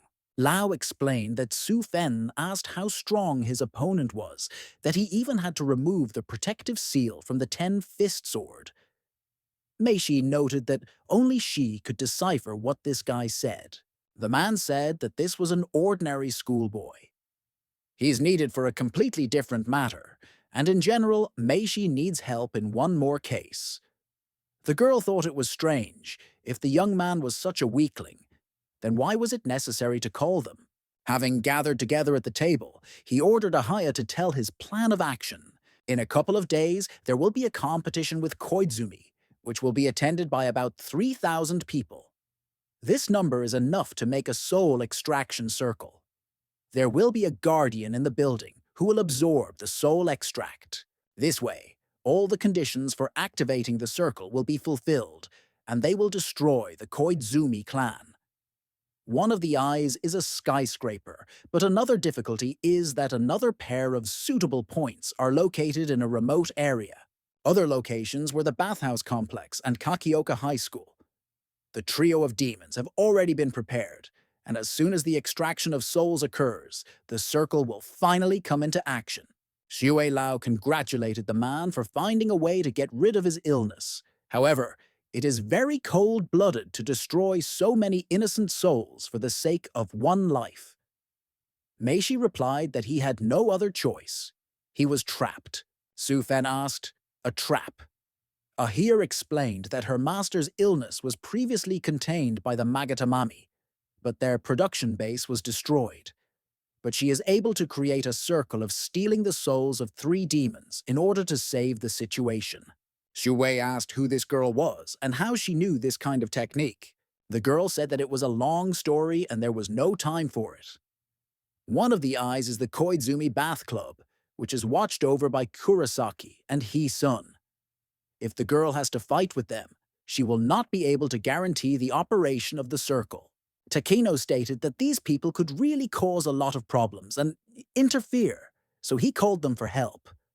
Lao mockingly asked that they could really frighten you so much. You should have seen their facial expressions. Su Fen asked, "A sword." The demoness picked up and asked what the sword of 10 fists had to do with all this. As soon as the souls leave their bodies, they will be drawn into the center of the activated circle. At this time, Meishi will rise to the roof and absorb their extract. But there will be quite a lot of showers, and taking everything into your body at once can be very dangerous. The 10-fist sword is a great weapon. He is able to suppress all those extra souls. That is, the safety of Mr. Takeno will completely depend on him. Lao said that means their task will be to protect the eyes. Ahaya confirmed and said that securing these places would be very difficult.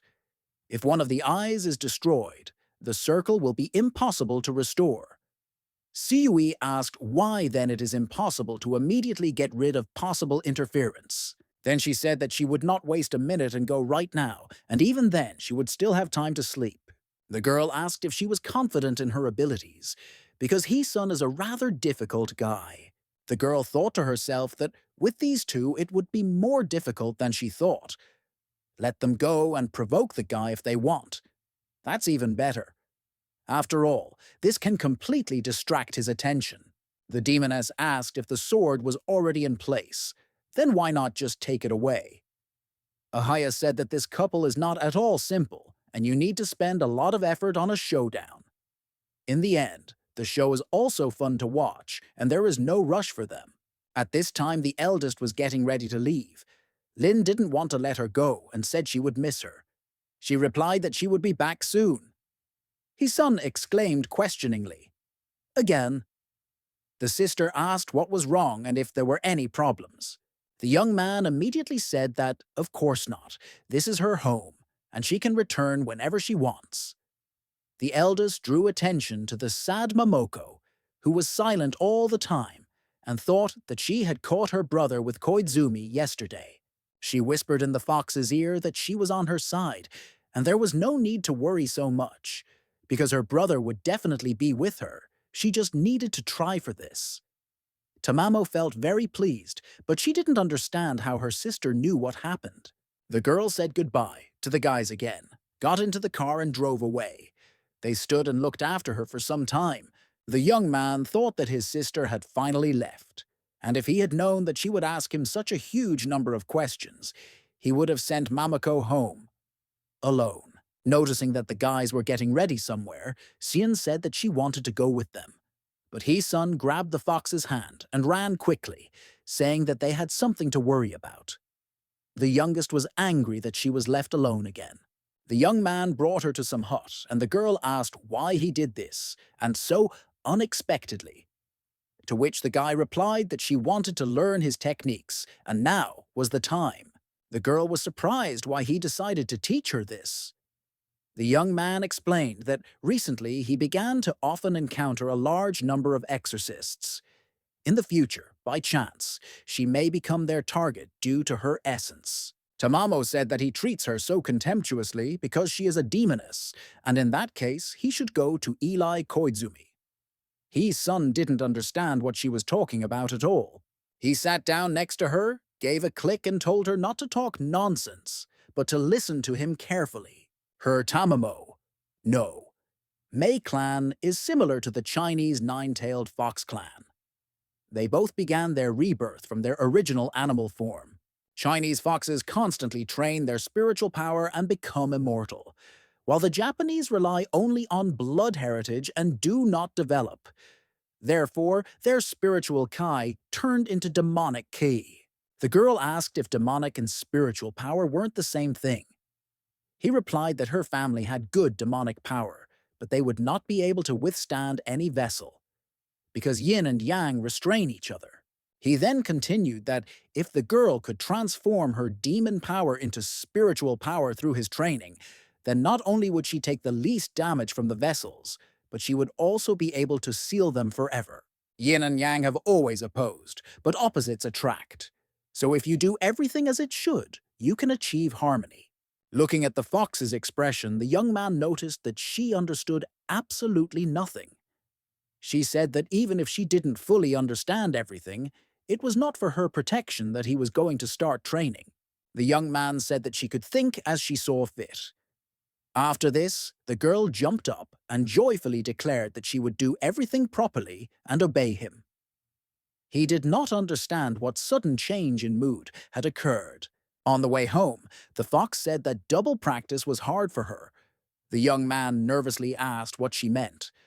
The girl explained that she needed to simultaneously develop both spiritual and demonic power. Isn't this a double practice? The young man asked her not to talk nonsense and not to repeat these words. Momoko didn't understand why. It turned out that in China, this phrase has two meanings. One of them is making love. At this time, a demon in the form of an animal with a snake-shaped tail attacked a passing car and threw a tree torn out of the ground with its roots at it. Taro tried to catch him with the help of a technique, an animal prison, but he did not succeed as the demon was very fast and constantly escaped. He then attacked the Kurosaki students and threw them aside. They discussed among themselves that their seals were too slow and they could not cope with such a fast demon. At this time, the creature literally flew at them in order to strike, but Tokuki took them out of there in time. The girl asked why they were here, because their task was to guard the mansion. The guys replied that several demons tried to get in, and they didn't succeed. Because of this, innocent people began to suffer, so it is necessary to destroy them. Maido said that they were fine, but they needed to finish what they started, so the girl needed to hurry.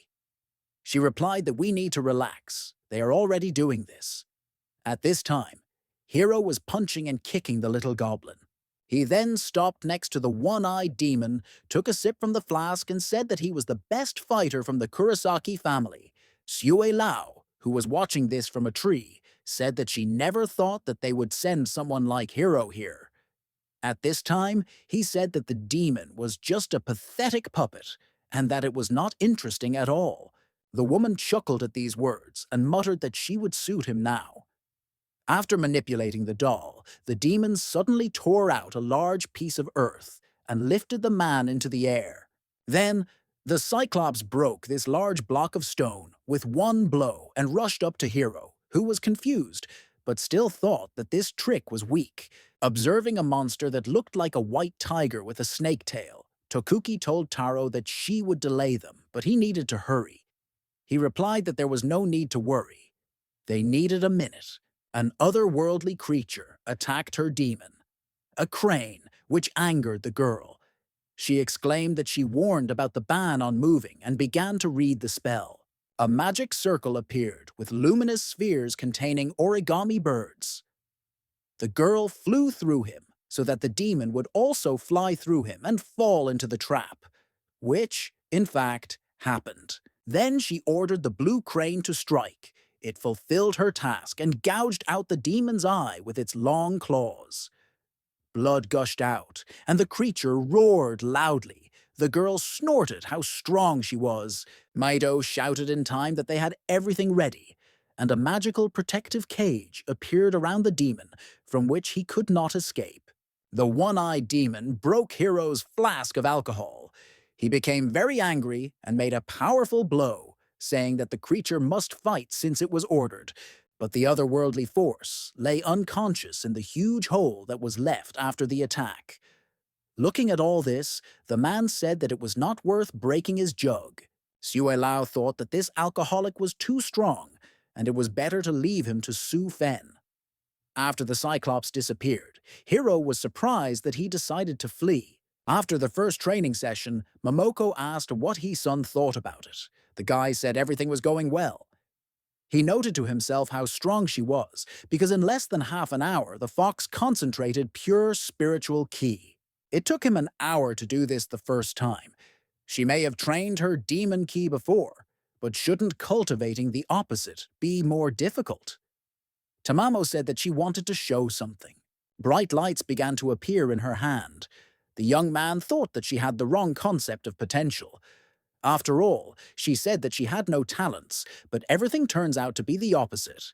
And now it is necessary to look at the fox from a different angle. Then an explosion occurred, and the fox began to run after these lights and try to catch them, shouting for the guy to help her. He thought that undoubtedly the fox had talents, but her stupidity overshadowed everything. Sue Lao walked into Takeno's office, and he asked how everything went. The demoness replied that it was disgusting. He failed, and she failed to kill anyone. The man exclaimed that that schoolboy had really ruined everything again. She said that she had not yet met the high school student, but she had met someone else. Turning to Su Fen, she said that this was his old friend and asked if his leg still hurt. The man immediately understood who he was talking about and flew into a rage, speaking sharply after a long silence and saying that, of course, his whole body hurt and ached from the mere thought of this man. After all the news, Meishi came to the conclusion that Koizumi called for reinforcements because there were several days left before the main event. He then asked Lao if she was sure that no problems would arise at the right time. The girl replied that there was no need to doubt her strengths and abilities. Fen chimed in, saying, "Of course, Sue didn't want to wait another 2 whole days, so he asked why they couldn't deal with them today, since he was so looking forward to meeting Hero for battle." The demoness supported him, saying that she did not manage to go wild last time. Ashia intervened in the conversation and said that we needed to calm down and be patient. The eyes have already been prepared for them. Now all that remains is to wait for the necessary hour. At this time, in the Hia Sun House, Mamako demonstrated to the youngest a new, mastered technique and set fire to the burner, joyfully saying that she now knows how to use paper talismans. Lin, turning off the stove, began to push the satisfied Tamamo out of the kitchen, saying that next time she should use a safer place for demonstrations, because gas is not toys. Shun did not understand with what joy her older brother so abruptly decided to start teaching the fox various spiritual techniques and went to his room to clarify the situation. Having knocked and entered his bedroom, the girl asked if something had happened to him lately because he had begun to behave strangely. The young man did not understand what she was talking about. He always adhered to the idea that those who follow this path need to concentrate only on their own development and not interfere in human affairs while being alone. But lately, he's been too busy. At the beginning, he got involved in rescuing Miss Koizumi and dealt with a gang of monsters in that bathhouse complex, but this is still understandable. But then, at the first call, he ran to the Hayano house in order to help restore the protective seal, and now he also began to teach Mamoko his spiritual techniques. Having made certain conclusions, the younger one asked whether they both really sank into his soul. The guy asked her to calm down and stop spreading all sorts of rumors. She wasn't going to leave him alone so easily, so she said that he needed to explain everything to her normally, and then she would leave him alone. But then the voice of Tamamo was heard, who said that someone was looking for him. Seeing Tokuki at the front door, the young man was surprised and asked what she was doing there. Ignoring his question, the girl asked if she could come in. The guy answered, of course, but he himself thought about what he had done to her again. Looking at Mamako, who was lying on the sofa and reading a book in a skimpy nightie, the girl said that she could not even think that the young man had preferences of this kind. She then loudly asked if they were playing the game of growing up and raising a demon. Naturally, the fox did not like this statement, and she jumped up and shouted, "Who should be raised here?" Kurosaki replied sarcastically that the one who did not like this assumption. His son held tightly to the angry fox, who hissed that this was a real child's phrase. Next, the younger girl entered the room and mockingly asked who she was and whether this was her older brother's next goal. The young man shouted at her not to interfere, but then Tokuki became interested in who she was, so she asked her a question. The girl introduced herself by saying her name and said that she was the big brother's target number 2, and Tokuki could become number 3 and call her big sister. The exorcist was shocked and asked what number 3 was. Continuing to hold Momoko, who was literally steaming from her ears, the young man said not to listen to both of them and not to pay attention. Kurosaki stated that she is a normal girl with moral principles and is not like her. As a fellow exorcist, she advised him to watch his reputation. Tamamo completely lost her temper and started screaming. Who was she calling not normal and offering to fight? Because last time they didn't finish the job. The guys tried to calm her down, saying that home was not the best place for this. Having finally calmed the fox down, the young man asked why Tokuki came so late, because obviously not to quarrel with Mamako. The girl reported that early in the morning the Koizumi mansion was attacked by Shinigami. It was great luck that she and her relative managed to arrive at the house on time. Lin asked if anyone knows who the enemy is. The girl replied that the exorcist did not show himself, but she was sure that this was Takeno's tricks. In a few days, there will be a business competition between Meishi and Koizumi. Some members of the Kurosaki family will accompany Hayano. The mansion's defenses may be greatly weakened, and the demons will have another attempt to attack. The fox snorted, which means the girl came to ask for help. Tokuki confirmed, saying that she couldn't do it alone. But since He-sun couldn't, then let them forget what she said. The guy shouted after him that he didn't refuse. Momoko freaked out and stomped loudly and went to her bedroom, shouting that she was going to sleep. The young man did not understand what had just happened. My sister said it looked like a script from a melodrama. Let my brother not be discouraged and believe in himself. He-sun sent her. Tokeno and Koizumi met near the skyscraper, who said that this time he would not allow everything to go according to his rival's insidious plan. Meishi said that without evidence this cannot be confirmed. Then Hayano said that he would simply make him pay for all his actions. This made his worst enemy laugh, and he said that let it be so, otherwise it would be boring. These words angered Hiro. Taro began to hold him and try to calm him down so that he wouldn't do anything. Ahaya addressed all the participants, saying that the main circle remains with Takeno. It has already been secretly made on the second floor. All you have to do is wait for the right moment and go there in order to activate it. Sue Lao will take care of the circle in the bathhouse complex. Su Fen will take care of the circle near the skyscraper, and she will deal with the circle at Kakioka High School. When Mr. Tokeno appears at the indicated location, the four eyes will activate simultaneously. At this time, Meishi was handed a 10-fist sword, which he raised above himself and shouted, "Three demon souls stealing circle, activate." After this, simultaneously from all three specific points, powerful energy rays rose into the sky. The plan worked, and the villains managed to carry out Ahaya's plans. At the Koizumi mansion, the guys felt powerful tremors, and the house began to shake. Eli thought that an earthquake had started, but He-sun explained that it was not that, but fluctuations in spiritual power. The guy realized that this was very heavy demonic ki and did not bode well, but there was still no answer to the main question of what happened.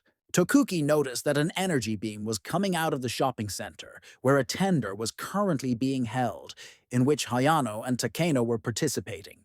Eli began to worry about her father, who could be in danger. Tokuki tried to reassure her by saying that Hiro and Taro were with him, who would be able to protect him if something happened, so there was no need to worry. He-sun said that the two of them couldn't cope with this level. Lin thought it was a trap, and they forced the demons to attack near the mansion to take her away from the circle. But the brothers said that they did not intend to attack here. Tokuki's phone rang. It was Mr. Hiro who said there was bad news. Everyone suddenly received a powerful blow of spiritual power, and all the people in the building lost consciousness. When Kurosaki asked how they were feeling, the man replied that they were fine, and so was Hayano, but the situation was not going in their favor. Taro suggested that this is a circle of stealing the souls of the three demons. The girl was shocked. He then added that since they are at the epicenter, they cannot tell where the other eyes are located. Therefore, they themselves must figure out how to destroy this ring. All hope is only for the guys. Momoko asked what kind of circle this is. The exorcist explained briefly that it absorbs human souls in a large radius. But there is one thing. He-sun said that in his understanding it consists of four eyes, a primary eye, and three secondary eyes. The main one is located at the point of the highest concentration of souls in the skyscraper, but the other three may be hidden and will be more difficult to find. Momoko exclaimed why they hadn't gone on a search yet. The young man thought to himself why she was in such a hurry.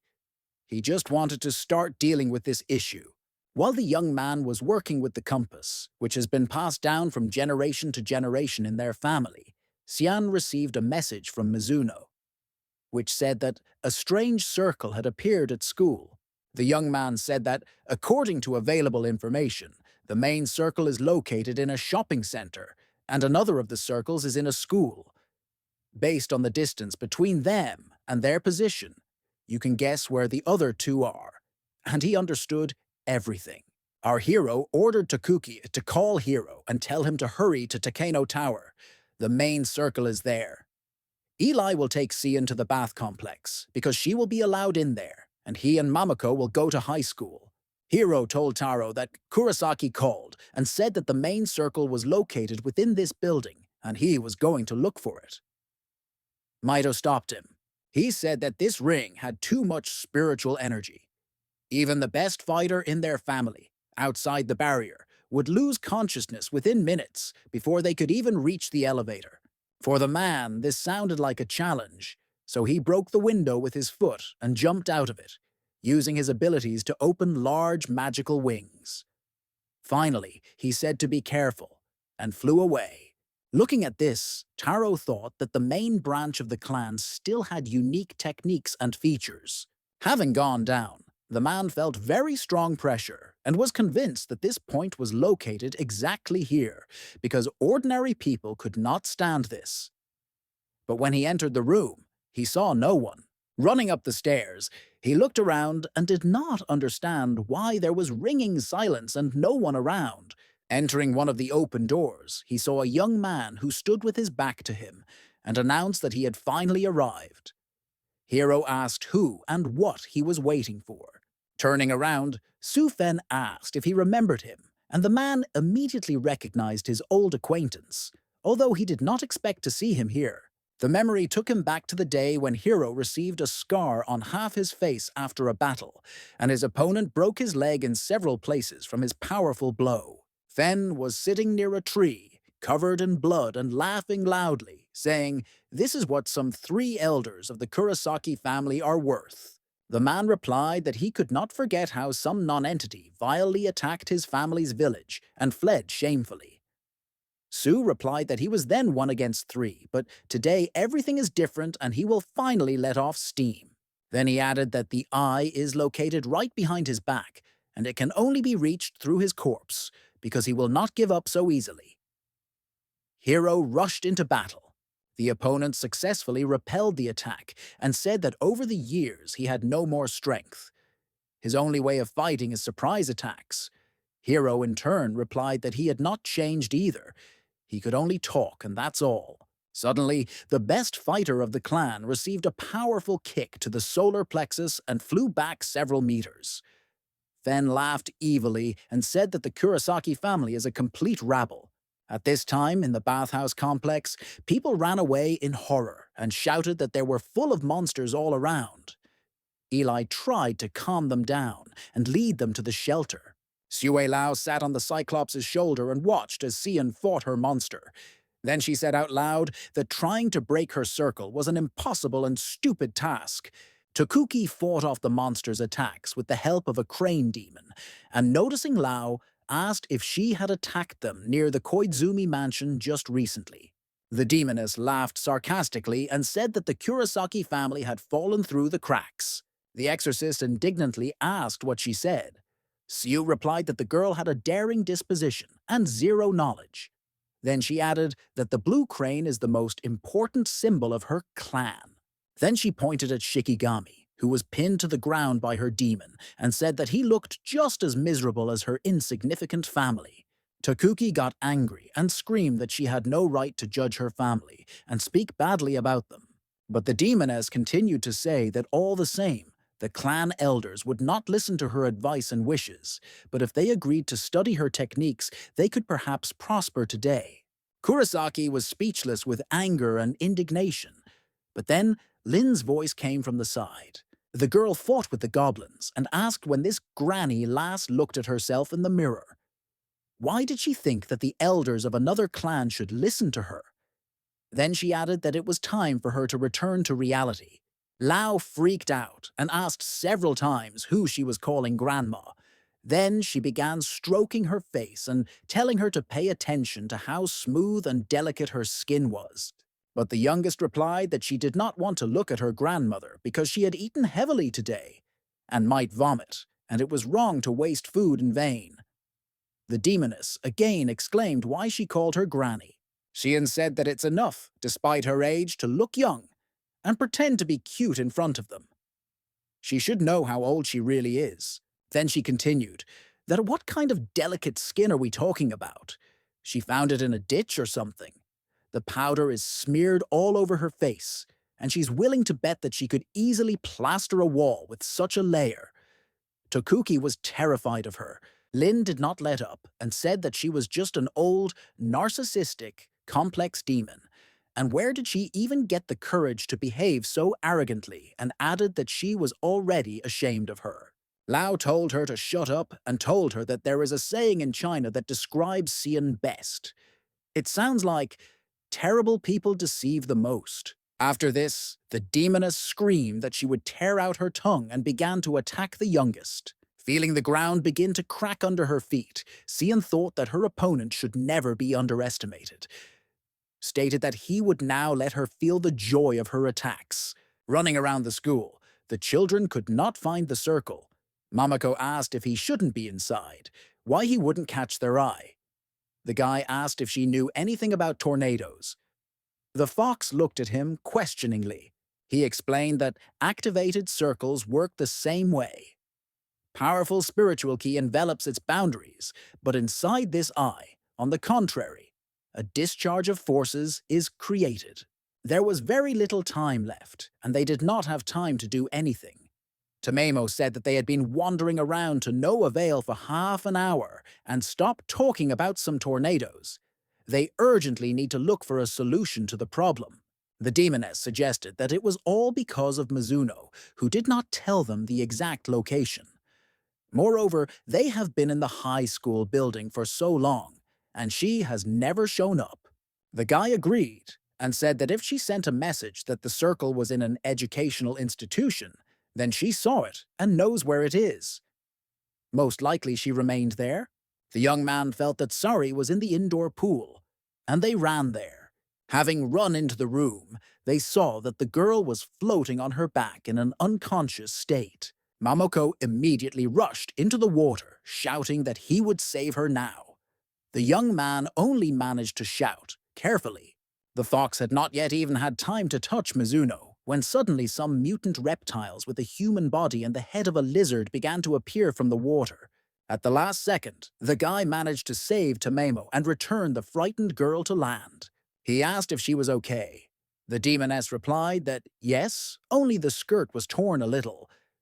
Looking at the situation around him, the young man came to the conclusion that they were in an absolutely unfavorable state of affairs.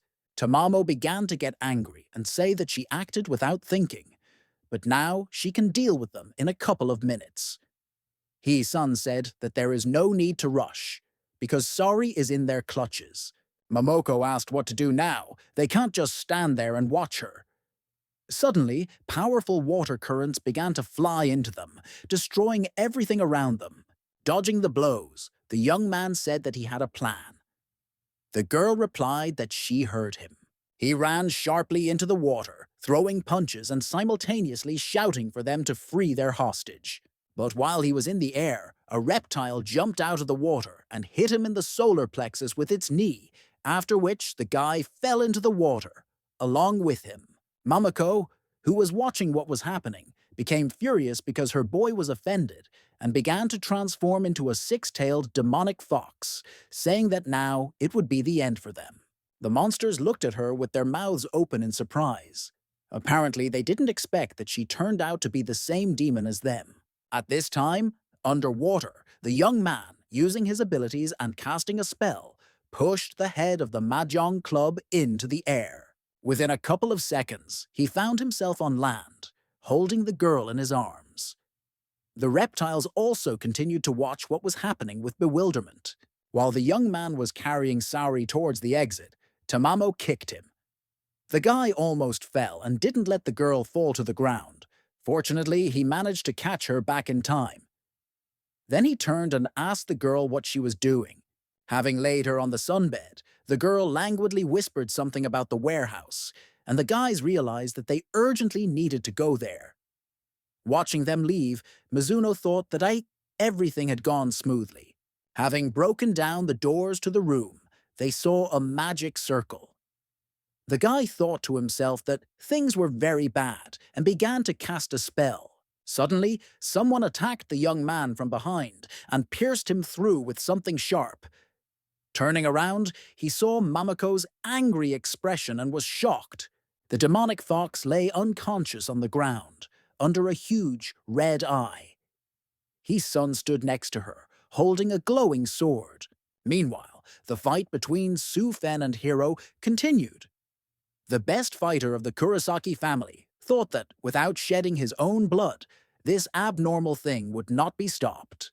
The opponent began to mock and say how bad the man was. Where is all this power of his clan that he wanted to demonstrate to him? Hiro muttered that there was nothing else to do except break the rules and then shouted loudly, "Scarlet Lotus Seal. Removal." In the blink of an eye, he began to transform, and a red glow began to emanate from him. Su realized that his opponent had decided to use Blood Key and thought that this would not bode well for him. The man became so strong that even pushing off the ground, he left a hole in the floor covering. He then unleashed a series of powerful blows on his opponent. Hiro told himself that the forbidden seal was draining much faster than he thought. Therefore, it is necessary to end everything as quickly as possible before the spiritual forces leave him. Fen laughed and said that he was very interested and needed to continue the fight to enjoy it. Then he again rushed to the attack, delivering blows one after another. During the next attack, the man managed to grab his sore leg just in time. Having gathered almost his last strength, Hiro made a series of powerful blows that were supposed to weaken the enemy. Chuckling, the man said that this trick should neutralize Sue for a while. He then thought that he needed to hurry and destroy the eye before his spiritual powers left him, although he was not sure that they would be enough. After that, he felt some movement behind him, and he was sharply hit in the shoulder, from which blood gushed. A demon appeared, laughed, and said that he never thought that Hiro would be able to extract it from Sue. The man asked who he was, not his old enemy. The creature said that there was no need to compare him with this incapable garbage fen. He is nothing more than a vessel that he uses. Sue shouted that they exist in symbiosis. The otherworldly force asked what difference it made. Fen said that he has been playing this show since childhood. Maybe it's time to stop. Then he said that he needed to be more serious and needed to go. The old enemy had a large spike instead of a leg on which he hobbled. The two of them stood in front of the strongest fighter of the Kurosaki family and offered to have fun. At this time, the demon grabbed the blue crane. Lao stated that the self-confident, righteous exorcists were as terrible as ever in combat. Takuki thought that Sue hadn't even shown her full strength yet, and she already knew that she couldn't handle it. Standing in front of the huge Cyclops, Lin told him to wait a second because she needed to fix her clothes. Kurosaki thought that she had taken it upon herself again. Turning to Lao, she sarcastically said that the luxurious, beautiful, generous woman could not stare at her whenever she wanted. Then she turned to the monster again, saying to wait because she still needed to tie her shoelaces. Watching this circus, Tokuki thought that she was mistaken when she thought that Sun's sister was as professional as him. She turned out to be an ordinary lover of conversation. Then she told herself that it seemed there was no other choice but to try to summon him, and sat down on her knees and began to whisper a spell. Cyan thought that the girl had been holding an ace in her hand all this time as an emergency. Kurosaki shouted, "Fiery Kaguchuchi, come!" Then a fireball appeared from the sky, which when it touched the ground turned into a tornado. After that, a young man materialized from him. The girl was glad that she succeeded, but the demon irritably asked who she was and why she called him.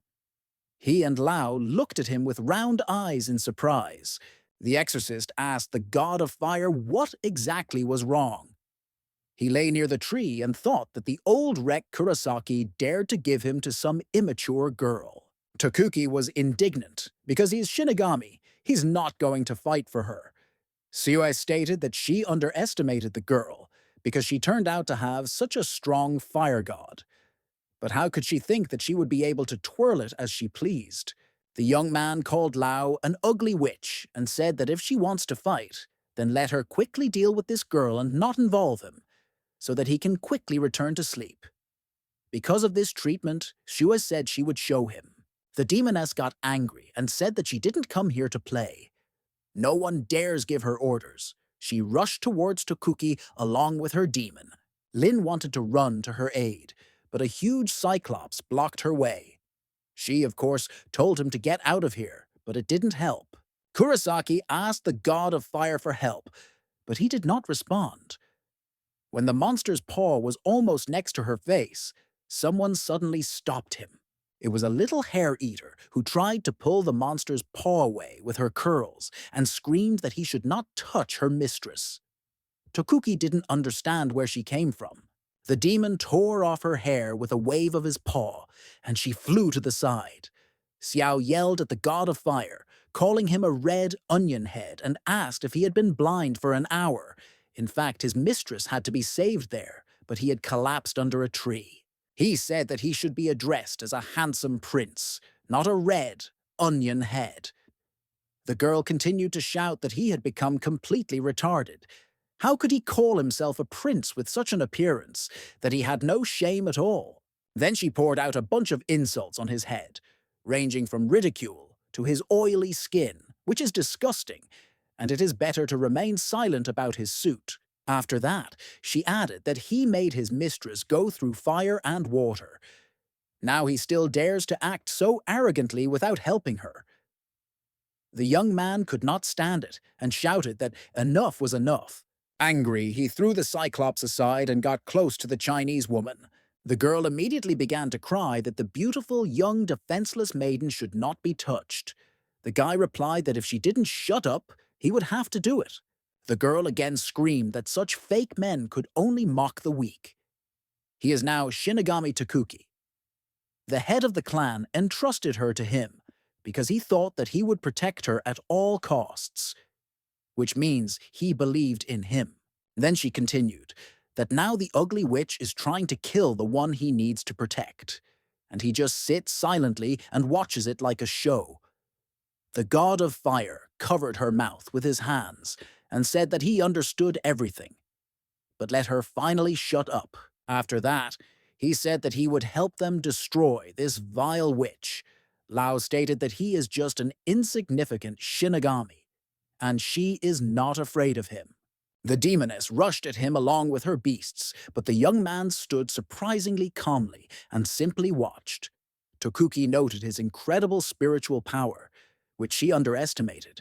Xian ran up to Kurosaki and asked how she was feeling, and then added what kind of pathetic creature she had summoned. The girl explained that it was created at the end of the ancient Japanese era of the gods.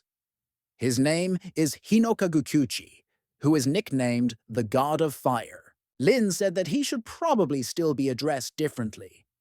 The exorcist added that he inherited his abilities from his mother and is the strongest Shinigami.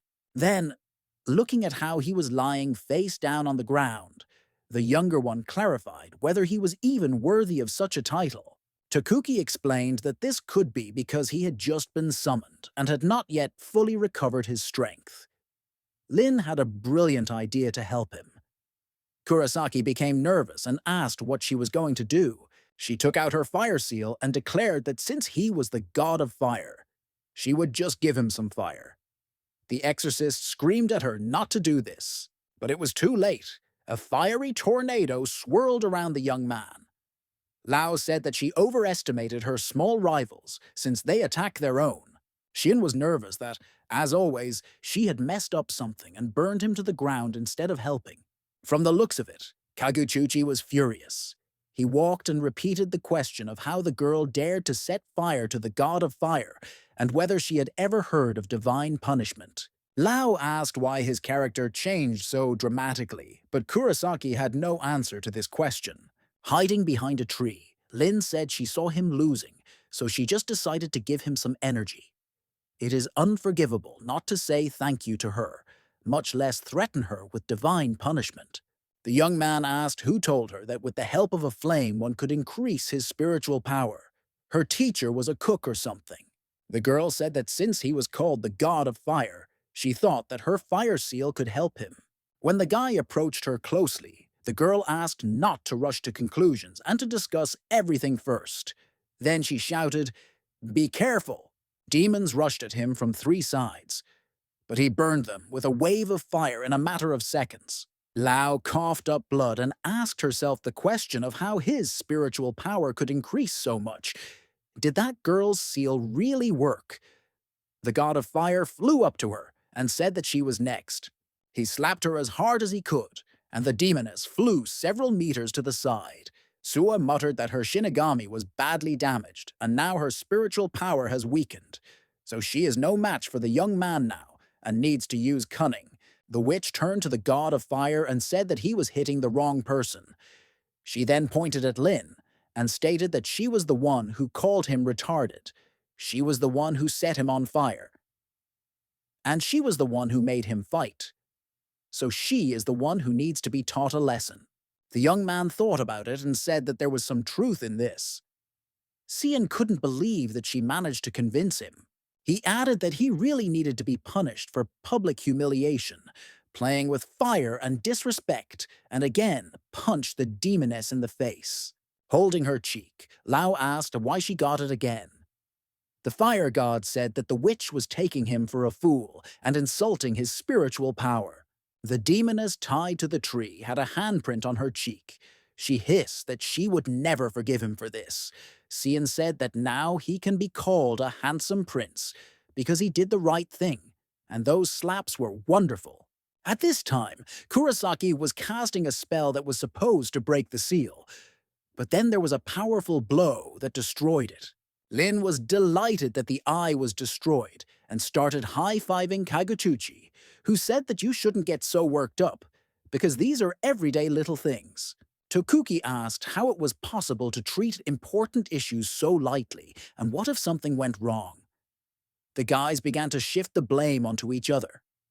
Lin said that it was he who destroyed her, and the god of fire that she told him to do it.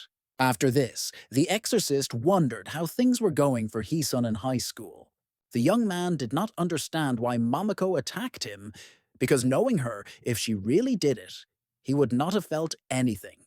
After some time, the young man realized that it was an illusion technique and read a spell that should dispel it.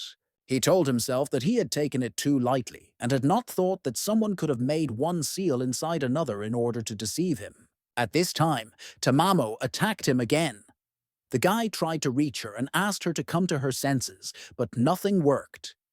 Then he realized that she was still in captivity of illusion, and he needed to find a way out of this. Using one of his techniques and casting a spell, the young man managed to return the fox to reality, but she was still unconscious. Hisun could not have imagined that this trick would be so powerful that a member of the Mei clan, who are experts in this field, would not be able to get out of it after falling under its spell. But at the moment, the priority task is to destroy the seal, and this must be done as quickly as possible because there is no other choice. With the help of a talisman from which a powerful energy flow came, the young man manages to do this. Even after this, Mamako still hasn't come to her senses. A demoness emerged from a pile of stones, coughing from the dust. The guy affirmatively said that it was her doing, and the girl immediately began to beg for mercy. While the young man was holding the unconscious fox in his arms, the demon again began to ask for forgiveness and say that this would not happen again. The young man angrily asked if she even understood that if the circle worked, a huge number of people would die. Hisun was about to destroy her when she suddenly screamed that that person had a message for him. Our hero asked what kind of person this was. The girl said that she was just a small pawn and was not able to create a circle of illusions. She continued that after he defeated her, the girl wanted to hide in the forest and never come out again. But she met a guy. His target is not the Koizumi family, much less Mr. Exorcist. He wants to deal with the demonic fox. The young man was surprised that his target was Momoko. The guy asked who he was. The girl replied that she had no idea. He simply ordered a meeting between them. And if she doesn't do this, then he will get her out of the ground, even if it takes a lot of time. The young man's mobile phone rang and the voice of his sister was heard, asking if everything was okay with him and if he had managed to sort out the problem. She continued to say that she was confident in her older brother because it was such a trivial matter, and if he couldn't handle it, then she would look down on him. He interrupted her rapid flow of words and asked what she wanted to tell him. The demoness watched the guy with interest. Lin rattled off that thanks to her titanic efforts, the eye was destroyed. The old witch was still a tough nut to crack. Kurosaki then began trying to take the phone away. The young man replied that he had no idea what to say. Tokuki reported that Taro would no longer be able to hold on. There is no communication with Hiro at all. He went to the third eye, and apparently now he has a tough battle. She asked him to go there and help them, because the girls there would be of little use. Turning around, the young man did not see the other worldly force. It seemed to have disappeared. He decided to deal with her later. Holding Tamamo close to him, he asked her to hold out a little longer because now there was an emergency and they needed to go. Then he added that he would not let anyone offend her. After this, our hero began to cast a spell. At this time, in the skyscraper, Su Fen and his evil essence dealt blows to the man one after another. The demon mockingly said that he was such a weakling. He could have resisted at least a little. Otherwise, it's not interesting to fight at all. Fen said to finish with him. The double asked if he was sure that he wanted to let him get off so easily because this was his worst enemy, and added that there was no need to talk nonsense about how they became best friends after a mortal fight. Hero laughed and said that Su is actually useless because he is being manipulated as he pleases by some pathetic entity. Then he thought that now could really be the last minutes of his life, and opening the flask, began to drink from it. The demons were furious that he was behaving so arrogantly and that he dared to drink on the brink of life and death. The second me rushed at him, shouting that he would now write me a one-way ticket to hell. Suddenly, there was a powerful explosion that threw them back several meters, covering them with stones. The entity was furious that they dared to interfere with him on the way to triumph, and with wishes of death, began to attack that place. But everything was in dust, and it was not clear who was there. He then laughed loudly and said that no matter who was there, no one would be able to survive such damage. The fog cleared, and the silhouette of Hesun appeared, holding Momoko in his arms, and sarcastically saying that he was sorry to upset him. The young man began to read a spell that should destroy him. The second me was in shock and did not understand what was happening. In just a few seconds, he simply disappeared into thin air. Hero was very surprised that they could seal him so easily. Carefully placing Tamamo on the floor, the guy turned to the man and said that he fought well. But now it was his turn. Fen asked if he was the same high school student. I thought to myself how strong this guy is, because he dealt with that bloody entity so easily, which means he didn't have much time left, but he said out loud, "Attack." His son was surprised that he was always ready to fight. But suddenly, Hero wanted to deal with him, saying that he could not leave this matter to the young man. The guy tried to argue that he was seriously injured and the main thing was to destroy the circle. To which he replied that this is exactly what he was going for. He then added that he would never believe that he could not cope with this fool without his demonic essence, so the young man could calmly move on.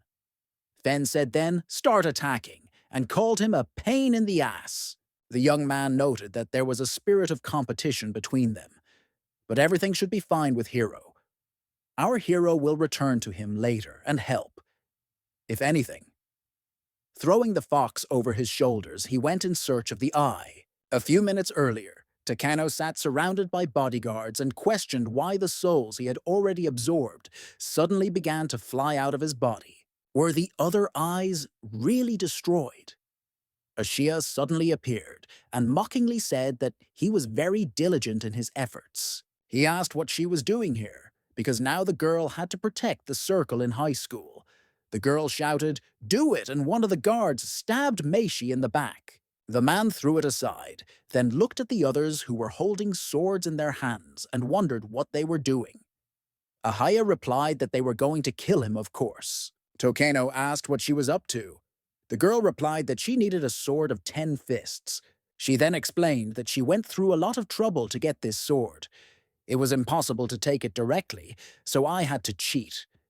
He wanted to defeat Hayano, but his defense was strong, so she offered Meishi a couple of tricks. He stole Eli and fell into her trap because he did not know about the strength of the guy who is on her side. Thanks to him, she managed to remove his subordinates. Tokeno began to trust her more than anyone, and she set up what happened in the bathhouse complex. The man exclaimed that she was the one behind the Magatama incident. The girl replied that yes, because if his life had not been at stake, then nothing would have worked out for her. But she could not even think that the young man would blow up the base completely. Ashia was then able to propose a circle plan. The only thing she didn't expect was a couple of demons on his side, because of which she thought her plan would fail. He asked why she thought this would help destroy him. After these words, the bodyguards rushed at him with swords, trying to kill him. Takeno called her names and shouted that she was not capable of anything except imposing seals, and he was not afraid of her at all. Having blown off the head of the last of the girl's charges, Meishi said that now it was her turn. She had nothing more to add. The man became dizzy, and the girl said that the return in battle is not spiritual strength, but vital strength, and everything went exactly according to her plan. He tried to threaten her, saying that he would tear her apart. She decided to give him a choice, because after all, he was her boss. The first option is to take the sword and leave him to die in agony, and the second option is to finish him off, and then take the sword. The girl destroyed him, taking away his last vital forces. All that was left of him was skin and bones. Kurosaki came up to Taro, along with the younger one, and asked if everything was okay with him. Then she said that they destroyed the eye, and it was all over. The guy breathed a sigh of relief. Eli ran up to her father, who was unconscious, and asked how he was feeling. Tokuki said that although the circle of souls of the three demons was destroyed, it is not clear what else their enemy could have prepared, so it is unsafe to stay here, and it is necessary to leave as soon as possible. Koizumi agreed and said that we need to get out of here. Lin stated that they cannot leave such a huge number of unconscious people here to die and let them go, while she waits for her brother. Senpei said that his son is still helping Elder Hero. Can she handle this alone? Sien said that there was nothing to worry about. The circle was destroyed, and knowing her brother's abilities, he would be fine, and she wouldn't be lost here alone. Kurosaki said she will stay. It's better to be on the safe side right away than to regret later that you didn't do this, because she's worried about her relative. Then they decided to leave Hayano and Taro to head the order committee. Sitting in the car, Eli wished them good luck and to be careful. The exorcist said not to worry. The younger one exclaimed that there was no need to worry so much. Everything would be fine because she was here, and after all, her older brother would return soon. Koizumi asked to tell him to be careful too. Lin promised to convey her words exactly, and she thought that his son did not need to be careful, because he was the danger itself. Looking after the car and holding the phone in her hands, Sien declared that it was time to summon her most terrible beast. Hero jumped out of the pile of stones and shouted how pleased he was and that he needed more. Then he saw the young man and asked what he was doing here. He replied that Su Fen had already left while the man was passed out. The strongest fighter of the clan was surprised and muttered that he had behaved too frivolously, allowing him to escape. The young man said that he lay there for a whole minute, and during that time anyone could have escaped. The man proudly announced that he would allow Su Fen to leave this time.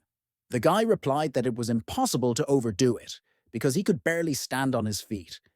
He stated that pride does not allow him to give up, even if he may die. The young man thought to himself that he meant that he let him go on purpose precisely because he could no longer hold the defense or even stand up. Hero then stated that the young man never let go of this girl. Even when he destroyed the eye, he had a relationship with her or something. Our hero immediately began to deny everything and say that she could not be his girlfriend. Then the elder began to hint that their Tokuki also did not have a boyfriend, and maybe they should try to build something. The young man couldn't figure out how to get out of this situation. But then Momoko's hand suddenly began hitting him on the leg. Lin approached Kurosaki and asked why she was sitting there. The girl was surprised, saying that they were waiting for her older brother, which meant she could rest a little. The girl said that it was better to get up because she wouldn't have to sit for long. And then an energy beam suddenly appears behind them. It was his son who had Tamamo hanging on his shoulder, and in one hand he was holding Hiro, who was vomiting. Sien emphasized that she was right. The younger one said that he got over it quickly. The young man was indignant that they were sitting idle, and he was told that they would soon die. The girl started babbling that many people were unconscious, and she was afraid that her technique for collecting souls would not work. When the guy got to work, Tokuki was surprised by his technique, and the strongest fighter in their family noted that his spiritual power was even much more powerful than the blood demon. At this time, our hero continued to read the spell. The stolen souls instantly began to return back to their bodies. The exorcist was shocked by how many there were and how they could be summoned so easily. The girl now has already begun to doubt that his son is a person. After that, he said that they should be all right now. He asked Tokuki to take care of Mamako and Hiro. Then the young man turned to Lin and told him to go with him to the roof. Kurosaki asked what he was going to do there. The guy explained that, judging by his calculations, the main eye of the circle of stealing the souls of the three demons should be located there. Having run onto the roof and seeing a bunch of corpses of bodyguards, including Tokeno, the guys were surprised that he was not at the head of everything that was happening. Shin asked what he thought about this. The young man said that it didn't seem to her that all this time, someone from the outside had been pulling the strings and involving them in various events. The girl did not understand what he was talking about. He continued that everything that happens after Eli's kidnapping looks too suspicious and strange. It is obvious that the target of this operation was the Koizumi family. All their actions were interconnected.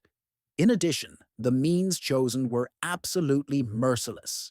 However, why did someone decide to warn the guys about their plan? They, Eli, are nothing more than classmates, and the villains could not be sure that she would be saved. If the thieves wanted to let them know, then why did they send a photo and not tell them directly? He then asked what would have happened if they had not found Senpei then. He continued that someone uses them to get rid of obstacles in their path. The younger one was angry that he was talking to himself, and then why bother asking her a question if he wasn't going to listen to the answer? The story of the Takeno bath complex is also strange. The elder sister received the flyer as soon as she arrived, and it was under it that the Magatama base was located. Moreover, Lin won the prize and, as if by chance, found that monster. Sion muttered that he was just jealous of her luck. In this case, the eye was located in the high school. If not for this, Mizuno would not have been able to warn them about him. After all these events, their base was destroyed. The demons they raised were also destroyed, and countless subordinates died. As a result, they also killed their master. The guy didn't understand why it was all done. The younger one said that they all got what they deserved, and was indignant at how they could still be pitied after everything. The young man said that there were too many coincidences in the chain of these events. It all seems very suspicious to him, and he cannot think differently. Lin said that all these thoughts need to be put aside for later, just like this problem needs to be dealt with first. The young man asked which one. The youngest pointed to the mountain of corpses and exclaimed why they even came here then. Our heroes said that they were exorcists, which means it was obvious that they had to destroy the eye. But they dealt with this without them and let the police deal with the rest. The girl was indignant that this was the only reason for going here. At this time, Tokuki lamented that Hiro should no longer overexert himself so much, because he was now seriously injured. The man said that she doesn't understand anything. This is the real male spirit. The girl said that if he continues like this, he will not live long. Then she tightened the bandage for him, and he asked her to be more gentle. At this time, Mamoko finally opened her eyes and came to her senses. But there was clearly something wrong with her. The man pushed Tokuki away and covered her with himself. Because of this, his wounds split open and blood gushed out again. The girl exclaimed whether the damn fox had gone crazy. Having transformed into 6 tails, Tamamo sat on the floor and breathed heavily. Hiro said that they are really so unlucky today, and this girl is still under the influence of illusions. Looking at the attacking demoness, the exorcist thought that they were finished, because all her strength was spent on the old witch, and the man thought that he would have to die heroically at the hands of his own ally. Suddenly, He-sun grabbed her hand, asked her to stop, and then hugged her and began to hold her tightly. The fox got angry and bit him on the shoulder. A man who watched all this said that the young man was an animal tamer. The young man could not think that the seal of soul peace would end its effect so quickly. Very soon, things could become very dangerous for her too. The young man then cast a spell that pierced Mamako with a bright blue glow. Shinlin, covering herself with her hands from the outburst, shouted that her older brother could behave a little more modestly and not make a whole show every time. But the young man sat silently in an embrace with Tamamo, and everyone around did not understand what was happening. Tokuki asked what he was doing. The man replied that apparently he went to her. The exorcist asked him to be more precise. The younger one explained that he went inside her body, and this technique is called spiritual fusion. It's like going into her dreams. Spiritual consciousness moves through the mind, just like our dreams. But Momoko's mind is caught in an illusion and cannot escape. Most likely because of this, he got out of control. Now that her elder brother has successfully merged with him, he will be able to awaken the demonic fox's spiritual consciousness. While there, the young man realized that complete chaos was happening in her head. Under normal circumstances, a person's mind should resemble everyday life, but he did not know how to find it in such conditions. Suddenly, some entity began to grab the guy's hands. He didn't understand what it was, and tried to get rid of it as quickly as possible, along with his tricks. When the pink mist cleared a little, the young man saw Tamamo, who was unconscious. He mentally asked her to hold out just a little longer. Using one of his magical techniques, our hero struck several blows at the otherworldly force and shouted that he was rushing to help the fox. He then grabbed her tightly and quickly pulled her towards the portal that would help them return to reality. After a while, He-sun and the demonic fox simply fell on their sides and did not come to their senses. Looking at this, Tokuki asked if they were okay. Why haven't they woken up yet? Maybe they are in danger. Lin reassured her by saying that there was no need to worry. But I thought to myself that she was right, because they should have woken up. The guys were given a room where they could rest and receive medical care after such a hard and long day. The young man looked at his bandaged shoulder and said that there was no need to apply such a bandage, because there was only a small bite there. The younger one snatched the plate from his hands and told him that he shouldn't move around too much with his injury, and that he should let his sister take care of him. Then she quietly whispered that if it weren't for his wound, there would be no point in being here. Then she declared, eating grapes, that he would allow her to enjoy these coming days. Eli appeared in the room and asked how the guy was feeling. He thanked her for her care and said that the injury was trivial, so there was no need to worry, and he would go to his home to recuperate. Senpei exclaimed that it shouldn't be called a small thing, because he was injured because he was involved in the affairs of the Koizumi family, so they are obliged to facilitate his treatment at their mansion.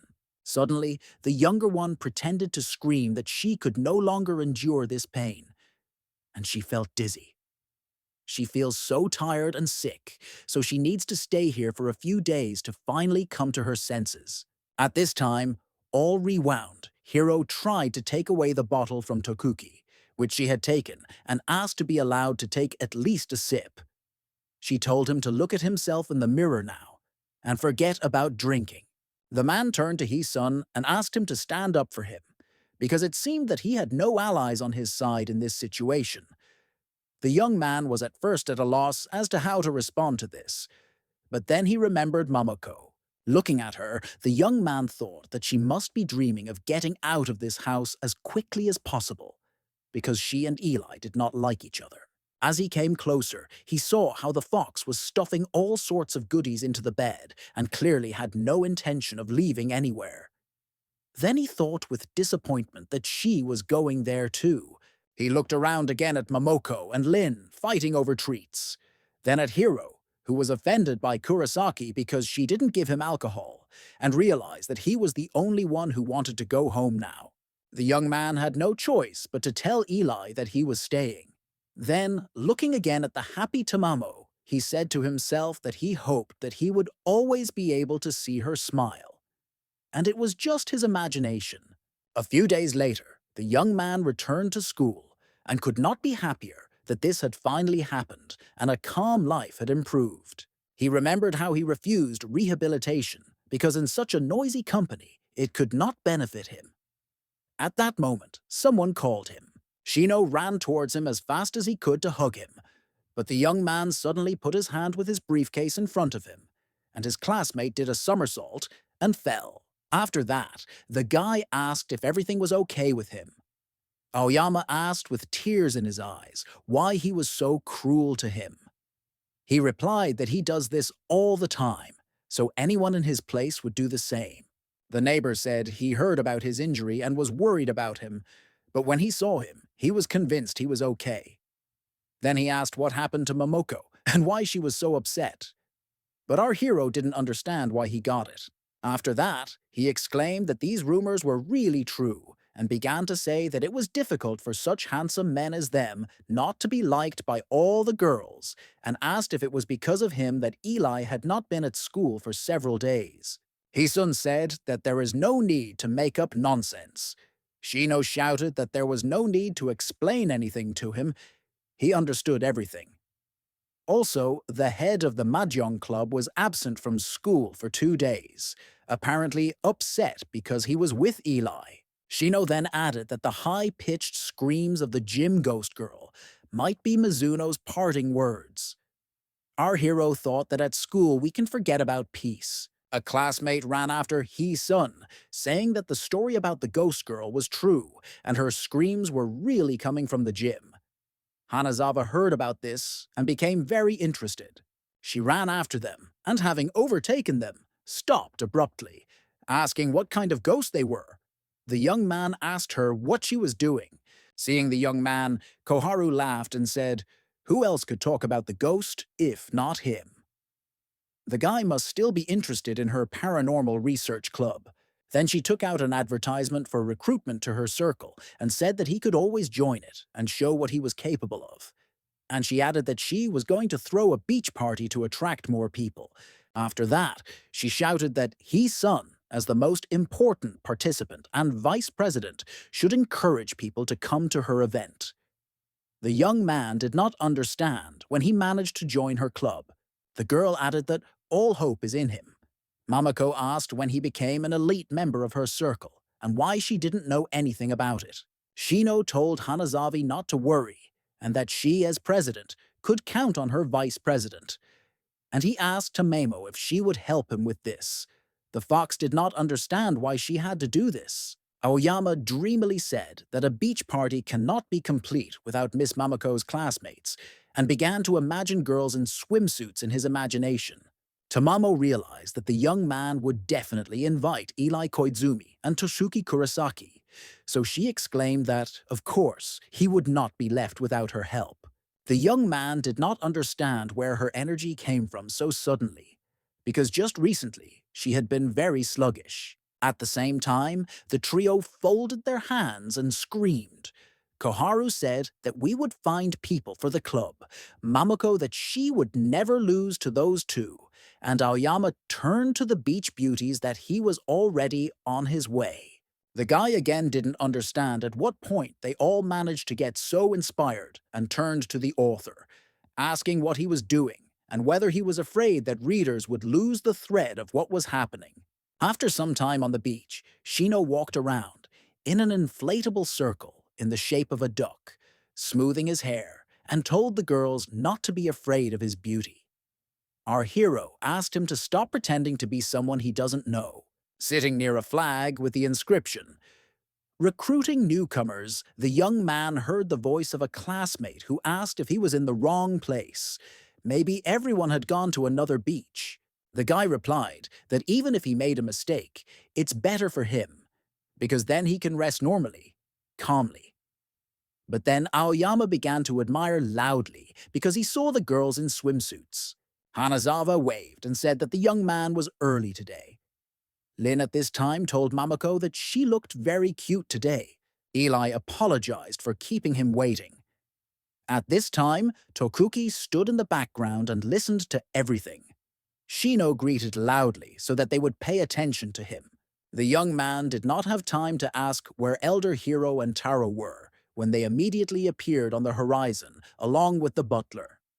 Cian summed up that now everyone has definitely gathered.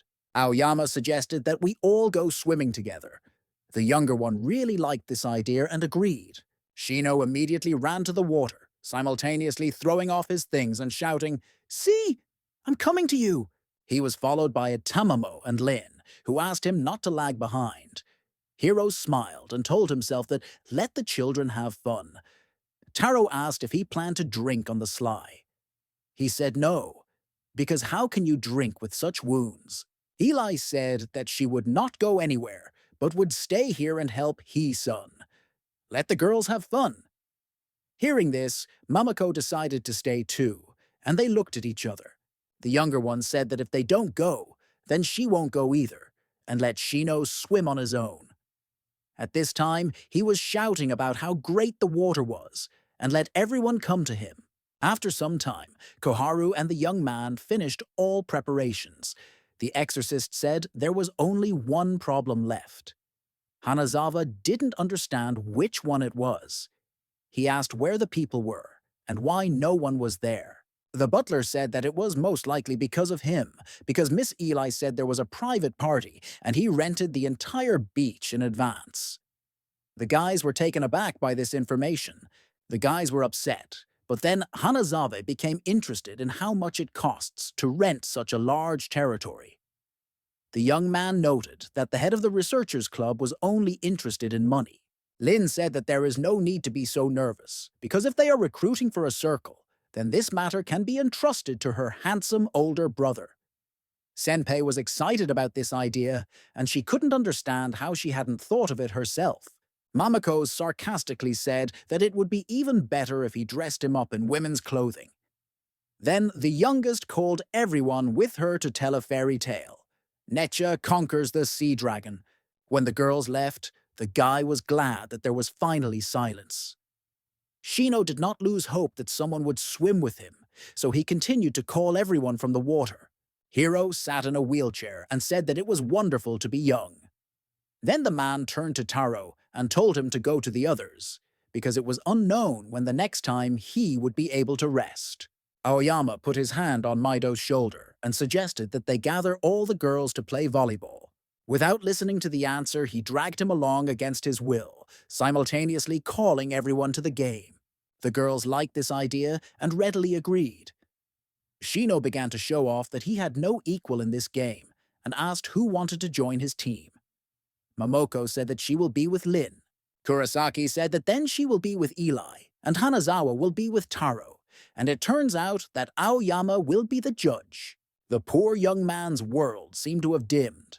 Hiro explained to him that young people don't understand anything, because in volleyball the referee has the best view. The young man thanked him, climbed onto the tower, and shouted that the beach game competition could be considered open. Eli made the first serve. The girls began a fierce fight, parrying each other's blows because neither of them liked to lose. Momoko thought that someone was using their spiritual energy, which means why couldn't she use hers, and muttered that the show was just beginning. Lin saw that the glowing ball was about to touch the sand, and she would not have time to hit it, but she decided to try.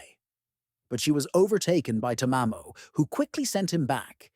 The youngest did not expect such a turn. Takuki hits the ball on the fly, and it flies again towards the Momoko team, almost touching the ground. But the fox completely falls into the sand and manages to make a return. Eli and Cian stood aside, watching the ball quickly fly back and forth, and the younger one said that along the way they were superfluous. Senpei chimed in that they are having fun without them. Taro thought that this competition might not end well if they continue like this, so they need to find someone who can stop them. Looking at Elder Hero, who was clinking glasses with the butler and shouting drinks, Maido only sighed heavily. Looking at Koharu, who was shouting slogans in support of the girls, the young man realized that she definitely could not contribute to this. But then he remembered the judge. He asked Shono to stop the game. Otherwise, they would kill each other. But the guy said that he would not do this because he had not seen enough. Suddenly, the ball hits the schoolboy in the face, and he falls from the tower into the sand. Everyone shouted if he was okay. When it was already dark, everyone gathered around the fire, and Koharu declared that the party could be considered open. The guys cooked barbecue, drank, and sang karaoke. The girls were having fun and laughing. His son kept his eyes on Momoko. Turning back, he saw Hiro, who was lying drunk in the sand and asking for another glass. And Taro was trying to pick him up. Tamamo saw some kind of creature among the trees, but it began to run away, and the girl chased after it. Seeing the demonic fox, the girl was shocked. The demon greeted and said that they had not seen each other for a long time. At this time, Eli approached the guy who was sitting alone on a bench and asked why he wasn't having fun with everyone. The young man replied that he was just tired and wanted to rest a little. The girl said that she was also tired, so she would keep him company. The young man asked how her father felt after everything that had happened. She said that the spell had too much effect on him, so he has not yet recovered. Because of this, she has to deal with the company's affairs for now. Then she glanced at him, apparently to see his reaction, and added that they would not be able to see each other for a while. The guy asked what happened to Takeno's business. She replied that at that time, those who fell into a coma were mainly entrepreneurs, and they did not want to make it public, so the police had no choice but to close the case. Suddenly, a skewer with kebab appeared in front of the young man's nose, and Takuki asked what the two of them were whispering about here instead of enjoying a delicious barbecue with everyone. The young man became embarrassed and began to say that they were not doing anything like that. But Kurosaki interrupted him and said that she had actually come to tell him something. While Elder Hero was being treated, he sent a progress report to the clan. They, in turn, allowed to make an exception and give the young man the opportunity to study documents about runes, thanks to his merits. In a couple of days, when the man has fully recovered, he will go home and the young man can go with him. Eli immediately began asking what runes we were talking about. The guy got out that he just saw symbols on antiques, and he became interested in what they mean and what information there is about them. The girl came to the mistaken conclusion that he liked ancient things, so she decided to ask her father to put together a collection so that they would have common interests. Finally, Tokuki told him not to take anyone with him, especially Mamako. And then our hero wondered where she had gone now. He asked the girls if they had seen where she could have disappeared. Kurosaki replied that she was not in the habit of following her, and Eli was simply upset that he was so worried. Then the guy said that he would go look for her. Senpai said that it was too late and something might happen to her, so they would help him in his search. The exorcist did not support her at all. She said that he could handle it himself. Then she pulled the girl back to the fire to have fun. Meanwhile, in the thicket of the forest, the fox told Mamako that she simply came to remind her of the promise she had made, which would soon need to be fulfilled. Tamamo became sad, and without answering anything, said that her friends were waiting for her and they would talk about it later. Then she got ready to run away, but the demon said that some events were destined from birth and it was impossible to get away from it. The elder violated ancient traditions by releasing her from the clan for a long time. Mamako became furious and told her to shut up. After this, the girl shouted that she would keep her promise, but before that day came, she was not going to give up. The demon fox stated that the girl should realize the consequences of her stubbornness. Her job is only to remind you of what needs to happen. Then, adding that they were waiting for her return, she disappeared. Suddenly, his son approached her and asked how she ended up here. The girl burst into tears and simply silently hugged him. He calmed her down and said that everything was fine. The young man, judging by the smoldering stump, guessed that there was one of the representatives of the Tamamo. No, Mei clan. At this time, Hiro and Taro looked at the box from which smoke was coming out. Meido exclaimed that the blessing seal had been broken. The man was angry that he was wounded, but still had to take care of the affairs of the clan and twisted the chest in his hands. Taro tried to calm him down and said that he needed to be examined first. Hiro asked if he wanted to blame the matter on him too. The guy immediately began to deny and ask for forgiveness, but the elder also intimidated him by telling the girl not to communicate with him. Having opened the box, the man fell silent and his eyes widened. The young man began to ask him what was wrong. Hiro hit the table and exclaimed what he should do in this situation, because he has no ideas. Taro asked him again what happened. The man said what if he let him read this letter and he would advise what to do. The young man said that after Hanzo visited the island, he changed beyond recognition. Then he died for unknown reasons. This means that, firstly, the people living there were not involved in his murder, and secondly, there is a traitor in the clan who deceived the elder and then killed him. Hiro asked if he wanted to say that the traitor was among them. Then he shouted that all this was already said in the letter, and why did he just retell it to him? The man said that he thought he was a sealing genius, so he thought he could help him. But this turned out to be an impossible task for his mind, and he would have to rely on Tokuki. Maito noticed the writing on the back. It was written there that although he is not particularly smart and has a lot of shortcomings, at such a crucial moment, they trust him and hope that he will not disappoint. Hiro got very angry and started shouting that why ask him to handle this matter if he is being treated with such arrogance? First they mocked his mental abilities and then asked for help. Where is the logic in that? Lin asked Kurosaki if her uncle had calmed down yet. She said that there was no need to ask her anything. She didn't know any uncle, and neither did anyone else. Mamako asked for more chicken. In the morning, during breakfast, some of the guys had no faces. They were asked what they did yesterday. Lin began to explain that yesterday they were so inspired that they decided to go into the forest in order to check which of them was the bravest. The girl put on a monster mask and scared Shino and Hanazawa so much that they were very horrified and ran away, and then got lost. She found them only at dawn and was very tired. Tokuki said to this that whoever sows the wind will reap the storm. Sien then asked if anyone had seen her older brother. Everyone answered that they didn't know, and that the last time they saw him was in the morning.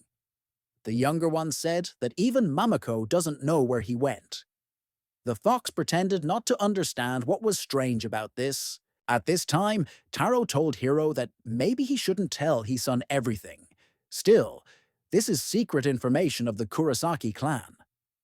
The man said they had no other choice. They tried to find a solution, but even Tokuki doesn't know what to do. Now all they have to do is ask the guy for help. Maeda said that he is too straightforward, and where is his pride? The young man could not stand it and said that if they needed something, then let them just tell him.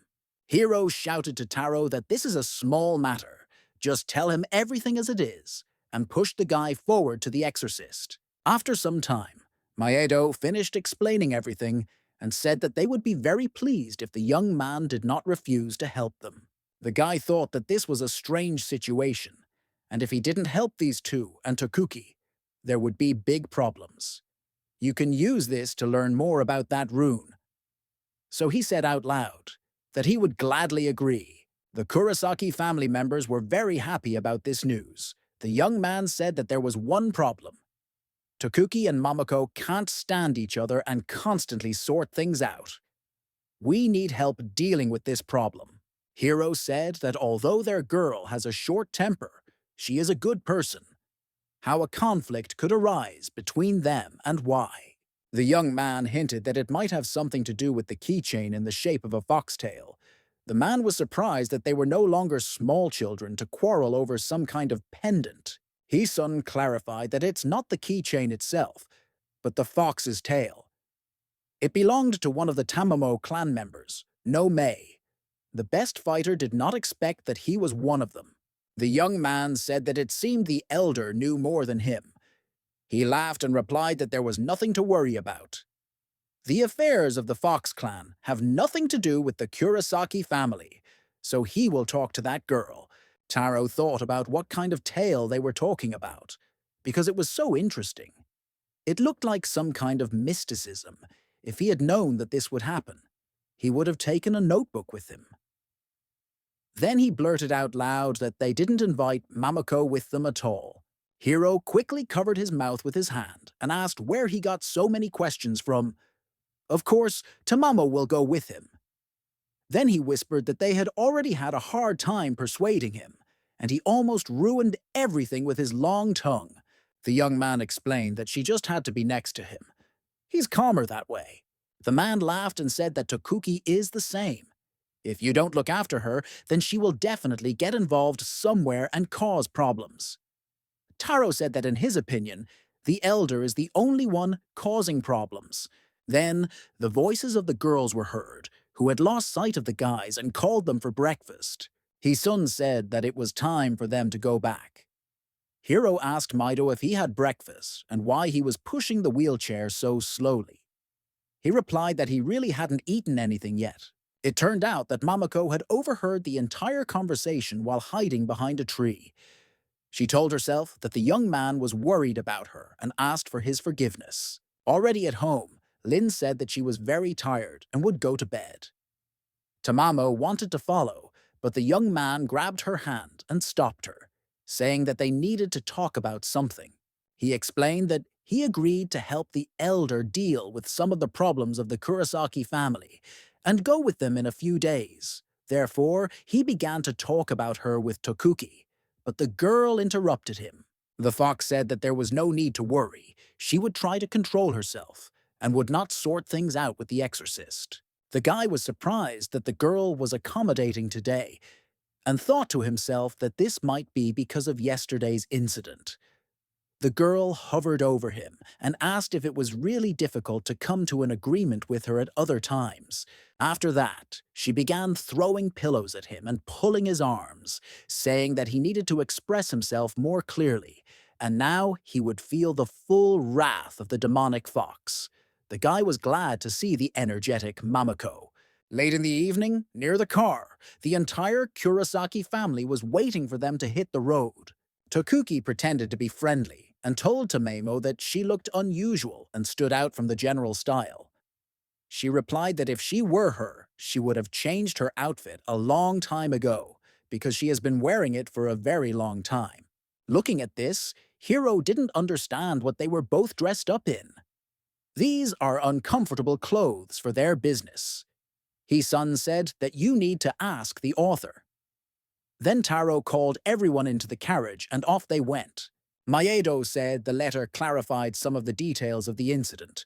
He has summarized all the information and will now tell the guys. He said that very night, Elder Hanzo went to the lake in one of his best boats to enjoy night fishing. For some unknown reason, he suffered a heart attack. As a result, he fell into the water and could not be saved since no one was nearby. He was found only early in the morning when several students on the way to school noticed him. Mamoko exclaimed that it was an accident. Tokuki said no, because the man never complained about his health. And how could this happen? Hiro said he hadn't heard about him feeling unwell. The only thing he did was brag about his abilities. Once he was wounded in the heart area, after which he survived, but apparently did not fully recover. Then he added that even if this was the case, he could not believe that the elder could die so easily. Hisun asked if there were any Omiyodzi in their clan who knew the soul-summoning spell. This was the first time Kurosaki had heard of this. The young man explained that this spell is aimed at the soul. Man has a spiritual origin and 7 spirits, each of which is responsible for a specific internal organ. Someone could have used this to kill Hanzo. Taro wondered out loud that such a thing existed. The man got angry and thought to himself how he should know such a technique. Why does a guy ask questions that make him look like a fool because he doesn't know the answer? The young man thought that if this spell was not used, then the matter would become even more confusing. Hiro did not let up that he was made out to be incompetent in some matters. Hisun asked to clarify whether the head of the clan spoke about any other strange moments. Maeda said that he mentioned that Hanzo had been making a lot of fuss lately about the ancestral seal, A few days before his death, he went all alone to the island of Sanur. After that, he returned as if he were a different person. He began not only to forget important things, but even confused the names of those around him. Everyone did not attach any importance to this, attributing memory problems to old age. After listening to this, the young man said that it seems the head of the clan has already decided where they need to go, namely to the island of Saner. Tokuki didn't understand why they needed to go there, because the letter said that the elder died after visiting this place. Hiro said that means the criminal was there. Then when Hanzo returned, he tracked him down and killed him. Momoko picked up that this man is a professional killer. Kurosaki said that he cannot be stronger than them. The guy grabbed his head and said that it was stupid to hope that 3 simple shoemakers would surpass Shuga Leon himself. Hiro immediately started asking what kind of shoemakers they were and how they were involved in this matter, seeing that his fellow travelers did not understand anything. The young man said that he would now sort everything out once again. The head of the clan thinks that someone is behind his death. He couldn't die himself. After returning from the island, he became different. The elder does not believe in memory problems. It turns out that he was first replaced, and then the real one was killed. Based on this, the real Hanzo was held hostage by someone on the island. Then, at the right moment, they threw him into the lake. Hiro asked us to stop beating around the bush and get to the main point. The guy said that the elder believes that the traitor is among them, inside the clan. It may not be 1, not 2, or even 3 people. Tokuki began to worry about her grandfather's safety. The young man said that if he was able to secretly convey the necessary information to them, then he had some kind of plan. He then suggested moving on to discussing their further actions. Lin was lying alone at home and watching some detective show on TV, dying of boredom. She was angry that everyone abandoned her and left. Holding the bag in her hands, the girl said that now this sachet is useless for her brother, but then she will see how he will recover without it. Taro took a cleaver from his bag and said that he calls it kunai, locator. He would help them find clues and began to explain something, but the guys did not listen to him at all. In the end, Maido added that they had nothing to worry about. This time they were well prepared and everything should go like clockwork. Then he said that he would go put away his bag and left the compartment. Hiro, looking after him, noted that he was full of enthusiasm. The falling asleep, He-sun, sarcastically stated that he definitely has no equal in eloquence. The girls, who began to wake up, could not get enough of it that he finally stopped broadcasting and left. The young man said that since they had already come to their senses, they needed to discuss who would be in the compartment with whom tonight. The girls immediately squealed that they did not intend to spend the night in the same room with each other. Hiro said that they only have 2 compartments. If they don't want to spend the night alone, they can stay here with 3 men, and he's not really against that. Looking at the freaking girls, the young man remembered the agreement under which they promised not to quarrel with each other, and sighed heavily. In the dead of night, thinking that everyone had been asleep for a long time, the man quietly took a flask from the table and headed towards the exit. But then the voice of our hero was heard, calling out to him. Going into Hiro's smoking room, he asked why he was still awake. The best fighter replied that he did not expect such a sudden death of old man Hanzo. The young man asked what kind of person he was. He replied that he had never met such a demanding teacher. Taking advantage of his knowledge and status, the elder walked with a long ruler to punish from one ward to another. The old man was always dissatisfied with Hiro, so he always wanted to do something to get his praise. Then, putting out his cigarette, he added that now there was no need for this, and no one would scold him. Suddenly, they heard a loud scream coming from the compartment. The man exclaimed what happened there, and the young man immediately recognized Momoko's voice. Having run up to that place, the guys saw Tamamo and Surasaki, at whose feet the guide was lying unconscious. The young man asked the fox what was happening here. Was she really harming people on purpose? Tokuki stood up for her, saying that she would not like to do this, but the man got what he deserved. They began to remember how the girl was sleeping, and this railway worker crept into the compartment and began to pull his dirty little hands to her chest. Hearing the noise, a train employee approached them, who began shouting how a young girl could beat innocent people and said that she would go with them. The fox asked not to touch her. He repeated once again that she would go with him because she had injured the conductor. The girl began to get angry, and an energy ball appeared in her hand. But suddenly a voice was heard that said, "Wait." The young man said that such a fragile girl could really knock out such a strong man. In addition, Mr. Hikawa harassed the female passenger, which is unacceptable. Therefore, he is forced to turn to the train manager for help in order to achieve justice. The man was confused and said that if anything happened to his employee, they would not get away with it so easily, and ordered his subordinates to take the pervert away. The girl shouted after him that he was very lucky today, and if this happened again, she would beat him to death. Then she turned to He-sun and said that he clearly has some skills. But the guy was angry and said that she acted recklessly by hitting an ordinary person and apparently forgot what she promised him. The fox screamed that he was completely stupid or something because they tried to paw her chest. After that, she was offended and, saying that she was not talking to him, left. Taro said thoughtfully that Mamako seemed angry. The young man replied that it was okay. After a while, he would let her go.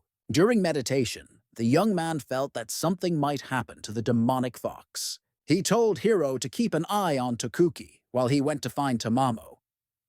Before he could go out into the corridor, he came across a train employee who began yelling that they were murderers and were forbidden to leave the compartment. The senior guide continued to shout that he saw her enter the room, and the girl wanted to take revenge on Hikawa, pointing to the murdered railway worker who was lying on the table covered in blood.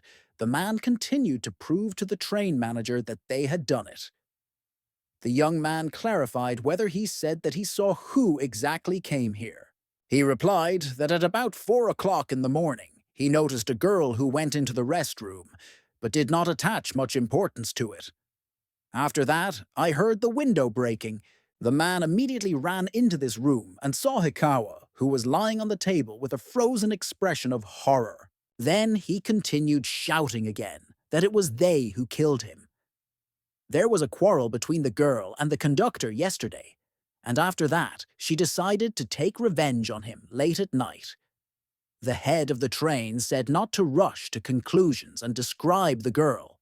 Takasaki said that she had 2 tails, which means she is from high school, and also has a good figure. Everyone began to think that all this sounded very plausible, and could Mamako really be capable of such a thing?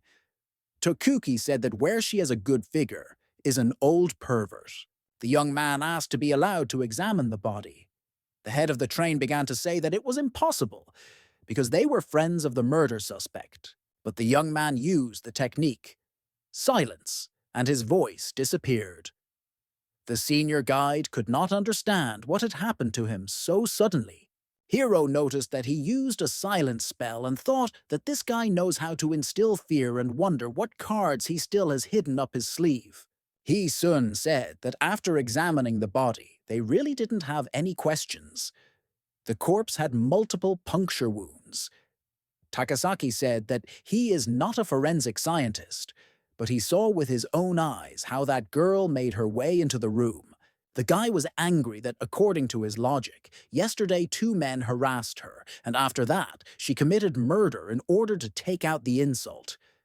Maybe he's trying to mislead them and let the real killer go. The head of the train said that everything looked very suspicious and was surprised by his newly appeared voice. The senior guide repeated once again that he had definitely seen someone. He was asked if he was sure of his words. The young man added that we should not forget about the broken window, because someone could have thrown the murder weapon into it. Do they think it is possible for a person to jump out of a moving train and run? This means that the words that no one came out are a lie. The young man stated that the light was dim, so it was easy to confuse who was entering and who was leaving. because the silhouette was unclear. The head of the train agreed with what he heard and said that the killer was still here. After this, the man ordered his subordinates to check all the passengers and keep an eye on them as they all remain prime suspects. As soon as the guy entered the compartment, Tokuki wanted to start asking a bunch of questions, but the guy motioned to her quietly and used an inaudibility spell. The guards outside wondered why it was so silent. Now she asked what he had found out. Our hero said that all organs were removed from the corpse. She exclaimed that Mamako was really involved in this, because an ordinary person could not do this. The young man said that 120% this was not the work of Tamamo. It's not her style to remove organs. Another demon is involved. Taro recalled that the girl still had not returned. Something could happen to her. Hiro replied that none of them felt the fox's demonic kiss, which means she was not in danger. The young man said that perhaps the man was right, but they also did not feel the spiritual energy of the other demon. When the conductor burst into the compartment, his son suddenly lost contact with Mamako. Maido said that he also did not feel her presence, which means she was missing. Hiro asked why he didn't say right away, because the murder and disappearance could be connected. Our hero replied that if you tell this to ordinary people, they will not believe it. And so he focused his attention on the entire train, and they would not be disturbed. At the moment, the most important thing was to find Tamamo, and only then would they be able to solve this mystery. He then asked Tokuki, who was peeking through the crack, what she was doing. The girl replied that he didn't want to go look for that crazy woman. She thinks about how to distract the guards in the corridor. Hiro said that it was as simple as shelling pears, and his son looked at each other. Two guys tried to listen to what was happening in the compartment, but there was silence there. Then they became wildly sleepy and began to pass out. Hearing how everyone in the corridor was getting caught, the man exclaimed that the problem was solved. Taro went to drag them into the compartment so that they would not attract attention. Tokuki snorted that it was a pathetic trick. The young man told the girl and Taro to stay put and look after the guards, while he and Hiro went in search of Mamako. The girl was indignant why she should stay. The elder ordered her not to make any noise because that demon grabbed the fox, and they don't know what else he's capable of, so it's better for her not to go anywhere. The man told Maido to give him Hulu, and if anything happens, be sure to let them know right away. He must also protect the exorcist. The young man said not to worry, and he would cope with the task. Kurosaki objected that we still need to see who will protect whom. Then the guys left. On the way, the guy asked if Hiro thought the senior guide was behaving strangely. He replied that yes, because it was dark at that time and he could not clearly see the person, but he stated with great confidence. Then the young man asked him to keep an eye on that man, so that he would not back down again. Chuckling, the man said that he could count on him. His son stopped near one of the doors and felt that the connection with Mamako was broken right here, and she was quite well hidden. Entering the compartment, our hero saw no one, but Tamamo was there, simply invisible. She screamed and waved her arms, but he didn't notice or hear her at all. Having turned into a demonic fox, the girl could not understand what this cursed place was that was sucking her energy and from which it was impossible to get out. Because of this, her body gradually disappeared. The fox screamed what kind of arrogant demon dared to attack and harm a representative of the Tamamo. No. Mei Clan. Looking at the whirlwind of magical power in which there were many red eyes and black, clawed hands, the girl did not understand what was happening and why there were more of them. Then, Mamako realized that it was not they who were getting faster, but she was getting slower, and if the guy didn't do anything soon, she would die. Then she heard her name and guessed that his son decided to use telepathy. He said that he doesn't feel her energy right now, but he believes that her soul and body cannot be so easily destroyed. This means she may be in a magical barrier. The girl screamed that if he didn't tell her now how to get out of here, she would kill him. The young man added that this barrier has a main eye, and if she destroys it, she will be able to free herself. Tamamo looked at a large number of eyes and did not understand which one she needed to choose. Momoko got angry and decided she'd had enough. After this, she began to try to break the energy haze with her claws, but it connected back. The girl suddenly became worse and worse, and she lost consciousness. Then an otherworldly force enveloped her and locked her in a cocoon. Suddenly, the demonic fox came to her senses and tore the shackles to shreds, shouting at the same time, "Get out!" The young man loudly told her to stop, and that he would now try to return her physical shell. The girl began to be indignant about who allowed him to get into her subconscious. Let him get out of there immediately. The guy muttered that she was talking nonsense again. But the fox did not stop and told him to go out. Watching this with her larger eye, the girl snorted that his hands were just fake. After that, they began to try to catch her, but the fox deftly dodged. Tamamo defiantly said that this is all he can do. Some boxes began to fall to the floor with a clang, and the girl did not understand what they were. A voice came from one of them and asked who she was. The girl rushed to the attack, using one of the seal techniques and reciting a spell. The voice was already screaming for someone to stop her. When the haze was dispelled and the demon was defeated, the entire floor was strewn with his eyes. One of them asked again who she was. Momoko replied that he had no right to know and crushed him. Finally, the young man began to feel Tamamo and, opening the box, saw her. The fox was indignant that she almost died because he was so slow. Then I became furious that all this was created by some kind of box. She started hitting her to let off some steam.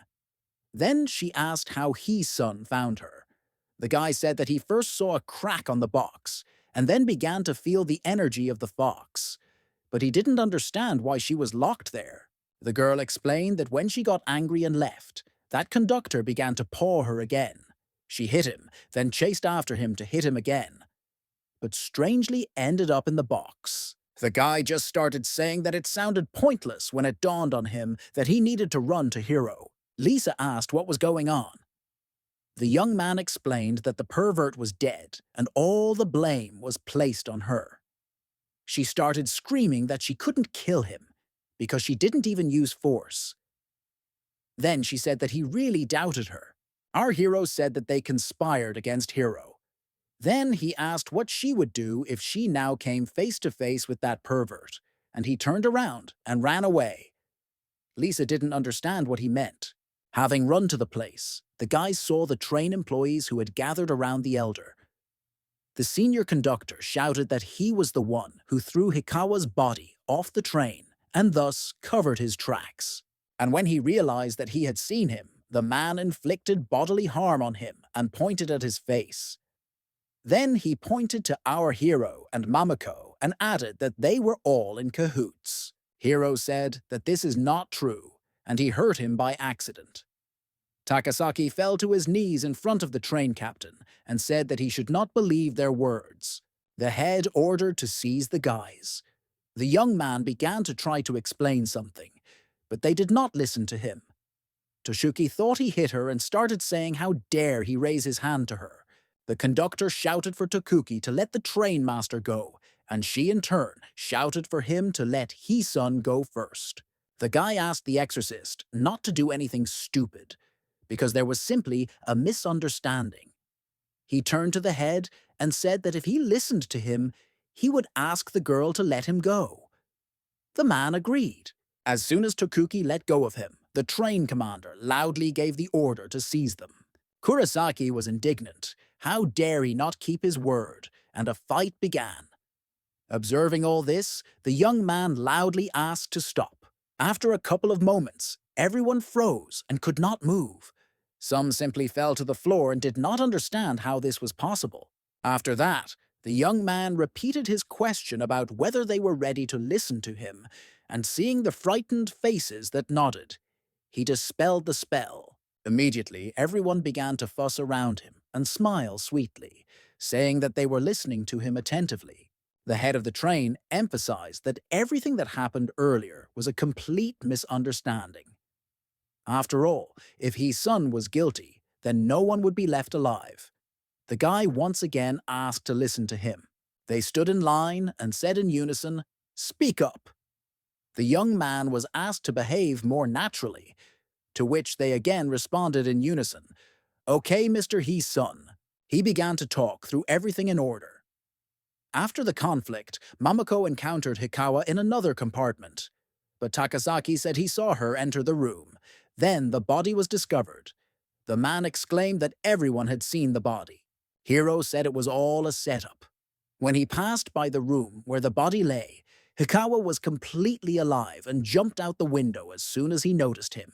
He wanted to follow him, but the old man blocked his way. The senior guide began shouting that this was not true, and that it was obvious that this man had come here to cover his tracks, and now he was simply shifting the blame onto him. The young man said that suppose Momoko did this, then how could she collide with him in another compartment? If she followed the deceased and killed him, then why did the senior guide see only one girl and not two? In addition, Hiro said that she saw a corpse rise from the dead and jump out of the window, and this is difficult to accept as the truth. But a man cannot be so stupid as to invent such a thing. Takuki shouted that if the senior guide was lying, then everything would fall into place. Takasaki, horrified, began to say that he was not lying, and his son agreed with this. Then Kurosaki asked for a normal explanation of what was happening. Someone exclaimed that if this is true, then how can everything that happened be explained? The guy continued that when he examined the body of the murdered man, he had no internal organs and there was no way he could be alive. Everyone was shocked by this information. Taro remembered Hisun telling him that he should know about this demon. This is a skeleton covered in skin that can take on any form. Then he exclaimed that it was Gun Yui.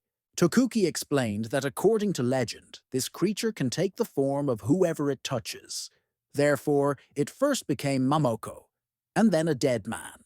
The fox said that in order to take the form, it does not need to use energy, and they will not be able to sense it.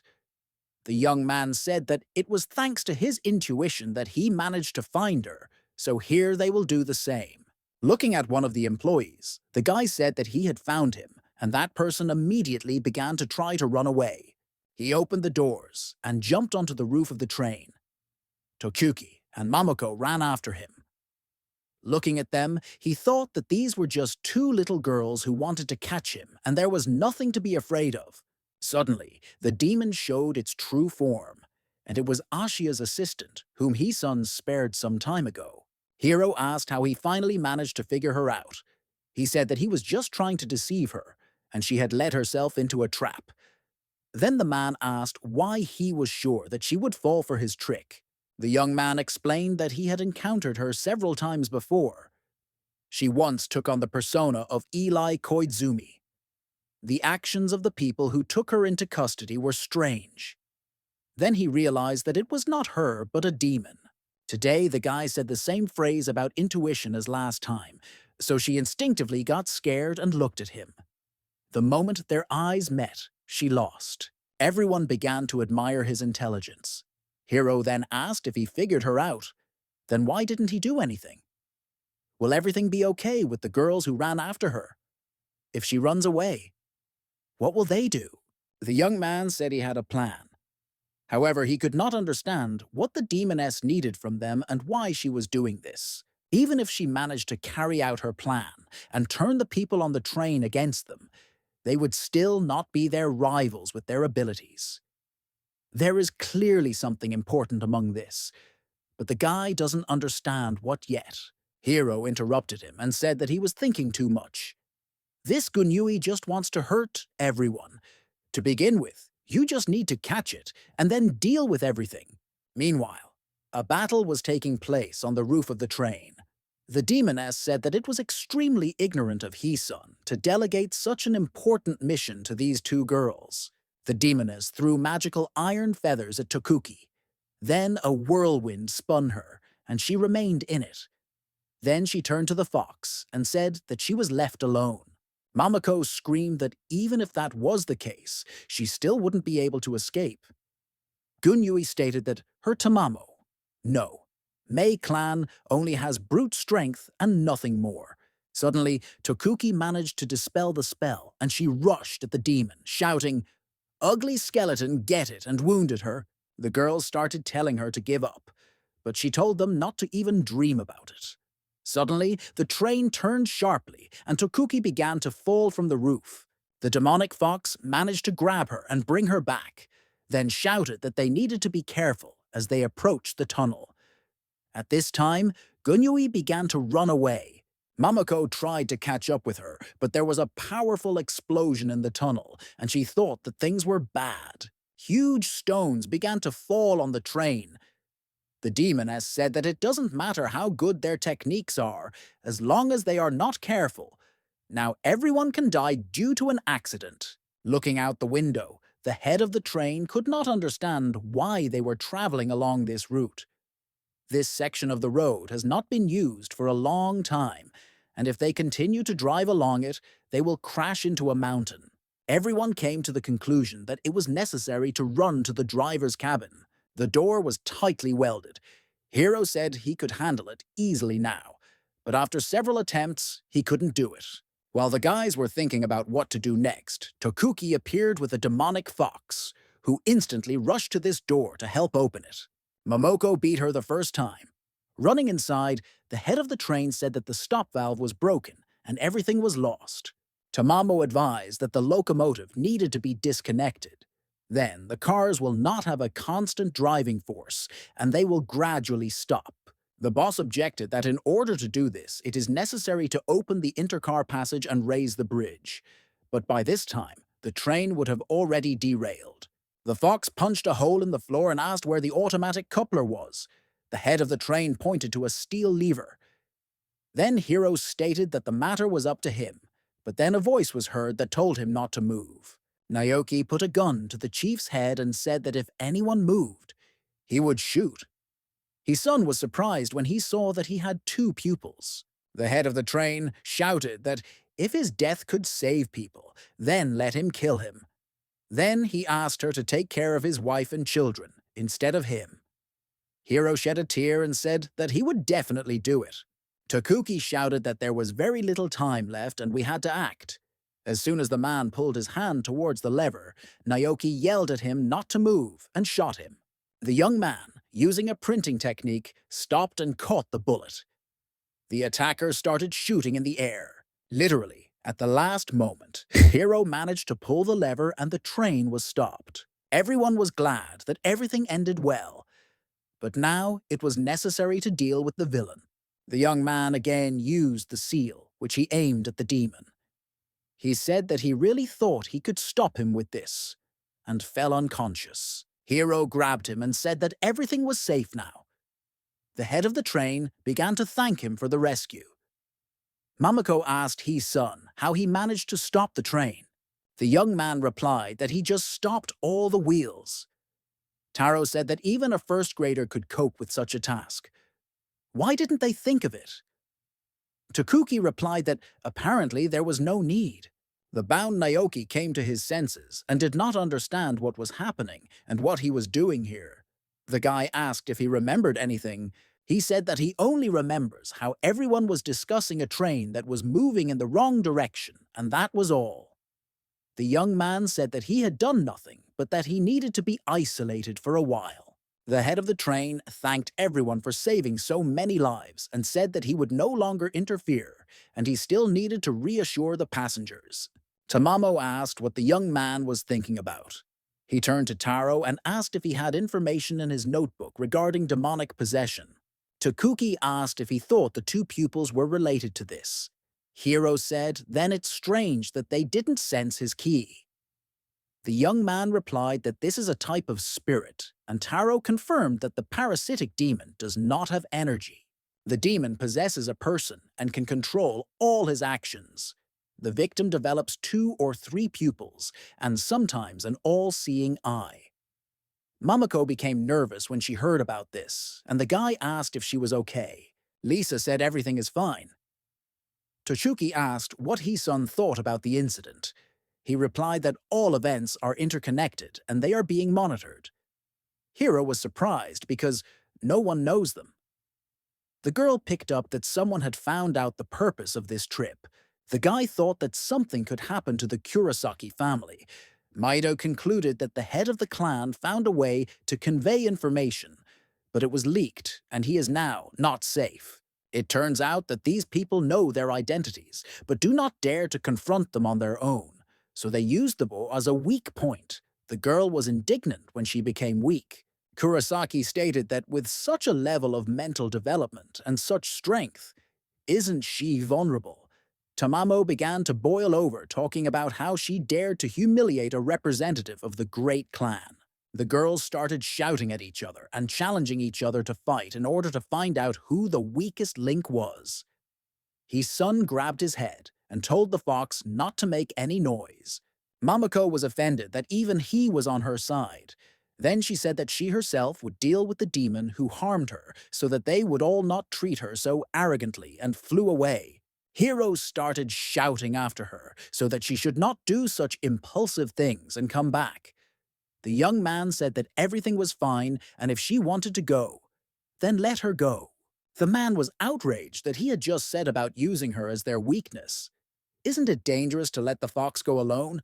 Tokuki said that she is truly the stupidest and weakest, so if anything happens to her, they will have to save her. He said that on the contrary, it would be better for her if she was alone. Because the girl is only the site of the first strike, and the main target is the Kurosaki family. If they wanted to destroy her, they could easily throw her off the train, and it would all be over. Then he added that if you send her alone, it will be easier to control her. Tochuki said that the fox was locked in the train in order to drive them into a trap. The young man said no. They just needed to stall for time. Taro was indignant. He wants to say that before the accident they were slow or something. The guy said that's right. If they had been locked in a room or had not had time to solve the murder, they could only have prevented the train from crashing. Tokuki didn't like that they were so underestimated. Why did they think that some small explosion could destroy them? The guys said that not everything is so simple. Hiro asked her a question. If the train really exploded, she would run away and leave the common people to die. It dawned on her that it was precisely this moment that the attackers wanted to take advantage of. His son said that if they had not then noticed in the driver's cabin that the train was moving in a different direction, they would have died in the explosion. Besides, that demon with 2 pupils was hungry for glory. Judging by their plan, they would suddenly attack the guys while saving people. One bullet could kill everyone. Tokuki asked what they should do next. The young man said that first you need to find out the essence of the enemy and lure the snake out of the hole. Hiro realized that Mamako was the bait, but the exorcist and Taro did not understand this and asked what they were talking about. The man replied that the plan could not be revealed before it happened. They are still very young, so they can still learn a lot from him. The girl walked through the forest and freaked out, saying that the guy was stupid and only knew what to send her on various errands. Plus, he also took the side of this exorcist.